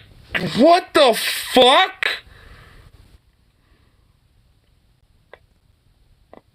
People go to this several times a week, ignore. Oh my fucking god.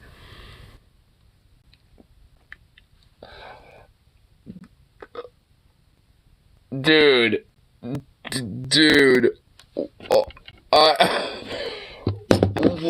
the fuck? Dude. I'm honestly speechless. I'm actually fucking speechless right now. Oh my god. Dude, I don't even know. I'm honestly speechless. Like, I don't even know what to say. Like, I'm just in awe. And this guy's talking about the Jews while he's holding a severed head. Like, what is that fucking implying, man? Like, I mean, seriously, what the fuck do you think that's implying? Like, dude, oh my god. Oh my god.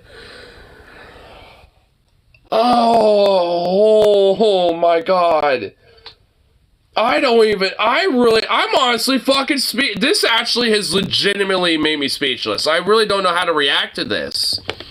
Like, holy fuck. I mean, I say that as a meme sometimes, but I really mean it this time. I don't even know what to say besides just like, dude, what the fuck and holy shit. Like, I mean, god, fuck, bro. I mean, I have friends watching a movie, play a game, go out to eat, give it a charity, you know, like Jesus, and they choose this. I know, dude. They watch a fucking guy preaching about how the Jews are evil while walking around with a severed head. Like, oh my god! This shit's insane! Dude, oh my god. We need to bring back mental asylums, dude. I mean, holy shit. I mean, you know what? At least, you know, we already have one right here with this church. We just need to reconfigure it so it all has individual rooms for every motherfucker in here. Because, oh my god. Just Jesus Christ. Like, we need to bring these back, man. Because, goddamn, you know what? Maybe for a very rare circumstance, we should probably bring lobotomies back. Because this motherfucker... Oh my god! Oh! Holy fuck! Even from a distance, I can look at his eyes and you can see the insanity. You can see the actual soulless insanity in his eyes. Oh my fucking god. And he's holding the severed head and everything. Talking about the Jews. And he has those eyes of insanity. Oh my fucking god. Give this man a lobotomy. Like, I'm not even kidding. Unironically. Like, holy shit. Like, oh man, he needs a nerve agent. Holy fuck. My god. Okay. We need to get off this motherfucker, because the more I analyze this guy, the more I'm gonna get insane just looking at him. And when he said to me, I said, "You're a Jew?" Come here, bro. Come here.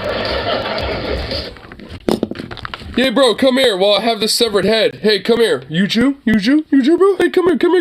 Hey, come here. Dude, oh my god. This guy is actually even fucking insane. Insaner. That's quack science. You know what? I don't care. I will make an exception. I'm making an exception. I'm just unironically making an exception. And fuck this guy. He deserves it. I don't give a fuck. You know what? It might make him dumb, but at least it might not make him this. That's all I give a shit about. He was just like, yeah, he's like, you know, my dad was just like, they're on the ADL website. They're Jews. He's like, they're on the ADL. This is a hate group. They're going to hurt you there. He's like, no, I think I'll be fine, But it was like a battle within him to come to our church because of that. Which, hey, I mean, amen. Good, In case you were thinking I had to search high and low for those clips and cherry pick them, I didn't. Those are all from the conference, just the first 2 days or so, not even the last half. Then we go into a weird tangent that I had to go and look up just what the hell he was talking about. Because if billions of people are watching these TikTok videos, or millions of people are watching them, then all these people think that this is true. Here's what they also said. They said, on the sticker on the video, it says, another journalist was found dead behind in an alley. And it's just like, what are they? Oh, I know what they're talking about. They're talking about Todd Ferguson. Todd Ferguson, who's roasting in hell right now. And here's their lie that they like to tell about this. Celebrating our death of journalists, so go figure. I've heard rumors that I killed Todd Ferguson. You know what? Honestly, just on the virtue that happened, there's rumors about it, I'm going to believe that you did. You're a murderer too, so go fuck yourself. A pedophile, a Nazi, and a murderer all in one. So, yeah, you cool. Nice. Ben is apparently an assassin. Ben the Baptist. He came right from Israel, and he's a sleeper cell agent in the new IFB. You didn't know that Pastor Shelley paid him to murder this guy? Here, Aaron Thompson is talking. Dude, these motherfuckers really cannot help themselves but mention, Israel to Jews, every other second. These guys really are fucking some straight fucking Nazi motherfuckers. They just cannot help themselves, can they? Todd Ferguson, who was found dead in 2021, the victim of an apparent robbery. Todd had a long-standing public feud with Steven Anderson, the founder of the new IFB movement, from which Aaron Thompson's church hails. An in memoriam section from the website called The Reason Files details Todd's investigations into the church, talking about how people like Aaron would mention graphic ways he should die in their sermons.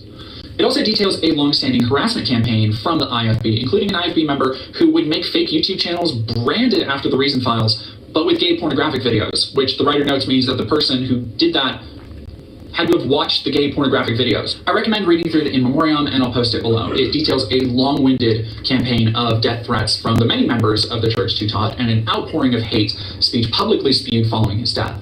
So, I guarantee you that somebody from his church killed him. Exactly the level of brass and tact I'd expect from this group. But Aaron's getting a little winded, so let's start wrapping this up with... But anyway, I gotta move on to the Jews and be done here. I'm really past. I gotta make sure that I, make my talk point about the Jews here, then I'll be done. So, see Kyle, and, blah, blah, blah, blah. Oh my god. Someone Benito Mussolini him and give him a tour of America Benito Mussolini style. We all know how that happened. Well, why should we be? Because at the end of it, he got strung up on a fucking, power pole and got beaten like a piano even further. And bayoneted and shot and used for target practice like he rightfully should have been. From the very get-go. Well, here, I'll just give you a good reason. Too bad Hitler never got the same treatment. Kill Jesus. Yeah. Honestly, Hitler should have gotten the same treatment as Benito Mussolini, honestly. That would have been good for the German people. There's a good reason to avoid them. And so, and look, they don't think we're the same as them. Yeah. They think we're goyim or cattle. They use all their connections. They're the banksters of the world. Yeah. They're... This is like just foghorning it. The porn industry. They're the Hollywood movie industry. The porn industry? So the Jews are only trying to use the to do their agenda. The Jews are using all different matters of things. So how come I'm not getting the paycheck from the Jews then? Shouldn't I get my Jewish paycheck because, hey, I'm doing their dirty work apparently. But, hey, I guess I'm not getting that money, so, wait, am I just left out or something? Am I, what's going on with that? Father, Jesus said, "You're of your father." It's like the George Soros liberal protester money, dude. Like the conservative scene, George Soros funds these protesters.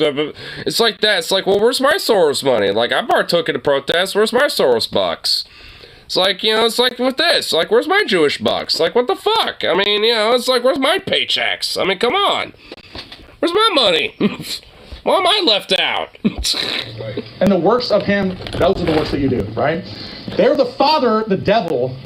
When they rejected Christ, their new father was the devil. And see, here it wraps back around in on itself. A perfect conspiracy donut of who you should avoid. gay people and Jews. I'd almost forgotten how exhausting these sermons are to go through. Not because of how hard it is to hear about my sins. I mean, it really is. I'm just at this point making fun of it and just fucking on it. Like, I mean, there's really not much else to say besides that. Because every minute or so, there's a point that is either an outright lie or exaggeration, or just a petty grievance about the Jews, basically, to an audience as the Word of God.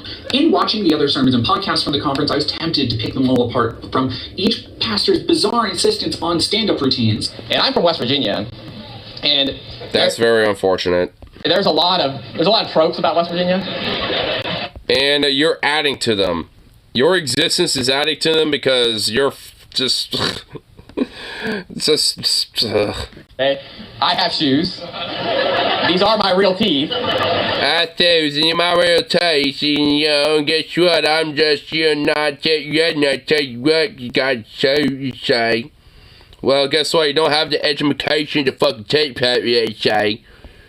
To their continued and obvious efforts to appeal to the youth. You want to hear Pastor Mejia preaching tonight? First off, Pastor Thompson. Second, Pastor Mejia. And we have hundreds of people I talked already. to the Upper Lease in the Space Lacer, and they said you'll be getting a pretty hefty piece of gold in the mail in a few months. Oh, sweet. In. Cool. This is going to be off the chain. It's going to be lit. It's going to be bass. It's going to be Chad. It's going to be everything you could want. It's going to be Chad and everything and stuff. All you want, bruh. Oh my god. Oh my god. So many trad wives in my life. But there's no real point. They talked about a couple more things across the sermons, like finding. I just felt like I just listened to like Nick Fuentes or something. Trying harder to go out and proselytize, and the importance of tithing, which I didn't realize was such a big thing to this church. Like, they really seem to ostracize people who aren't giving 10% of their income. It's bonkers. And see, I'm tempted to go into that already. There's just so much of this at any given time, and there's always going to be more, because not only are they capitalizing on popular right-wing arguments like anti-trans rhetoric, but they're very purposefully indoctrinating children with their Nazi-ass bullshit. It's this feedback loop where they're always going to be in the zeitgeist with their finger on the pulse. But if my previous video showed me anything, it's that people do care. It's not a coincidence that my video on a hate church was the one below my channel up. Documentaries on forgotten games. No. Well, evidently, that didn't really blow you up to me. This one did. You know what? Here, give it a like. Boop. Stream.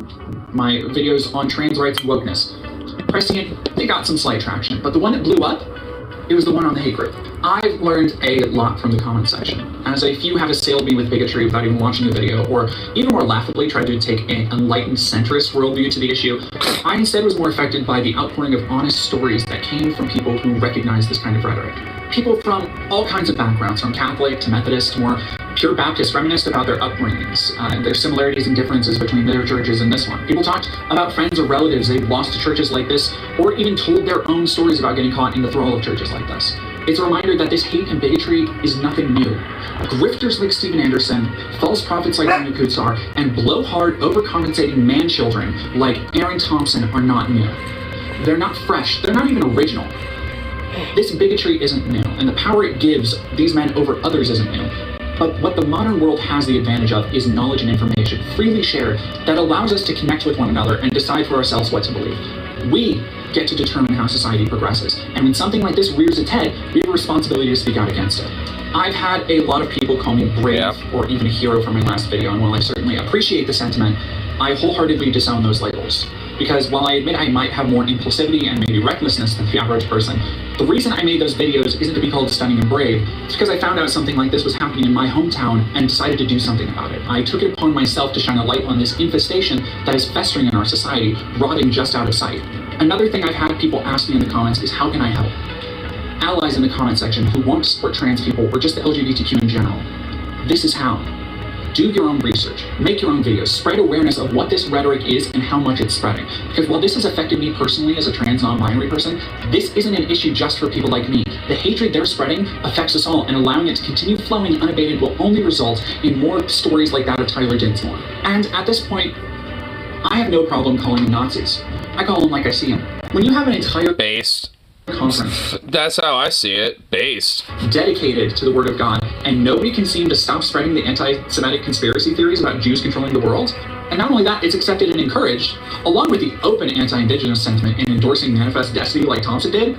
Yeah, Nazis. If anything, I was maybe a little too nice in my admittedly scathing last video. I let a lot of their words speak for themselves, exposing their flimsy ideology as the thin justification for bigotry it is. Each one of these preachers are just bullies who love a pulpit. They prance in front of cameras with their hack jokes that would get them crickets from any open mic, and yell and scream about people who are different to congregations who have been taught to fear anything as unfamiliar as their own shadow. They love the spotlight, preening like Norman Desmond in Sunset Boulevard for that last shred of relevancy that can give meaning to their miserable, hateful lives. Well, bitch, here's your close-up. And hey, you know what? It's only a matter of time before they fall into total, utter obscurity. You know what? That was a really good video. I liked it. That's good shit. Good stuff right there. I mean, definitely feel bad for him, you know, for having to go for that type of shit.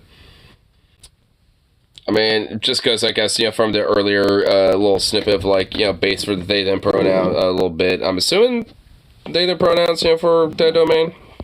But, hey. You know, pretty base. I'm going to have to check their content out more. Definitely want to see more of their stuff. I definitely want to see their other video that they did about their infiltration of the video church, but that's like a 2-hour video, so you know, I think I'll probably do that tonight. Watch that before I go to bed. Ugh. You know, I wonder if DFF has re-uploaded Onion Nuggets. Well, not re-uploaded, but I guess, like, you know, posted a more censored version of it because of TJ's bullshit. I don't think so. I'm assuming they all decided to pass out and have to wait until tomorrow. Yep. God damn it, you motherfucker, TJ. I like rewatching this shit, you fuck. Oh.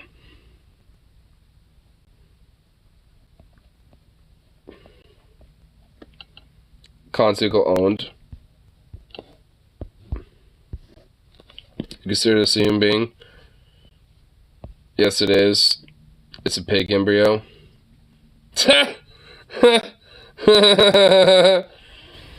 Oh my god, dude, I love it.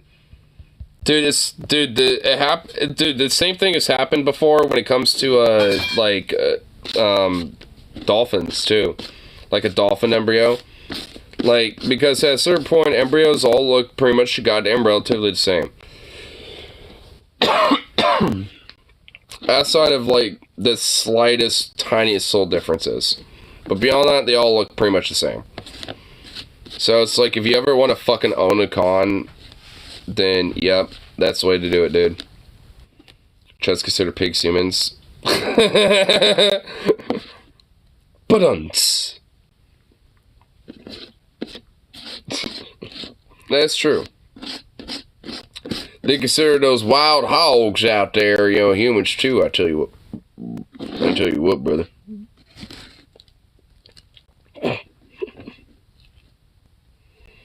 Oh my lord.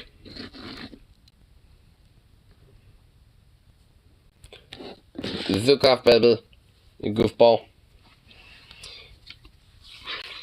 I can't believe you let out a death whistle of a fart earlier, dude. That was ridiculous. Just holding on to me, you just let out a little...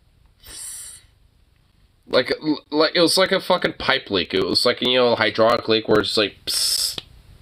It's like, man... What a little shit. What a turd, dude.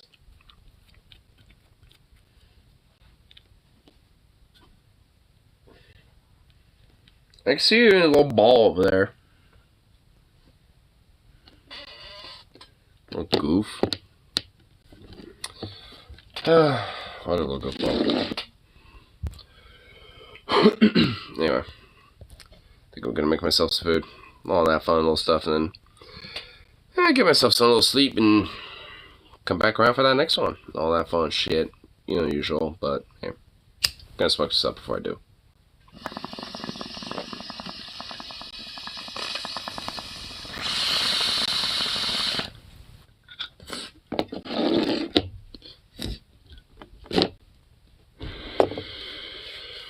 Video. Well, damn, someone's ready to go to bed. Jesus. Anyway, peace out. And of course, I'll be back around for the next one. So, toodaloo, buckaroos.